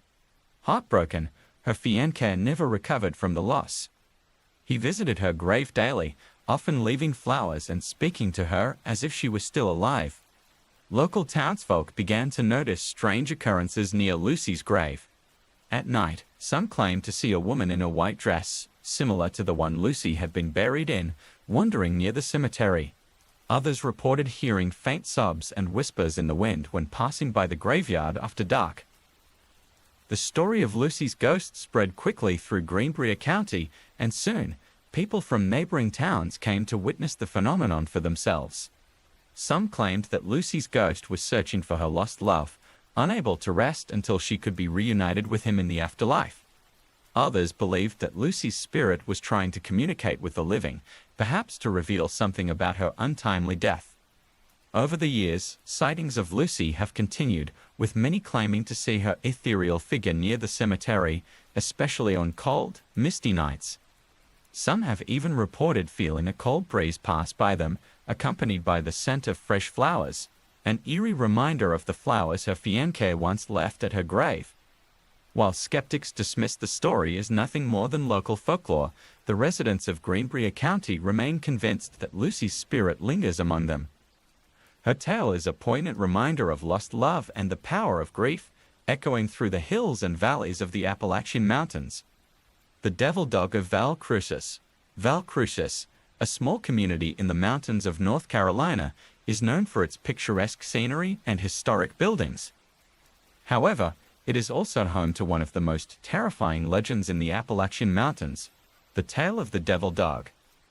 The story dates back to the 1800s when a local preacher encountered a strange black dog while walking along a rural road late at night. The dog was unusually large, with glowing red eyes and a menacing presence. As the preacher approached, the dog growled and bared its teeth, but what was most unsettling was that the dog seemed to radiate a sense of evil. The preacher, sensing that this was no ordinary dog, began to recite scripture, hoping to ward off whatever malevolent force was confronting him. As he did, the dog slowly backed away into the shadows, disappearing without a trace. Shaken, the preacher returned home, convinced that he had encountered a demon in the form of a dog. In the years that followed, other residents of Val Crucis reported similar encounters with the devil dog. The creature was always described the same way, jet black, larger than any dog they had ever seen, with glowing red eyes and an aura of malevolence. Some claimed that the dog would chase them, only to vanish into thin air when they reached the safety of their homes. Others reported hearing its growls and the sound of its heavy footsteps behind them, though when they turned to look, there was nothing there. The devil dog is believed to be a harbinger of doom, appearing before tragic events or disasters. Locals say that those who see the dog are cursed with bad luck or, worse, may meet an untimely end. The creature's origins are unknown, but some speculate that it is the spirit of a hound that was once owned by a cruel and evil man, cursed to roam the earth for eternity. Despite the fear that the devil dog inspires, the legend continues to be a part of Val Crucis' identity, a chilling reminder of the supernatural forces that are said to dwell in the Appalachian Mountains. Whether real or imagined, the devil dog serves as a warning to those who venture out alone at night, a spectral guardian of the dark and haunted woods. The Bell Witch's Appalachian cousin. While the Bell Witch is most famously associated with Adams, Tennessee, the legend has spread throughout the Appalachian Mountains, giving rise to stories of similar entities haunting the region. One such tale comes from the hills of western North Carolina, where a spirit known as the Bell Witch's Appalachian cousin has terrorized residents for generations. The story goes that in the early 1800s, a woman named Abigail Harper lived in a small, remote cabin in the mountains. She was a widow known for her knowledge of herbs and natural remedies, which led some to believe she was a witch. Despite these rumors, Abigail was kind and helped many of her neighbors when they fell ill or needed assistance. However, after a particularly harsh winter during which many people in the area died of illness, suspicion fell on Abigail. It was said that she had cursed the land, causing the sickness that ravaged the community. The townsfolk, fearful and desperate, confronted her and accused her of witchcraft. In a fit of anger, they'd burned her cabin to the ground, with Abigail still inside. As the flames consumed her home, Abigail cursed those who had wronged her, vowing to return from the grave to exact her revenge. From that day forward, strange things began to happen in the area. People reported hearing Abigail's voice in the wind, cursing them and promising retribution. Others saw her ghostly figure wandering the ruins of her cabin, her face twisted in anger and sorrow. The haunting grew more intense over time. Farm animals were found dead, crops withered, and children fell ill for no apparent reason. The residents believed that Abigail's spirit was responsible and that she was the Appalachian cousin of the infamous Bell Witch. To this day, the area where Abigail's cabin once stood is avoided by locals, who believe that her spirit still lingers, angry and vengeful. Some say that on cold, moonless nights, you can hear her curses carried on the wind, a reminder of the dark legacy left by those who accused an innocent woman of witchcraft. The tale of the Bell Witch's Appalachian cousin is a powerful example of how fear and superstition can lead to tragedy, and how the stories of the past continue to haunt the present in the Appalachian Mountains. The Silver Run Tunnel haunting. The Silver Run Tunnel, located in West Virginia, is a place shrouded in mystery and fear. Built in the late 1800s as part of the Baltimore and Ohio Railroad, the tunnel quickly gained a reputation for being haunted, and the stories surrounding it are some of the most chilling in Appalachian folklore. The most famous legend associated with the Silver Run Tunnel involves the ghost of a woman in white. According to the tale, a young bride was traveling by train to meet her fiancé when tragedy struck. As the train entered the tunnel, she either fell or was pushed from the carriage, meeting a gruesome end beneath the wheels of the train. Her body was never found, and it was believed that she was buried somewhere in the tunnel. Since then, numerous train crews and passengers have reported seeing the ghostly figure of a woman dressed in white standing at the entrance of the tunnel or walking along the tracks. She is described as having a pale, mournful expression, her dress stained with blood. Some say she raises her hand as if to stop the train, while others claim she silently boards the train, only to vanish before reaching the other side of the tunnel. The haunting is said to be most active during full moons or on the anniversary of the bride's death. Those who have encountered the ghost speak of an overwhelming sense of sadness and dread, as if the tunnel itself is steeped in the grief of the tragic event. Some have even reported hearing the faint sound of a woman sobbing, echoing through the darkness of the tunnel. Despite its fearsome reputation, the Silver Run Tunnel remains a popular destination for ghost hunters and thrill seekers, all hoping to catch a glimpse of the mysterious woman in white. The tunnel has been the subject of numerous investigations, with many capturing unexplained phenomena on camera or audio recordings. The Silver Run Tunnel haunting is a testament to the power of local legends in the Appalachian Mountains, where the line between the living and the dead often seems blurred. It serves as a chilling reminder that some spirits may never find peace, forever trapped in the places where they met their untimely end.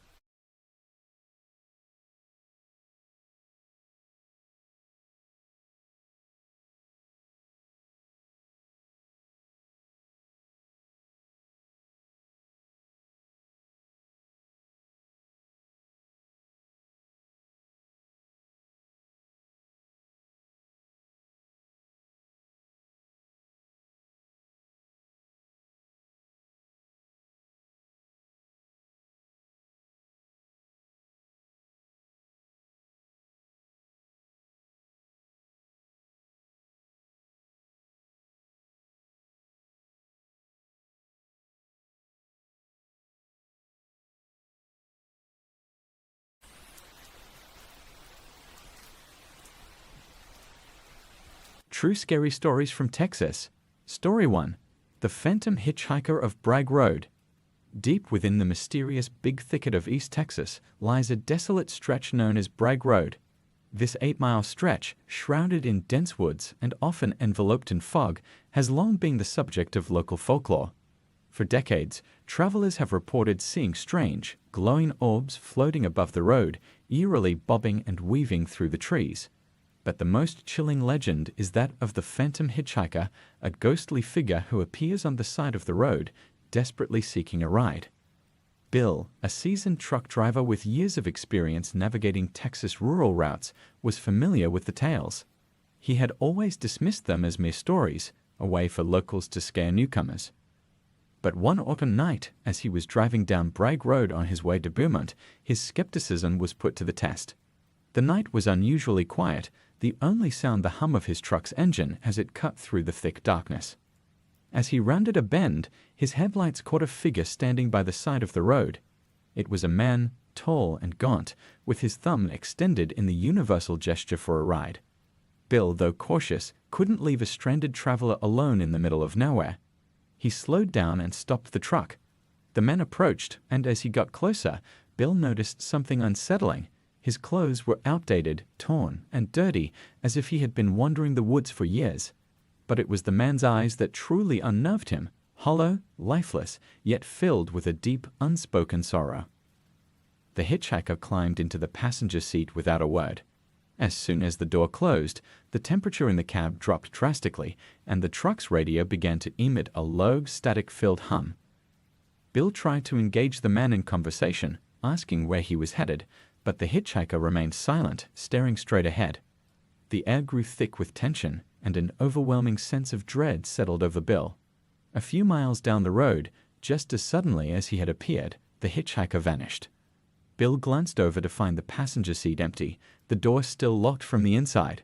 His heart pounded in his chest as he struggled to comprehend what had just happened. He pulled over, stepping out into the cold night air, but there was no trace of the mysterious figure.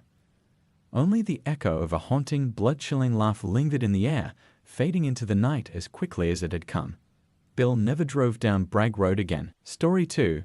The Woman in White of the Austin State Hospital. The Austin State Hospital, Texas' oldest psychiatric institution, has seen its share of suffering and despair since it opened its doors in 1861. Over the years, the hospital has housed thousands of patients, many of whom spent their final days within its walls. The spirits of these tormented souls are said to linger, their presence felt by those who dare to enter the hospital's oldest wings. Among the numerous ghost stories that have emerged from the hospital, none is more tragic than that of the woman in white. According to legend, she was a patient in the early 1900s, committed to the hospital after a series of traumatic events left her mentally shattered. Unable to cope with her pain, she took her own life, hanging herself in one of the hospital's isolated rooms. Since then, her spirit has been trapped within the hospital, doomed to wander the halls for eternity. Those who have encountered the woman in white describe her as a tall, slender figure dressed in a flowing white gown, her face obscured by a long veil. She is often seen in the hospital's old wing, where the paint is peeling from the walls and the air is thick with the scent of decay. Her presence is usually preceded by an icy chill, and those who see her report feeling an overwhelming sense of sadness and despair. Tom, a night security guard at the hospital, had heard the stories but never believed them until one fateful night. As he made his rounds through the old wing, the lights began to flicker, casting eerie shadows on the walls. He shrugged it off as a power surge and continued on his way. But as he approached a particularly dark corridor, he saw her, a woman in white, standing at the far end of the hall, her back turned to him. Tom called out to her, thinking she was a lost visitor, but she didn't respond. He approached cautiously, his flashlight beam cutting through the darkness. When he was just a few feet away, the woman slowly turned to face him. What he saw made his blood run cold. Her face, partially visible through the veil, was twisted in agony, her eyes hollow and lifeless. Before he could react, she let out a low, mournful wail and began to drift toward him.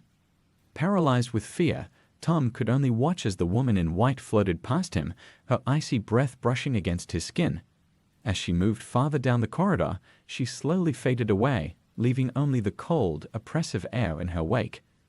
Tom immediately reported the incident, but his supervisors dismissed it as a figment of his imagination. Nevertheless, Tom knew what he had seen, and he never returned to that wing of the hospital again. Story 3.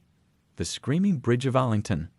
Arlington, Texas, is home to a haunting legend that has terrified locals for generations, the tale of the Screaming Bridge. The story dates back to the 1950s when a tragic accident claimed the lives of several teenagers who were driving across a narrow, rickety bridge late one night. As the car reached the middle of the bridge, it suddenly collapsed, plunging the vehicle into the murky waters below. All of the passengers drowned, their desperate screams echoing through the night. Since that fateful night, the bridge has earned a sinister reputation. Locals say that on quiet, moonless nights, the screams of the victims can still be heard, piercing the silence and sending shivers down the spines of those nearby. The bridge itself has long since been rebuilt, but the original structure's cursed legacy endures.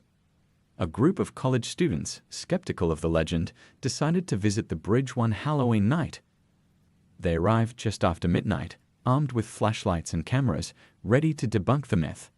The air was still, the only sounds the occasional rustle of leaves and the distant call of a night bird. As they stood on the bridge, the students began to joke and laugh, their voices echoing across the water. But their laughter was soon cut short. The temperature dropped suddenly, and the night grew unnaturally quiet. A feeling of unease settled over the group as a faint, distant scream reached their ears. They froze, straining to listen. The scream grew louder, more desperate, as if someone was crying out for help. Then, without warning, the bridge began to tremble beneath their feet. Panic set in as the students felt ghostly hands brushing against them, pulling at their clothes, trying to drag them down into the water below. Terrified, they fled back to their cars, the scream still ringing in their ears. They swore they would never return to the screaming bridge, and to this day, they remain haunted by the memory of that night. Story 4. The Cursed House of Yorktown Memorial Hospital. Yorktown Memorial Hospital, located in the small town of Yorktown, Texas, is a place where the veil between the living and the dead is thin. Built in the 1950s and abandoned in the 1980s, the hospital has become a notorious hotspot for paranormal activity. The building, with its decaying walls and empty corridors, exudes an aura of malevolence that draws ghost hunters and thrill seekers from all over the country. The spirits that inhabit Yorktown Memorial are said to be those of former patients, nurses, and even a sinister presence believed to be a demon. Visitors have reported being touched, scratched, and even pushed by unseen forces. Disembodied voices echo through the halls, and shadowy figures lurk in the corners of rooms, watching intruders with malevolent intent. Jenny, a skeptic who had never believed in ghosts, decided to visit the hospital with a group of friends. They arrived just before sunset, armed with flashlights and recording equipment, eager to capture evidence of the supernatural.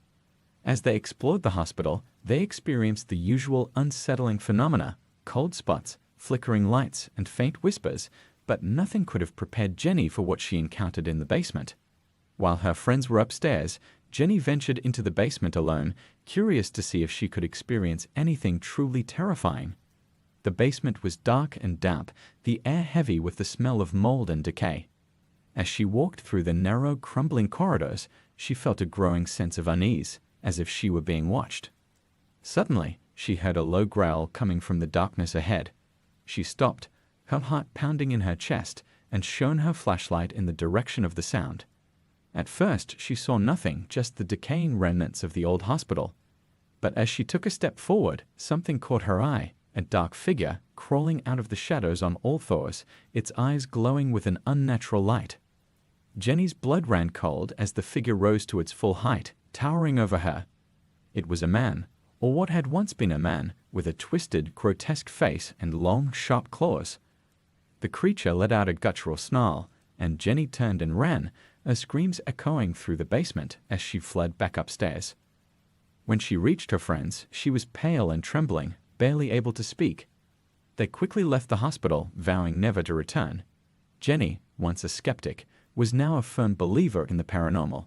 She knew that whatever had been lurking in the basement of Yorktown Memorial Hospital was not a lost soul, but something far darker, something that should never have been disturbed. Story 5. The Demon of Goatman's Bridge.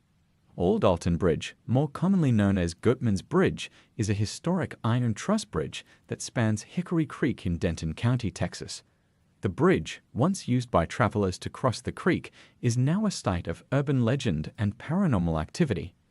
The most famous tale associated with the bridge is that of the Goatman, a half-man, half-goat creature that is said to haunt the area. According to legend, the Goatman was once a successful African-American goat farmer who lived near the bridge. Enraged by his success, local clan members lynched him, hanging him from the bridge and leaving his body to rot. But when they returned to the bridge the next day, his body was gone, and the Goatman's vengeful spirit was born. It is said that he now prowls the bridge and the surrounding woods, seeking revenge on those who dare to cross his path. One night, a group of thrill seekers decided to visit Goatman's Bridge, hoping to catch a glimpse of the infamous creature. They arrived at the bridge just after midnight, their nerves tingling with excitement and fear. The moon was hidden behind thick clouds, casting the area in complete darkness. As they stood on the bridge, one of them began to taunt the Goatman, daring him to show himself. At first, nothing happened. But then, the air grew thick and oppressive, and a foul smell began to permeate the area.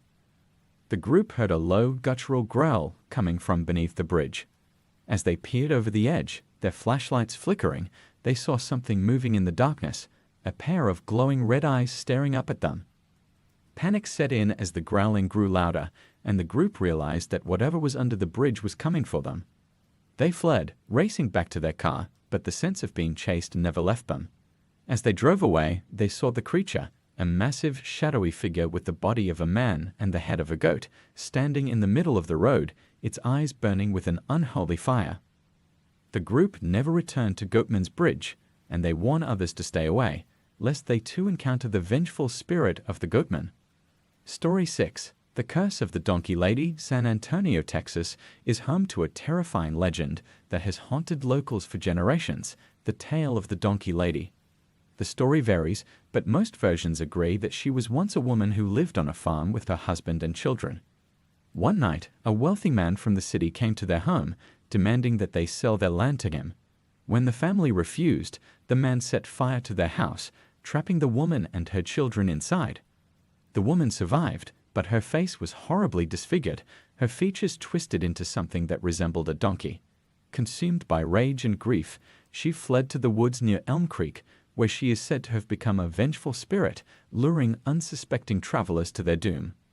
Those who have encountered the Donkey Lady describe her as a grotesque figure with the body of a woman and the face of a donkey, her eyes filled with an unquenchable hatred. She is said to wander the woods at night, her mournful brays echoing through the trees. Some say she can even be summoned by driving to the bridge over Elm Creek and calling out to her. One night, a group of friends decided to test the legend. They drove out to the bridge and parked their car, the only sound the chirping of crickets and the rustling of leaves in the wind. After a few minutes of waiting, one of them called out, taunting the Donkey Lady to show herself. At first, there was only silence. But then they heard it, a low, animalistic bray, followed by the sound of something heavy moving through the brush. The air grew thick with the stench of burning flesh, and the group began to feel a rising sense of dread. Suddenly, the trees around them began to shake, and a figure emerged from the darkness. It was the Donkey Lady, her twisted, animalistic face illuminated by the car's headlights. She let out a blood-curdling scream and charged at the car, her long, clawed hands reaching out to grab them. The group barely managed to start the car and speed away, the Donkey Lady's screams echoing in their ears as they fled. They vowed never to return to the bridge, and they warn others to stay away from the cursed place, lest they too fall victim to the wrath of the Donkey Lady. Story 7. The Haunting of Hotel Galvez. Hotel Galvez, located in Galveston, Texas, is a grand, historic hotel that has welcomed guests since 1911. But behind its luxurious exterior lies a history of tragedy and loss that has given rise to numerous ghost stories.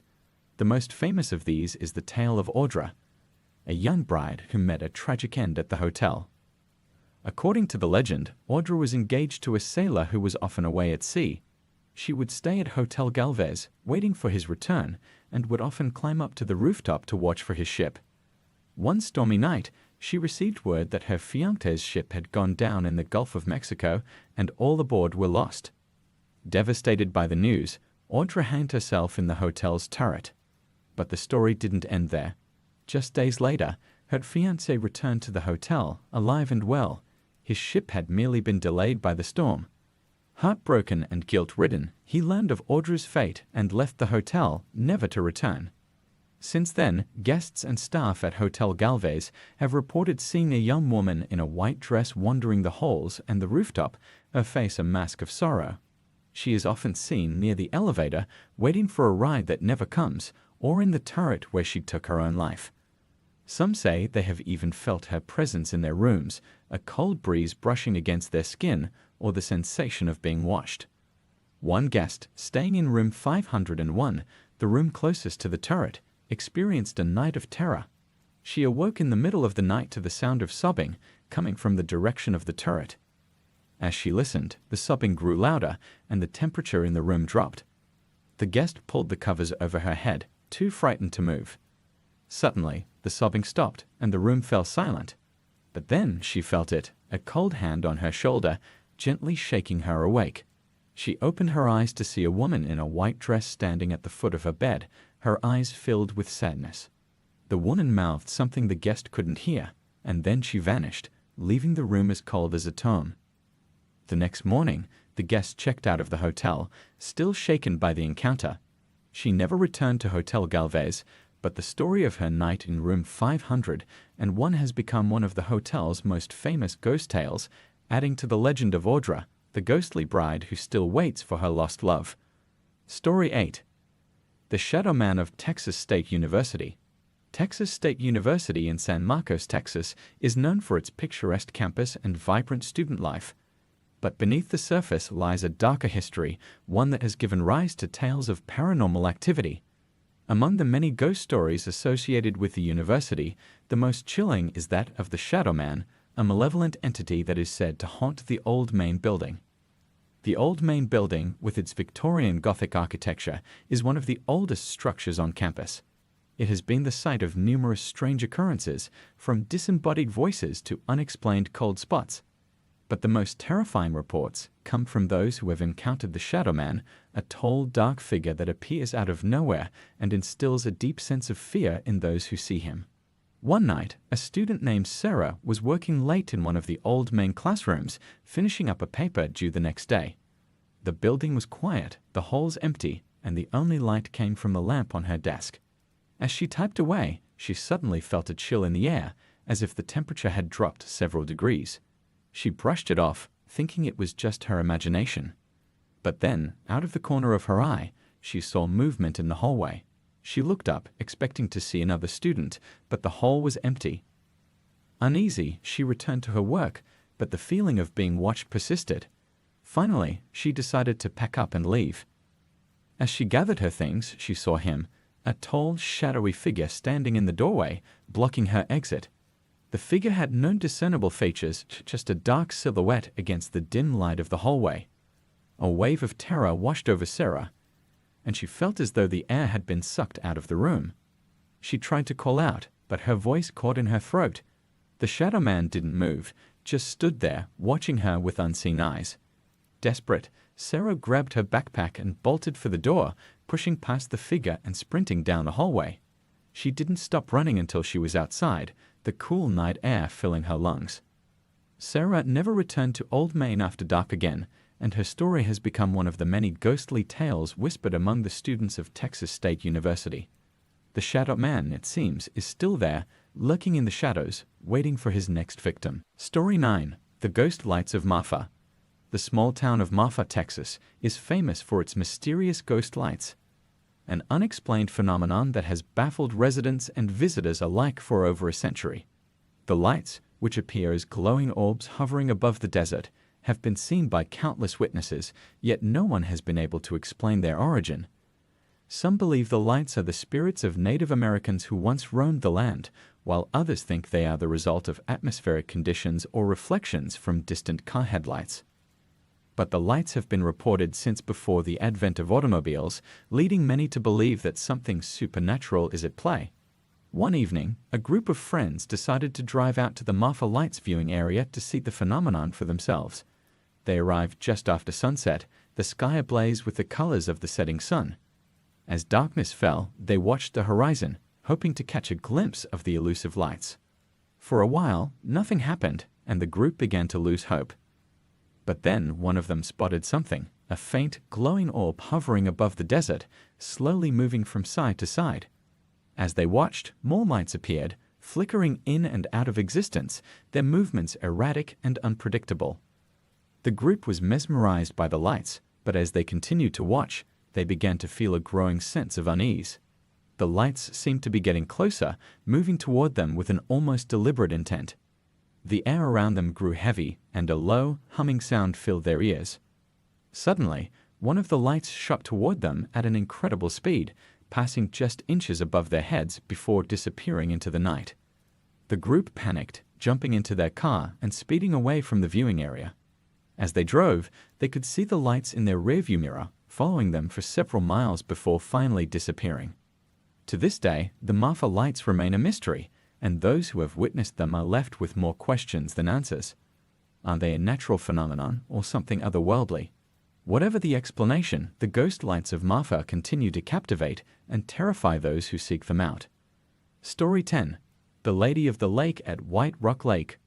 White Rock Lake, located in Dallas, Texas, is a serene and picturesque spot popular with locals for boating, fishing, and picnicking. But beneath its tranquil surface lies a dark legend, the tale of the Lady of the Lake, a ghostly figure who haunts the shores of the lake, searching for a ride home. According to the legend, the Lady of the Lake was a young woman who drowned in the lake many years ago, possibly on the night of her wedding. Her spirit, unable to find peace, is said to appear on foggy nights, standing by the side of the road near the lake, dressed in a soaking wet white gown. One night, a couple was driving along the road that circles the lake when they saw her, a pale, slender woman standing by the water's edge, her dress clinging to her body, her hair wet and matted. Concerned, they stopped the car and asked if she needed help. The woman silently nodded and climbed into the backseat, her cold, wet body sending shivers down their spines. As they drove, the couple asked her where she needed to go, but she remained silent, staring out the window with a distant, haunted expression. When they reached the address she had pointed to, they turned around to find the backseat empty, water dripping onto the seat where she had been sitting. Confused and frightened, the couple knocked on the door of the house, hoping to find some explanation. An elderly woman answered, and when they told her what had happened, she sighed and invited them in. She explained that the Lady of the Lake was her daughter, who had drowned in the lake years ago on her wedding night. Many had reported seeing her ghost, still trying to find her way home. The couple, shaken by the experience, left the house and never returned to White Rock Lake after dark. The Lady of the Lake continues to be one of Dallas' most enduring ghost stories, a reminder of the tragic fate of a young bride whose spirit still lingers by the water. Story 11. The Crying Girl of the Alamo. The Alamo, one of the most historic and iconic landmarks in Texas, is also one of the most haunted.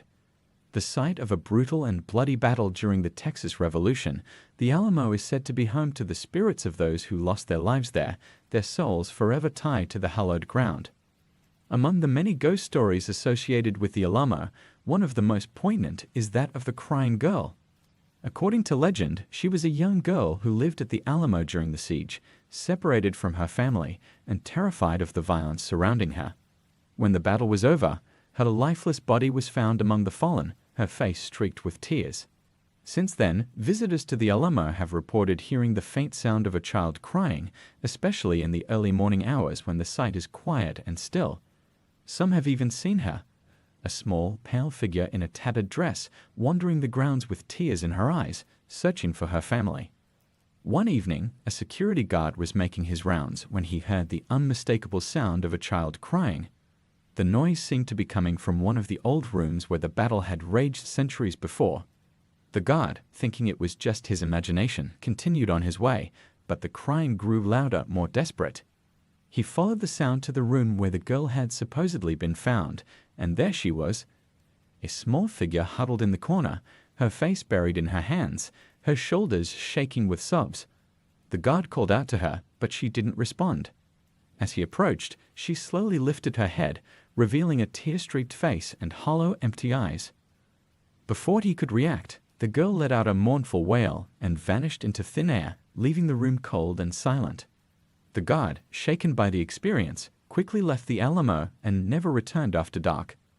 The story of the Crying Girl has become one of the Alamo's most enduring ghost tales, a reminder of the tragedy that unfolded on those sacred grounds. Story 12. The Ghosts of Presidio La Bahia. Presidio La Bahia, located in Goliad, Texas, is a historic Spanish fort that played a significant role in the Texas Revolution. The fort was the site of the Goliad Massacre, where over 300 Texian soldiers were executed by Mexican forces. The bloodshed and suffering that took place within the walls of Presidio La Bahia have left a lasting mark, and many believe the spirits of the fallen soldiers still haunt the fort. Visitors to the fort have reported a wide range of paranormal activity, from shadowy figures to disembodied voices. The most common sighting is that of a lone soldier dressed in a ragged uniform, patrolling the walls of the fort. He is often seen at dusk, his face a mask of sorrow as he walks the grounds, his footsteps echoing in the silence. One night, a group of history enthusiasts decided to spend the night at the fort, hoping to experience some of the legendary hauntings. They set up camp in one of the old barracks, their flashlights casting long shadows on the crumbling walls. As the night wore on, they began to hear strange noises, footsteps, whispers, and the sound of metal clanking against stone. Suddenly, one of them saw him, a soldier standing in the doorway, his uniform torn and blood-stained, his eyes hollow and lifeless. The soldier stared at them for a moment, then turned and walked out into the courtyard. The group, too frightened to move, watched as the soldier continued his patrol, disappearing into the darkness. The next morning, the group left the fort, still shaken by what they had seen. They knew that the spirits of Presidio La Bahia were still there, guarding the fort as they had done in life, unable to find peace after the horrors of the massacre. The ghosts of Presidio La Bahia remain a powerful reminder of the fort's bloody history, their restless souls forever tied to the place where they met their tragic end. Story 13. The Haunted Tracks of San Antonio. In San Antonio, there is a set of railroad tracks that has become famous for a strange and eerie phenomenon. According to local legend, a school bus full of children was struck by a train at the crossing many years ago, killing everyone on board. The spirits of the children, unable to move on, are said to haunt the tracks, protecting others from meeting the same fate. The legend goes that if you stop your car on the tracks and put it in neutral, the spirits of the children will push your car to safety, up and over the tracks. Some people have even reported seeing tiny handprints on their car windows after experiencing the phenomenon. One night, a group of friends decided to test the legend. They drove out to the tracks, turned off the car, and put it in neutral. As they waited, they felt a sudden jolt, as if something had pushed the car forward. Slowly, the car began to move, rolling uphill and over the tracks. The friends, stunned by what was happening, could only watch in amazement as their car was carried to safety. When they reached the other side, they got out to inspect the car. To their shock, they found small handprints on the back of the car, as if tiny hands had been pushing it from behind. The friends quickly left the tracks, convinced that the spirits of the children were real and still watching over the crossing. The haunted tracks of San Antonio have become a popular destination for thrill-seekers and paranormal enthusiasts, all eager to experience the strange phenomenon for themselves. Whether it's the spirits of the children or something else entirely, one thing is certain: there is something very unusual about those tracks. Story 14. The Ghost of Driscoll Hotel. The Driscoll Hotel in Austin, Texas, is one of the most luxurious and historic hotels in the state. Built in 1886, the hotel has hosted numerous celebrities, politicians, and even presidents. But behind its opulent facade lies a history of tragedy and loss, leading many to believe that the hotel is haunted. One of the most famous ghost stories associated with the Driscoll is that of a young girl who died tragically at the hotel. According to the legend, the girl was the daughter of a wealthy cattle baron who was staying at the hotel. One day, while playing with a ball on the grand staircase, the girl slipped and fell to her death. Her spirit is said to still linger in the hotel, playing with her ball and wandering the halls. Guests have reported hearing the sound of a ball bouncing down the staircase, only to find no one there. Others have seen the ghostly figure of a young girl in a white dress, her laughter echoing through the empty corridors. One guest, staying in a room near the staircase, awoke in the middle of the night to the sound of a child giggling. When she opened her eyes, she saw the girl standing at the foot of her bed, her ball in hand, before disappearing into the darkness. The ghost of the young girl is just one of many spirits said to haunt the Driscoll Hotel. Other stories include the ghost of a former senator who died in the hotel, as well as the spirit of a bride who took her own life in one of the suites. The Driscoll Hotel remains a popular destination for those interested in the paranormal, its rich history and ghostly inhabitants continuing to intrigue and terrify visitors. Story 15. The Curse of Spaghetti Warehouse. The Spaghetti Warehouse in Houston, Texas is known for its delicious Italian food and historic charm. But the restaurant is also famous for something far more sinister: the ghostly presence of a woman who is said to haunt the building.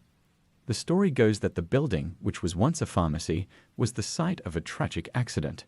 A pharmacist fell to his death down an open elevator shaft, leaving behind a grieving widow.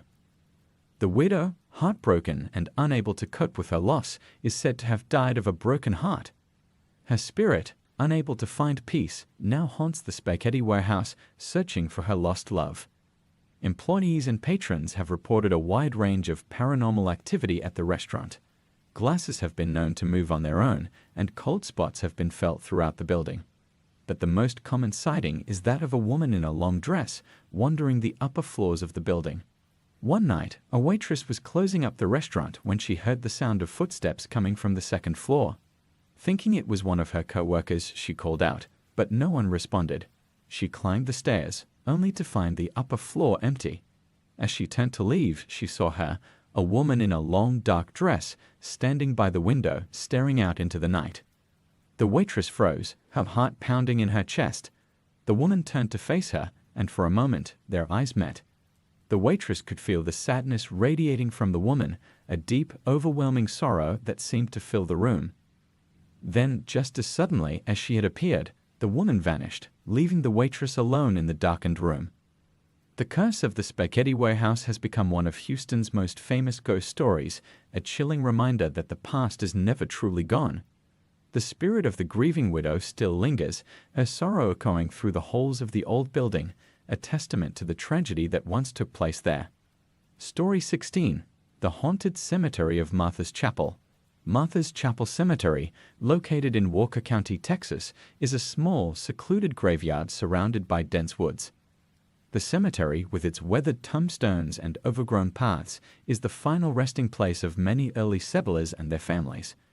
But the cemetery is also known for something far more sinister, the ghostly apparitions and strange occurrences that have been reported there for years. Visitors to the cemetery have reported seeing shadowy figures moving among the tombstones, and some have even heard disembodied voices calling out to them from the darkness. The most famous ghost associated with Martha's Chapel is that of a young girl who is said to roam the cemetery at night, her mournful cries echoing through the trees.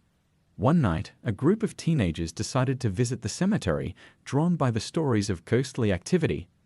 They arrived just after midnight, their flashlights cutting through the thick darkness. As they explored the cemetery, they began to feel a growing sense of unease. The air was thick and heavy, and the silence was oppressive, broken only by the sound of their own footsteps. Suddenly, one of them saw something moving in the distance, a small, pale figure weaving between the tombstones. They called out, but the figure didn't respond. As they got closer, they realized it was a young girl, dressed in a white gown, her face hidden by her long dark hair. She seemed to be searching for something, her movements slow and deliberate. The group watched in silence as the girl moved through the cemetery, her form almost translucent in the moonlight. But as they approached, she suddenly stopped and turned to face them. Her eyes were hollow and empty, her face twisted in a mask of sorrow. The group, terrified, turned and ran, not stopping until they were back at their car. To this day, the ghost of the young girl is said to haunt Martha's Chapel Cemetery, her restless spirit unable to find peace. The cemetery remains a popular destination for ghost hunters and thrill seekers, all hoping to catch a glimpse of the tragic figure who still roams the grounds. Story 17. The Ghost of Jefferson Hotel. The Jefferson Hotel in Jefferson, Texas, is a historic hotel with a reputation for being one of the most haunted places in the state. Built in the 1850s, the hotel has hosted many guests over the years, but some of them never left. The hotel is said to be home to several spirits, each with their own story to tell. The most famous ghost associated with the Jefferson Hotel is that of a young woman named Lydia Grimes. According to legend, Lydia was staying at the hotel with her fiancé when she discovered that he had been unfaithful. Devastated, she took her own life in one of the hotel rooms. Her spirit is said to still linger in the hotel, unable to move on. Guests staying at the Jefferson Hotel have reported a wide range of paranormal activity, from cold spots to disembodied voices.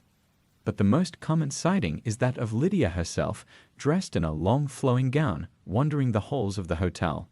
She is often seen near the room where she died, her face a mask of sorrow. One guest, staying in that very room, awoke in the middle of the night to the sound of soft crying. As she listened, the crying grew louder, and the temperature in the room dropped. She turned on the light and saw her, a young woman in a white gown, standing at the foot of the bed, her face streaked with tears. The guest, too frightened to move, watched as the woman slowly walked toward the door and disappeared into the hallway. The next morning, she checked out of the hotel, still shaken by the experience. The story of Lydia Grimes has become one of the most famous ghost tales associated with the Jefferson Hotel, adding to its reputation as one of the most haunted places in Texas. Story 18. The Curse of the Blue Light Cemetery.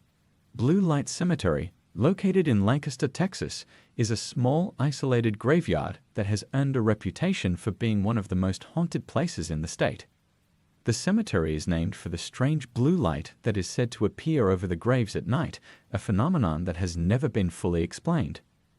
According to legend, the blue light is the spirit of a woman who was buried in the cemetery many years ago. The woman, who was accused of being a witch, was hanged by a mob and buried in an unmarked grave. Her spirit, unable to find peace, is said to haunt the cemetery, her presence marked by the eerie blue light. One night, a group of friends decided to visit the cemetery, drawn by the stories of the mysterious blue light. They arrived just before midnight, their flashlights casting long shadows on the ground. As they explored the cemetery, they began to feel a growing sense of unease.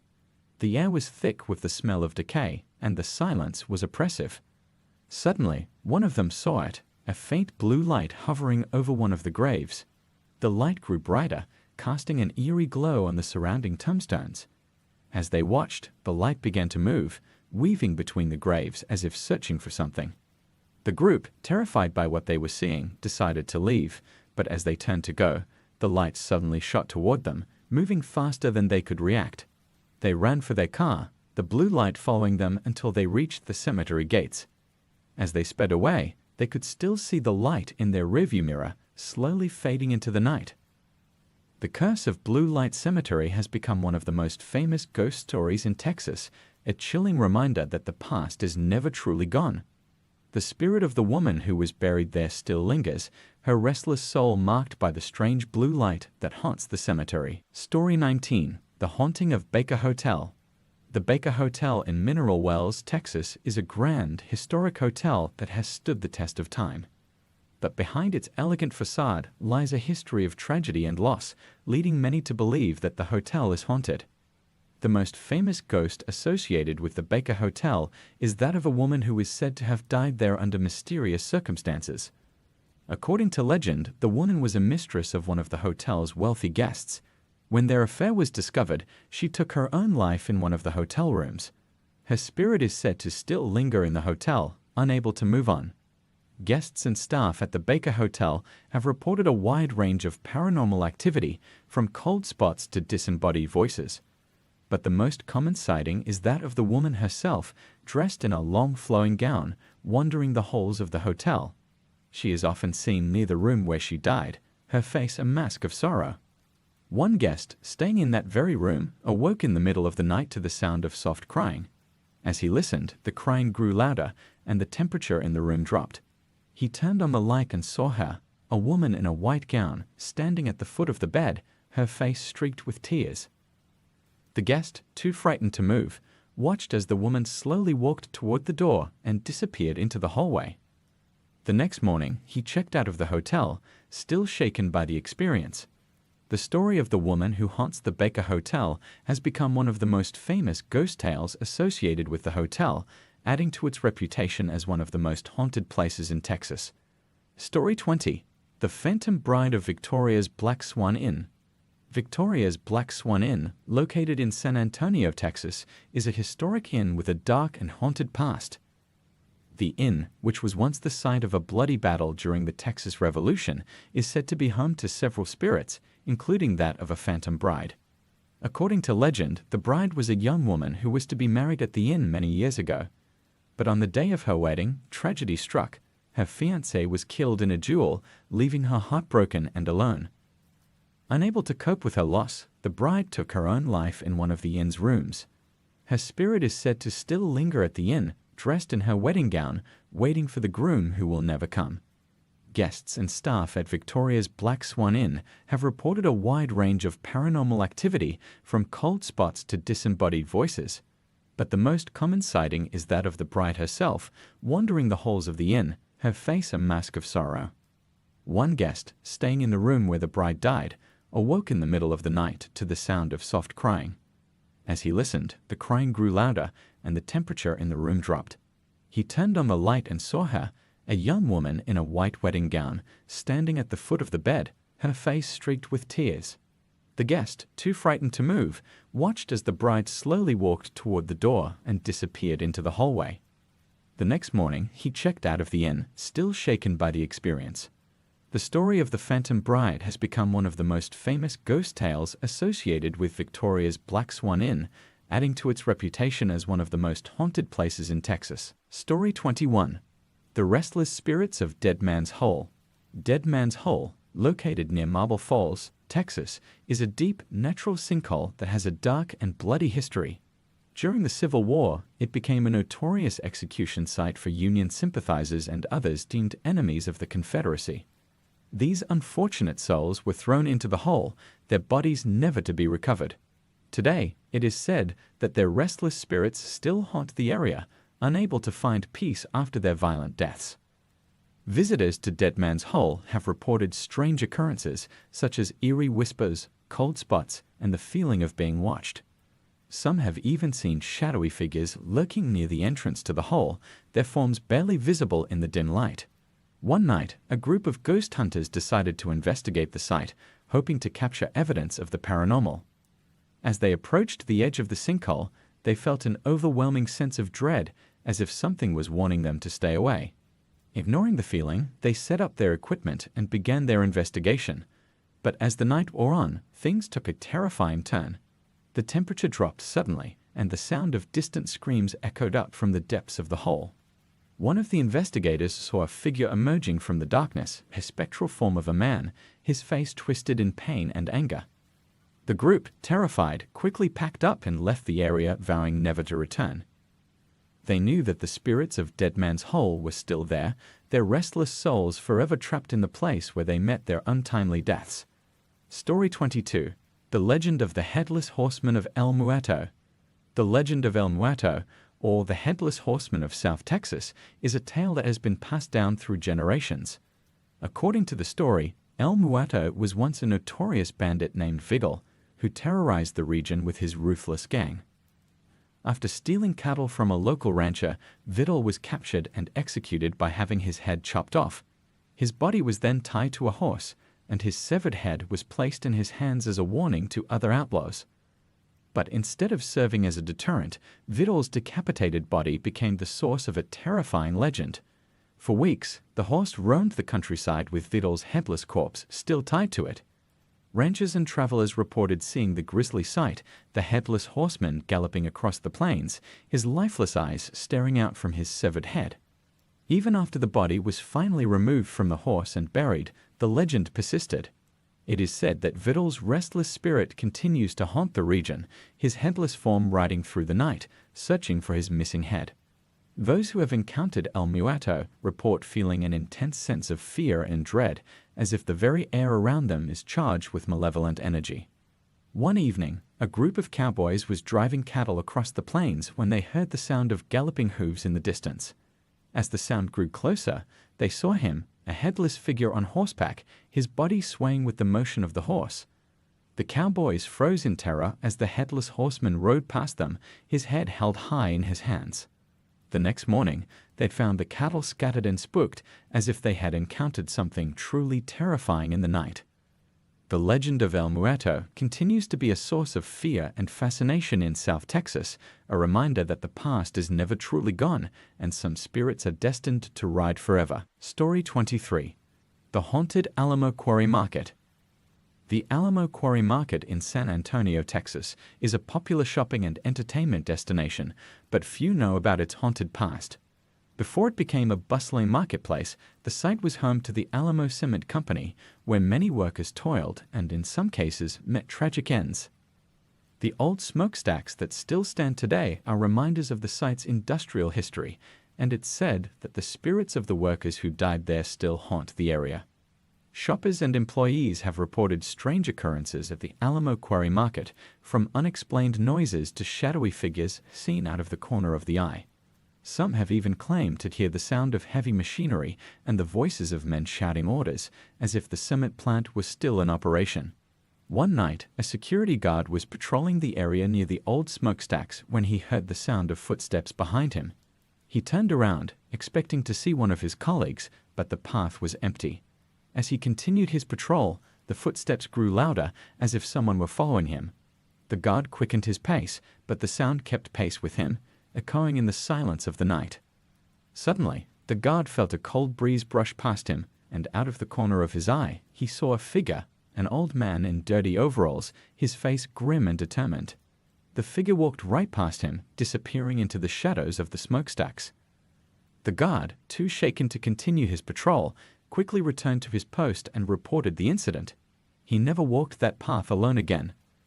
The haunted history of the Alamo Quarry Market serves as a reminder that even in the midst of modern life, the spirits of the past can still linger, their presence felt by those who are attuned to the paranormal. Story 24. The Curse of the Dripping Springs Cemetery. Dripping Springs, Texas is a small town with a big secret, a cursed cemetery that has been the source of strange and terrifying events for years. The Dripping Springs Cemetery is said to be haunted by the spirits of those who were buried there under tragic or mysterious circumstances. The most infamous of these spirits is that of a young woman who died under mysterious circumstances in the early 1900s. According to local legend, the woman was the daughter of a wealthy landowner who fell in love with a man her father disapproved of. When she refused to end the relationship, her father had the man killed and arranged for his daughter to be sent away. Heartbroken, the woman took her own life, and her spirit is said to haunt the cemetery, searching for her lost love. Visitors to the cemetery have reported seeing the ghostly figure of a woman in a long dress wandering among the tombstones. Some have even heard her crying, the sound echoing through the trees. One night, a group of teenagers decided to visit the cemetery, hoping to catch a glimpse of the famous ghost. They arrived just after midnight, their flashlights casting eerie shadows on the ground. As they explored the cemetery, they began to feel a growing sense of unease. The air was thick and heavy, and the sound of the wind in the trees was almost deafening. Suddenly, one of the teens saw her, a woman in a long flowing dress, standing by a grave. Her face was pale and expressionless, her eyes filled with sorrow. The group watched in silence as the woman began to move, slowly walking toward them. They could hear her sobbing, the sound growing louder with each step. Terrified, the teens turned and ran, not stopping until they were back at their car. As they drove away, they looked back and saw the woman standing at the edge of the cemetery, watching them leave. The curse of the Dripping Springs Cemetery continues to be a source of fear and fascination for those who dare to visit. The spirit of the young woman still haunts the cemetery, her sorrow and despair a constant reminder of the tragedy that befell her. Story 25. The Ghost of the Baker's Street Pub. Baker's Street Pub in Houston, Texas, is a popular spot for locals and tourists alike, known for its lively atmosphere and British-inspired decor. But the pub is also known for something far more sinister, the ghostly presence of a former patron who is said to haunt the establishment. The story goes that the pub was once the site of a gruesome murder. A man was stabbed to death during a bar fight, and his spirit has been unable to find peace ever since. Patrons and staff have reported a wide range of paranormal activity, from cold spots to the sound of disembodied voices. But the most common sighting is that of a man in a dark coat, sitting at the bar, nursing a drink. One night, a bartender was closing up the pub when she noticed a man sitting at the far end of the bar. He was dressed in a dark coat, his face obscured by the shadows. Thinking he was a late-night straggler, she approached him and asked if he needed anything. The man didn't respond, just sat there, staring into his drink. The bartender, feeling uneasy, turned to grab a glass from the shelf. When she turned back, the man was gone, his stool empty. The only sign that he had ever been there was the half-empty glass on the bar. The bartender, shaken by the experience, quickly finished her closing duties and left the pub, still wondering if she had imagined the whole thing. The ghost of Baker's Street Pub has become one of Houston's most famous ghost stories, a chilling reminder that the past is never truly gone. The spirit of the man who met a violent end still lingers in the pub, his presence felt by those who work and drink there, a silent witness to the tragedy that took place so many years ago. Story 26. The Spirits of Spone Hospital. Spone Hospital in Corpus Christi, Texas, is one of the oldest hospitals in the state, with a history that dates back to the early 1900s. Over the years, The hospital has seen countless patients pass through its doors, some of whom never left. The spirits of those who died within its walls are said to haunt the hospital, their restless souls unable to find peace.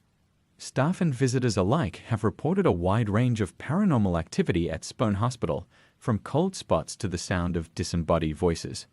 But the most chilling reports involve the sighting of ghostly figures wandering the halls. One of the most famous spirits is that of a nurse who died in a tragic accident many years ago. She is often seen in the old wing of the hospital, still tending to patients in the afterlife. One night, a young nurse was working the night shift in the old wing when she heard the sound of footsteps coming down the hallway. Thinking it was one of her colleagues, she called out, but no one responded. The footsteps continued, growing louder and more distinct. The nurse, feeling uneasy, walked to the nurse's station to see who it was. As she rounded the corner, she saw her, a nurse in an old-fashioned uniform, her face pale and expressionless. The ghostly nurse walked right past her, not acknowledging her presence, and disappeared into one of the patient rooms. The young nurse, too frightened to follow, quickly returned to her station and refused to leave until her shift was over. The spirit of the nurse is just one of many ghosts said to haunt Spone Hospital. The building's long history and the countless lives that have passed through its doors have left a lasting mark, one that continues to be felt by those who work there. Story 27. The Devil's Backbone. The Devil's Backbone is a winding, treacherous stretch of road in the Texas Hill Country, known for its stunning views and dangerous curves. But the road is also infamous for something far more sinister, the numerous ghost stories and paranormal experiences associated with it. The area is said to be haunted by the spirits of Native Americans, Confederate soldiers, and even outlaws who met their end on the rugged terrain. One of the most famous tales is that of the ghostly apparitions that appear along the road, particularly on foggy nights. Travelers have reported seeing shadowy figures standing by the side of the road, only to disappear as they approach. Others have heard the sound of phantom hoofbeats, as if a group of riders is galloping through the night. One evening, a man was driving along the Devil's Backbone on his way home from work. As he navigated the winding road, he noticed a figure standing in the distance, shrouded in mist. As he got closer, he realized it was a man dressed in old-fashioned clothing, his face hidden by a wide-brimmed hat. The man raised his hand as if to signal for a ride, but as the driver slowed down, the figure vanished into thin air. Shaken by the experience, the man continued on his way, but the sense of unease lingered. He later learned that the area where he had seen the figure was the site of an old stagecoach robbery where several travelers had been killed. The ghostly figure he encountered was believed to be one of the victims, still searching for help on a lonely stretch of road. The Devil's Backbone remains one of Texas' most haunted locations, its dark history and eerie atmosphere making it a place of both beauty and terror. Story 28. The Cursed Church of Terlingua. Terlingua, Texas, is a small, remote town near the Mexican border, known for its ghost town and rugged landscape.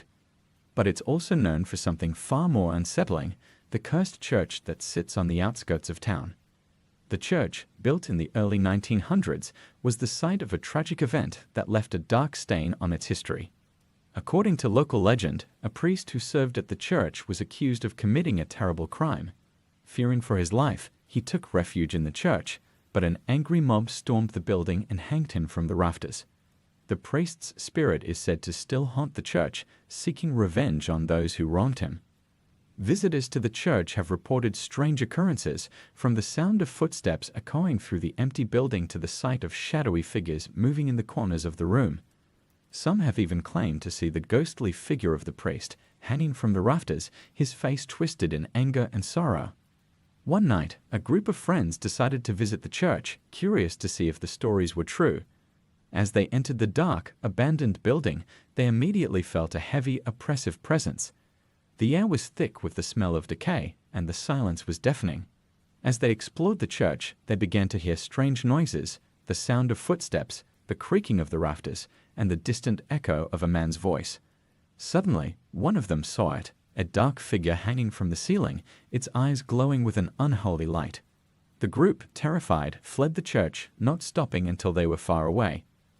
The cursed church of Terlingua remains a place of fear and fascination, its dark history and haunted reputation drawing those brave enough to explore its secrets. Story 29. The Phantom of Texas Theater. The Texas Theater in Dallas, Texas, is famous for being the location where Lee Harvey Oswald, the alleged assassin of President John F. Kennedy, was captured. But the theater is also known for something far more eerie, the ghostly figure that is said to haunt its halls. According to legend, the Phantom is the spirit of a man who died in the theater many years ago. He is often seen sitting in the balcony, watching the screen with a distant, haunted expression. Some have even claimed to see him walking through the theater, his footsteps echoing in the empty corridors. One evening, a projectionist was working late in the theater, preparing for the next day's show. As he went about his duties, he noticed a man sitting in the balcony, dressed in an old-fashioned suit.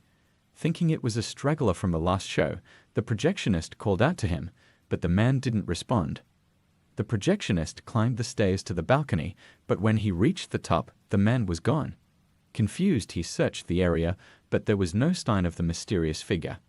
As he turned to leave, he felt a cold breeze brush past him, and out of the corner of his eye, he saw the man again, standing at the edge of the balcony, staring down at him with a blank expression. The projectionist, now thoroughly spooked, quickly left the theater, not daring to look back. The Phantom of Texas Theater remains one of Dallas' most famous ghost stories, a chilling reminder that the past can still linger in the most unexpected places. Story 30. The Spirits of Yorktown Memorial Hospital. Yorktown Memorial Hospital in Yorktown, Texas, is one of the most haunted places in the state, known for its dark history and the numerous spirits said to inhabit its halls. Built in the 1950s, the hospital was originally run by the Felician Sisters, a Catholic order of nuns, and served as a facility for the terminally ill and those in need of long-term care. Over the years, many patients died within its walls, and some say their spirits never left. Visitors and paranormal investigators have reported a wide range of supernatural activity at Yorktown Memorial Hospital, from cold spots and disembodied voices to shadowy figures and even physical attacks. One of the most infamous spirits is that of a former patient who was known for his violent tendencies. He is said to roam the halls, his presence marked by a feeling of intense anger and aggression. One night, a group of ghost hunters decided to investigate the hospital, hoping to capture evidence of the paranormal. As they explored the building, they encountered several strange occurrences, including the sound of footsteps following them and the feeling of being watched. But the most terrifying experience came when they entered the old surgical ward. As they set up their equipment, one of the investigators felt a sharp pain in his back, as if someone had scratched him. He turned around, but no one was there. The group quickly checked his back and found 3 long red scratches running down his spine, still fresh and bleeding. Terrified, they decided to leave the hospital, but as they made their way to the exit, they'd heard the sound of a man laughing, a low, menacing chuckle that echoed through the empty halls. Yorktown Memorial Hospital remains a hotspot for paranormal activity, its dark history and numerous deaths, making it a place of fear and fascination for those who dare to explore its haunted halls. Story 31. The Ghosts of the Old Lavaca County Jail. The Old Lavaca County Jail in Hallettsville, Texas, is a historic building with a dark and haunted past. Built in the late 1800s, the jail housed some of the most dangerous criminals in the region, many of whom met a violent end within its walls. The spirits of these men are said to still haunt the jail, their restless souls unable to move on. Visitors to the Old Lavaca County Jail have reported a wide range of paranormal activity, from cold spots and strange noises to the sighting of ghostly figures. One of the most infamous spirits is that of a former inmate who was executed in the jail. His ghost is said to linger in his old cell, his presence marked by the sound of chains rattling and the feeling of intense despair. One night, a group of paranormal investigators decided to spend the night in the jail, hoping to capture evidence of the supernatural.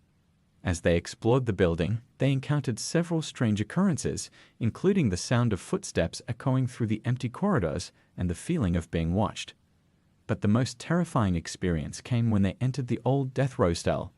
As they set up their equipment, one of the investigators felt a cold breeze brush past him, followed by the sound of chains rattling.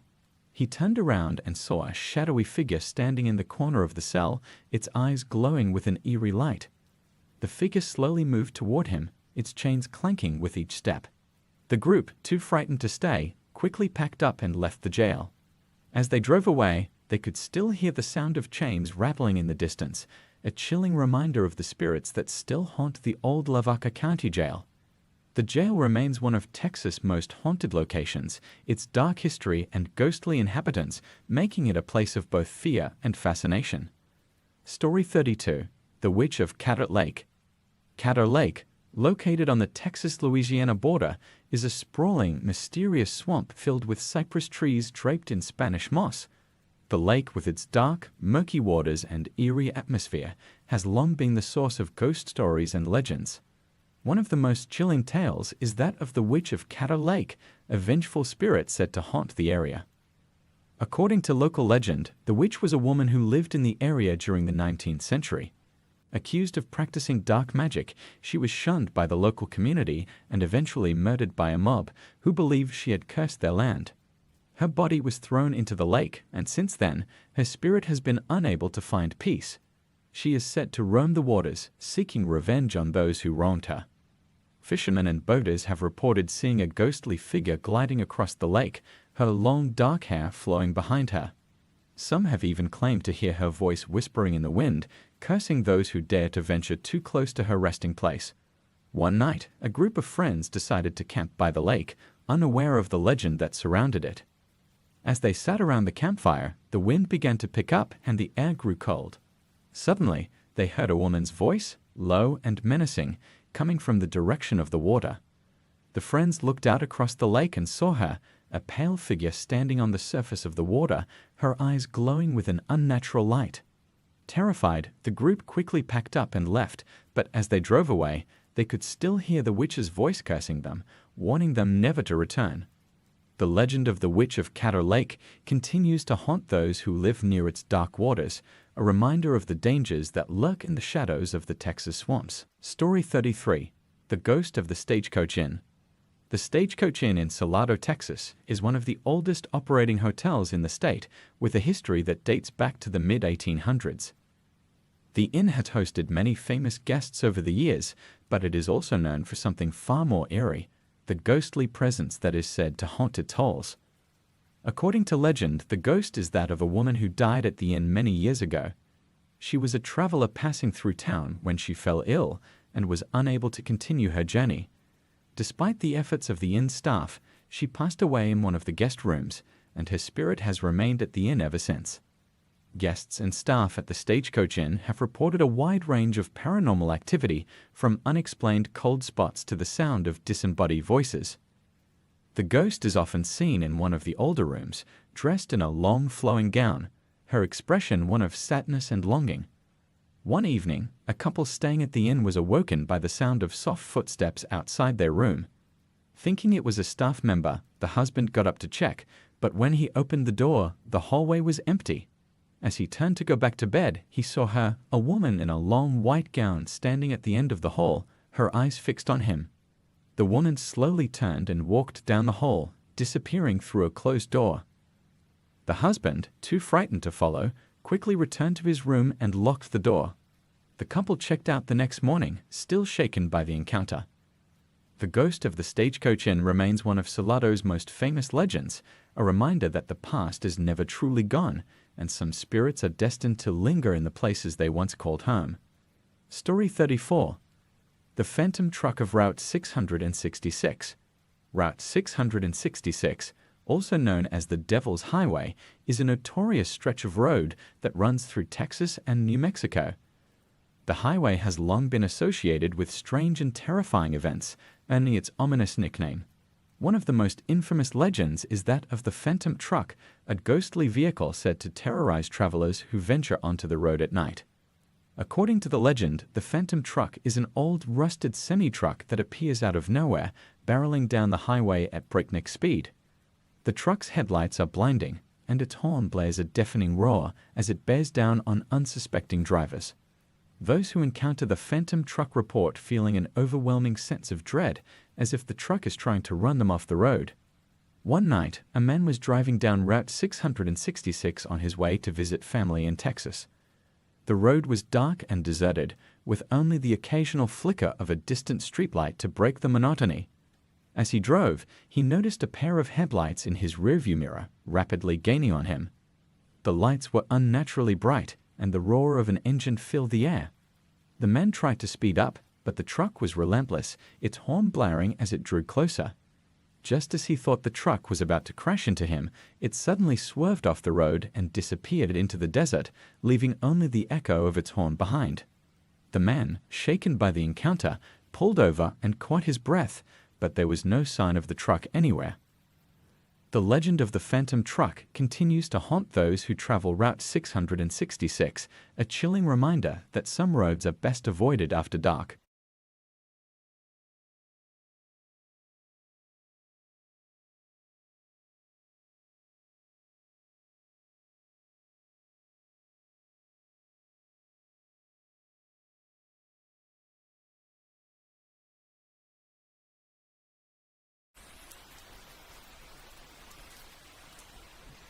One, The Man in the Woods. Redditor u/haunted_hiker shared a bone-chilling story from their teenage years, a story that still haunts them to this day. Growing up in a small town nestled near a vast and dense forest, the woods were a place of adventure for them and their friends. However, this forest also had a darker side, filled with local legends of missing persons and unexplained phenomena. One summer, craving solitude and the thrill of the unknown, they decided to embark on a solo hiking trip deep into the woods, far beyond where they had ever ventured before. After several hours of hiking, they found a perfect spot to set up camp, a clearing surrounded by towering trees with a small creek nearby. The tranquility was almost surreal, but as night fell, an unsettling feeling began to creep in. The forest, once full of life and sound, fell eerily silent. In the dead of night, they were abruptly awakened by the sound of rustling leaves. At first, they dismissed it as an animal, but the rustling soon gave way to something far more disturbing, faint whispers, almost like a conversation just out of earshot. Straining to listen, the whispers grew louder, but the words were indistinct, muddled by the dense foliage. Then, amidst the whispers, they heard something that made their blood run cold. Someone, or something, was mimicking their voice, calling out for help. The voice was eerily similar, but there was something off about it, a hollow and unnatural tone that sent shivers down their spine. Paralyzed with fear, they stayed still, listening as the voice continued to call out, echoing through the trees. As dawn approached, the voice faded, replaced by the sound of birds chirping and the rustling of the wind through the leaves. Shaken, they quickly packed up and left the forest, vowing never to return. It wasn't until years later that they learned the forest had a dark history. A man had gone missing there decades ago, his body never found. Some hikers reported hearing his voice long after his disappearance, calling out for help in the dead of night. Whether it was the man's spirit or something else entirely, /haunted_hiker never went back to find out. 2. The Old Woman in the Window. Reddit user u/ghostlyglance recounts a disturbing experience from their childhood that has left a permanent scar on their psyche. They grew up in a small, close-knit town where everyone knew each other, and the community thrived on shared stories and local legends. Across the street from their house stood an abandoned house, a place that had long since fallen into disrepair. The house had a tragic past. A fire had claimed the lives of the family that once lived there, and the town, out of respect and perhaps fear, left the house untouched. As a child, u/ghostlyglance was always warned to stay away from the old house, but like all children, they were curious. One night, unable to sleep, they stared out of their bedroom window, their gaze drawn to the dark silhouette of the house across the street. As they watched, they noticed a flicker of movement in one of the upstairs windows. To their horror, they saw an old woman staring back at them, her face pale and expressionless, her eyes dark pits that seemed to bore into their soul. Frozen in fear, they watched as the old woman's lips moved, as if whispering something, though no sound reached their ears. The encounter lasted only a few seconds, but it felt like an eternity. When they finally found the courage to look away and run to their parents, they were met with skepticism. Their parents assured them that the house was empty, and what they saw was just a figment of their imagination. Years later, after they had moved away, Ghostly Glance heard from a childhood friend that the old house was finally being demolished. But before the wrecking crew could finish their work, several workers reported seeing an old woman in the windows, even though the house had been cleared out. Some say it was the spirit of the mother who perished in the fire, forever watching over her lost home. Others believe it was something far more sinister, something that refused to let go of the past. 3. The shadow figure in the basement. User U/Dark Corridors shared a terrifying encounter from their college days, one that would make anyone think twice about venturing into dark, forgotten places. They were living in an old apartment building that had once been a grand hotel during the early 20th century. The building had a rich history, but over the years it had fallen into disrepair, and the once luxurious rooms were now cheap student housing. Despite the creaky floors and outdated decor, the building had a certain charm, except for the basement. The basement was a cold, damp place where tenants stored their belongings. It was filled with old furniture, broken appliances, and the kind of random junk that accumulates in such places. But it was also a place of unease. U/Dark Corridors had heard rumors from other tenants about strange occurrences in the basement, lights flickering, objects moving on their own, and a pervasive sense of being watched. One evening, they'd ventured into the basement to retrieve a box of winter clothes. As they descended the stairs, the temperature dropped noticeably, and the air grew thick with the smell of mildew. The single light bulb hanging from the ceiling flickered as they entered the room. As they scanned the rows of boxes and furniture, they felt a sudden wave of unease. Out of the corner of their eye, they saw a shadow figure standing at the far end of the basement. The figure was tall and humanoid, but had no discernible features. It stood perfectly still, yet its presence felt oppressive and malevolent. U/Dark Corridors tried to rationalize what they were seeing, telling themselves it was just a trick of the light, a shadow cast by some object. But as they stared at it, the figure seemed to shift, almost as if it were aware of being watched.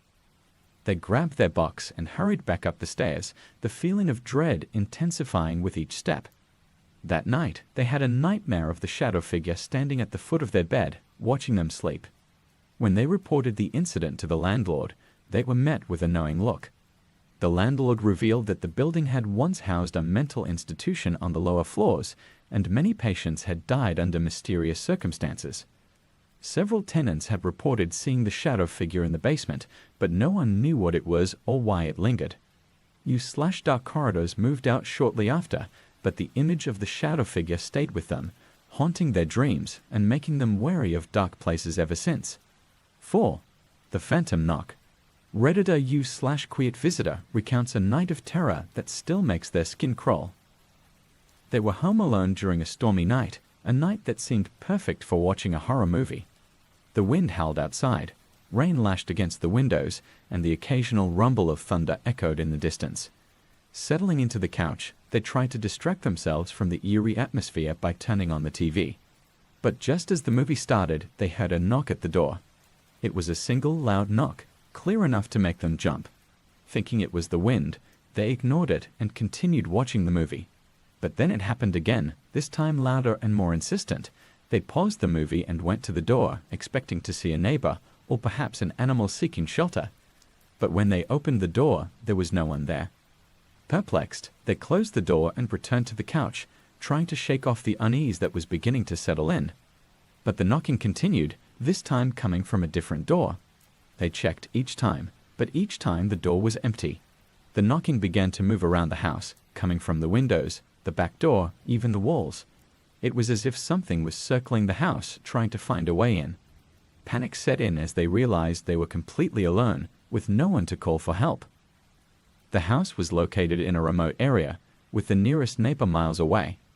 They locked all the doors and windows, but the knocking continued, growing louder and more erratic. It was as if whatever was outside was becoming more desperate. The knocking persisted throughout the night, only stopping just before dawn. Exhausted and terrified, they stayed awake until the sun finally rose, bringing a sense of safety. But the experience left them deeply shaken. They later learned that the area where their house was built had once been a settlement during the early colonial days. Legend had it that a group of settlers had vanished without a trace, their bodies never found. Some locals believed their spirits still wandered the area, knocking on doors in a futile attempt to find shelter. U/Quiet visitor moved out of the house shortly after, unable to live with the constant fear of that night repeating itself. To this day, they can't hear a knock at the door without feeling a surge of anxiety, wondering if it's really a visitor or something far more sinister. 5. The unseen stalker. User U/creeped-out follower shared a harrowing experience from when they worked the night shift at a 24-hour diner. It was a job they took to help pay for college, but the night shift was often lonely and unsettling. The diner was located on the outskirts of town, with few customers during the late hours. Most nights were quiet, with only the hum of the fluorescent lights and the occasional clatter of dishes breaking the silence. One night, a man came in around 3 a.m. He was tall, with a gaunt face and sunken eyes that gave him a haunting appearance. He sat at the counter, ordering only coffee. From the moment he walked in, U/creeped-out follower felt a wave of discomfort. The man didn't speak, didn't smile. He simply stared at them the entire time, his eyes never leaving their face.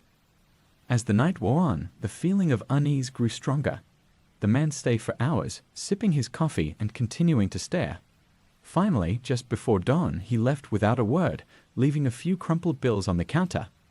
U/creeped-out follower was relieved to see him go, but the sense of dread didn't leave with him. In fact, it only got worse. Over the next few weeks, strange things began to happen. U/creeped-out follower would hear footsteps behind them while working, even when the diner was empty.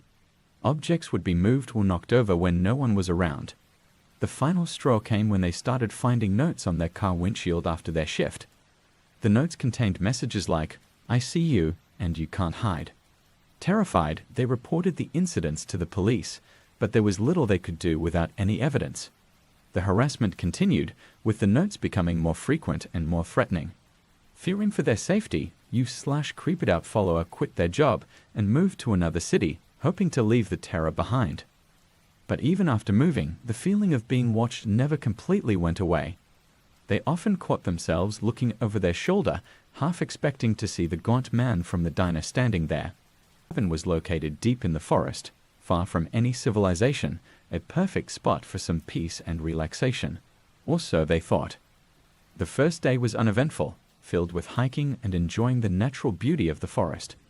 But as night fell, things began to take a darker turn.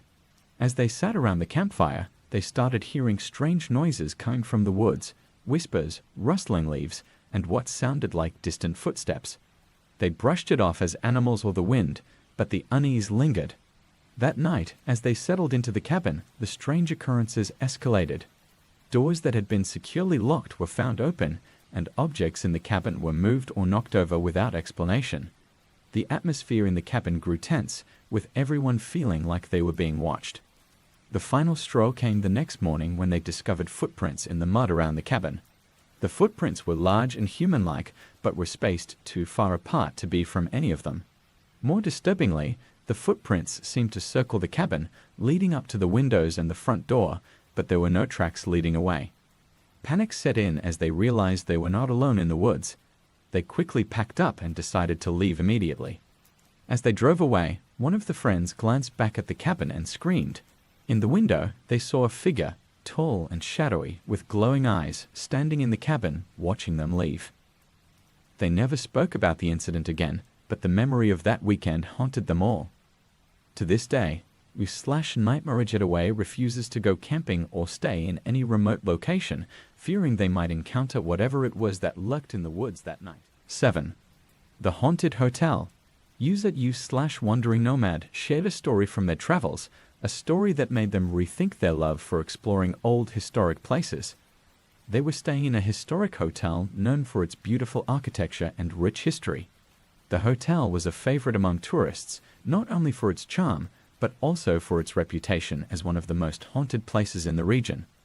On the first night of their stay, they were awakened in the middle of the night by the sound of someone breathing heavily in the room. Startled, they turned on the lights, but the room was empty. Shaking it off as a vivid dream, they went back to sleep, only to be awakened again, this time by the sound of footsteps pacing back and forth in the hallway outside their door. They opened the door to find the hallway empty. The footsteps stopped the moment they stepped out, leaving an eerie silence in their wake. The next day, they spoke to the hotel staff, who casually mentioned that many guests reported similar experiences, particularly in the room you/wandering nomad was staying in. Intrigued but unsettled, they decided to stay another night. That evening, they explored the hotel, taking in the old portraits on the walls, the antique furniture, and the dimly lit corridors that seemed to stretch on forever. As they returned to their room, they felt a sudden chill in the air, and a heavy feeling of dread washed over them. That night, the experiences grew more intense. They were awakened by the sound of whispers in the room, though they were alone.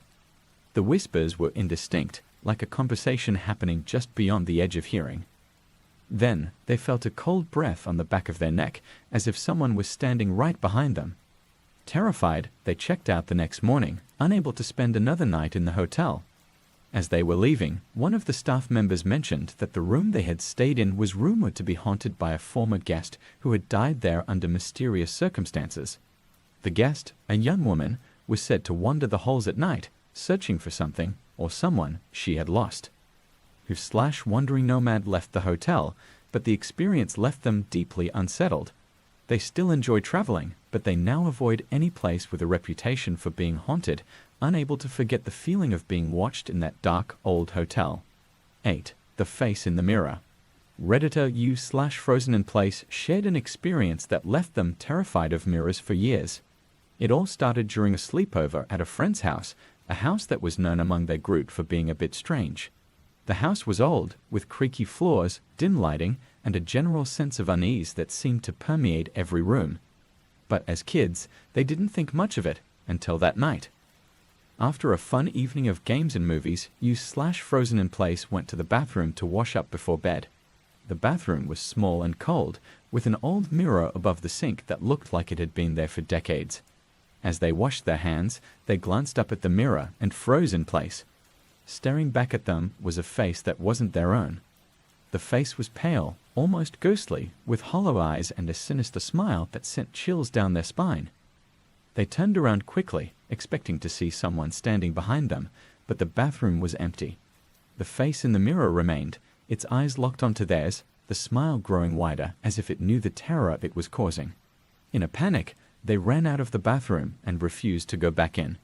The friend's parents dismissed it as a nightmare, but u/frozen in place knew what they had seen. The next day, they told their friend about the face in the mirror. To their surprise, the friend didn't seem shocked. Instead, they admitted that others had seen the same face in that bathroom mirror, and it had been a topic of discussion among their family for years. The friend's family believed the house was haunted, but they had learned to live with it, brushing off the strange occurrences as part of the house's charm. But for u/frozen in place, the experience was far from charming, it was horrifying. To this day, they avoid mirrors at night, fearful of what they might see staring back at them. 9. The call from the other side. User u/final call shared a chilling story about receiving a phone call that should have been impossible. It happened shortly after their grandfather passed away, a man they were very close to. His death had been sudden, and u/final call was struggling to cope with the loss. Late one night, as they were lying in bed, their phone rang. They groggily picked it up, expecting it to be a wrong number. But when they looked at the screen, their hearts skipped a beat. It was their grandfather's number. Thinking it was some kind of glitch, they hesitated before answering. When they finally did, they were met with a moment of silence, followed by the familiar voice of their grandfather. His voice was calm and steady, as it always had been, but there was an urgency in his words that they had never heard before. "Be careful," he said. "I'm watching over you, but you need to be careful." Before they could respond, the line went dead. U/final call sat in stunned silence, the phone still pressed to their ear. The number that had called was no longer in service. It couldn't have been real. But the voice had been unmistakable. Shaken, they tried to convince themselves it was a dream, a figment of their imagination brought on by grief. The next day, they went about their routine, trying to forget the strange call. But later that afternoon, they had a near miss with a car that ran a red light.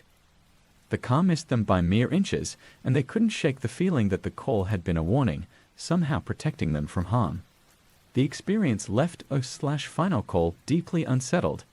They couldn't explain how or why it happened, but they believed their grandfather had found a way to reach out from the other side, offering a final act of protection. The event made them question everything they thought they knew about life and death, leaving them with more questions than answers. 10. The disappearing child. Reddit user u/lostchild recounts a disturbing encounter that defies explanation. While out for a walk in a local park, they saw a little girl playing alone near a grove of trees. The girl, who looked no older than 6 or 7, was dressed in an old-fashioned dress, the kind you might see in photos from the early 1900s. Concerned that the child was alone, u/lostchild approached her and asked where her parents were. The girl didn't seem frightened or lost. Instead, she smiled and pointed to the woods, saying her parents were waiting for her. u/lostchild turned to look in the direction the girl was pointing, but all they saw were the dense, dark trees. When they turned back to ask the girl more questions, she was gone, vanished without a trace. Panic set in as they searched the area, calling out for the girl, but there was no sign of her. It was as if she had simply disappeared into thin air. Frantically, they called the police, reporting what had happened. A search was conducted, but no child matching the girl's description was found. The police seemed skeptical, hinting that maybe u/lostchild had seen something that wasn't really there. Days later, still haunted by the encounter, u/lostchild mentioned it to a local historian who was well versed in the town's history. The historian's face grew pale as they listened, then told u/lostchild about a tragic event that had occurred in the park many years ago. A young girl had gone missing there, her body never found. The girl was last seen playing near the same grove of trees where u/lostchild had seen the child. Locals believe the girl's spirit still lingered in the park, searching for her parents who never came for her. u/lostchild was left with a profound sense of unease, knowing they had encountered something that defied logic and reason, a lost soul, trapped between worlds, still seeking a reunion that would never come. 11. The figure in the rearview mirror. Redditor u/HauntedDriver recounts a terrifying late-night drive that changed the way they viewed the world around them. It was a long, winding road through a heavily wooded area, with no streetlights to guide the way. The night was pitch black, and the only sound was the low hum of the engine as they made their way home from a late shift. They had driven this route many times before, but that night something felt different. A palpable sense of unease hung in the air. As they rounded a particularly sharp curve, their headlights briefly illuminated something in the road, a figure standing still in the middle of the lane. They slammed on the brakes, heart pounding, but as they squinted through the windshield, the figure was gone. Shaking it off as a trick of the light or perhaps a deer, they continued on, but the feeling of being watched grew stronger with every passing mile. A few minutes later, they glanced in the rearview mirror and froze. Sitting in the backseat, just barely visible in the dim light, was the figure they had seen on the road. It was a man with a gaunt face and hollow eyes staring directly at them. His expression was one of anger, or perhaps sorrow, and his mouth moved as if he was whispering something, though no sound reached their ears. Panic set in, and they instinctively jerked the steering wheel, causing the car to swerve. When they looked back in the mirror, the figure was gone. The rest of the drive was a blur, with u/HauntedDriver barely able to focus on the road, their mind racing with fear and confusion. They arrived home, shaken but unharmed, and locked every door and window in the house, still feeling the lingering presence of the man in the mirror. The experience haunted them for weeks. They'd avoided driving at night and refused to take that particular road again. Eventually, they confided in a coworker who had lived in the area for years. The coworker paled as they listened and revealed that there had been a tragic accident on that road many years ago. A man had died in a car crash on that very curve, and since then, there had been multiple reports of drivers seeing him in their rearview mirrors, especially on nights when the fog was thick and the moon was new. To this day, u/HauntedDriver can't shake the memory of that night and the figure that appeared in their rearview mirror. They still avoid driving alone at night, haunted by the thought that the man could appear again, seeking something or someone he had lost on that dark, lonely road. 12. The doll that moved. Reddit user u/CoasterToy shares a childhood memory that has left them with a lifelong fear of dolls. Growing up, they had a large collection of dolls, a gift from their grandmother who loved to sew tiny outfits for them. Among the collection was one doll that always stood out, a Victorian-era porcelain doll with dark, curly hair, a delicate lace dress, and piercing blue eyes that seemed almost too real. The doll was a family heirloom, passed down through generations, and was always treated with great care. One night, after tucking the dolls into their shelf, U/Cursatoy went to bed. They awoke in the middle of the night to the sound of soft shuffling. Groggy and disoriented, they looked around the room but saw nothing out of place. Assuming it was just a dream, they turned over and tried to go back to sleep. But as they closed their eyes, they heard the shuffling again, this time accompanied by a faint, almost imperceptible giggle. Fear gripped them as they slowly turned their head towards the shelf where the dolls were kept. To their horror, the Victorian doll was no longer in its place. Instead, it was standing on the floor, closer to the bed, its glassy blue eyes staring directly at them. Paralyzed with fear, they couldn't move or scream, only stare in shock as the doll seemed to inch closer, its smile wide and unsettling. They'd finally mustered the courage to jump out of bed and run to their parents' room, waking them in a panic. Their parents dismissed the incident as a nightmare and gently placed the doll back on the shelf, but U/Cursatoy knew what they had seen. The next morning, they found the doll in the same place on the floor, its eyes still locked in that eerie, lifelike gaze. Convinced that the doll was somehow cursed, they'd begged their parents to get rid of it. But their grandmother insisted that it was a treasured family heirloom and refused to part with it. As the years went on, U/Cursatoy had more unsettling experiences with the doll, finding it in different places, hearing faint whispers when they were alone in their room, and always feeling like they were being watched. It wasn't until they were much older that they learned the true history of the doll. It had originally belonged to a distant relative who had died under mysterious circumstances. The relative had been obsessed with doll, believing it was possessed by the spirit of her deceased daughter. 13. The Ghost in the Attic. User U/Hidden Visitor recounts the story of their childhood home, a large old Victorian house with an attic that was always locked. The house had been in the family for generations, and while it was full of charm and history, it also had its share of secrets. The attic was one of them. From the time they were young, U/Hidden Visitor was told never to go into the attic. It was off limits, a rule that was never explained but strictly enforced. As they grew older, their curiosity about the attic only increased. Why was it always locked? What was up there that their parents didn't want them to see? They asked their parents repeatedly, but their questions were always met with vague answers or a stern warning to stay away. The mystery of the attic became an obsession, especially after they started hearing strange noises coming from above their room at night. The noises were subtle at first, soft thumps, creaks, and the sound of something scraping against the floor. But as time went on, the noises became more pronounced, like the sound of footsteps pacing back and forth. On particularly stormy nights, they even heard what sounded like faint crying coming from the attic. Their parents insisted it was just the house settling, but U/Hidden Visitor wasn't convinced. One day, when their parents were out, they decided to investigate. They'd found the attic key hidden in a drawer and made their way up the narrow staircase. The door creaked ominously as they unlocked it, revealing a dusty, dimly lit space filled with old furniture, boxes, and family heirlooms. The air was thick with dust, and the only light came from a small, dirty window at the far end of the attic. As they explored the space, they noticed something strange. A small, child-sized chair placed in the center of the room, facing the window. On the chair was a faded photograph of a young girl, no older than 5, dressed in an old-fashioned dress. The girl's face was expressionless, her eyes hauntingly sad. Next to the chair was a small wooden dollhouse, intricately detailed and eerily similar to their own home. As they picked up the photograph, they heard a soft rustling behind them. They turned around to see the figure of a young girl, translucent and glowing, standing by the window.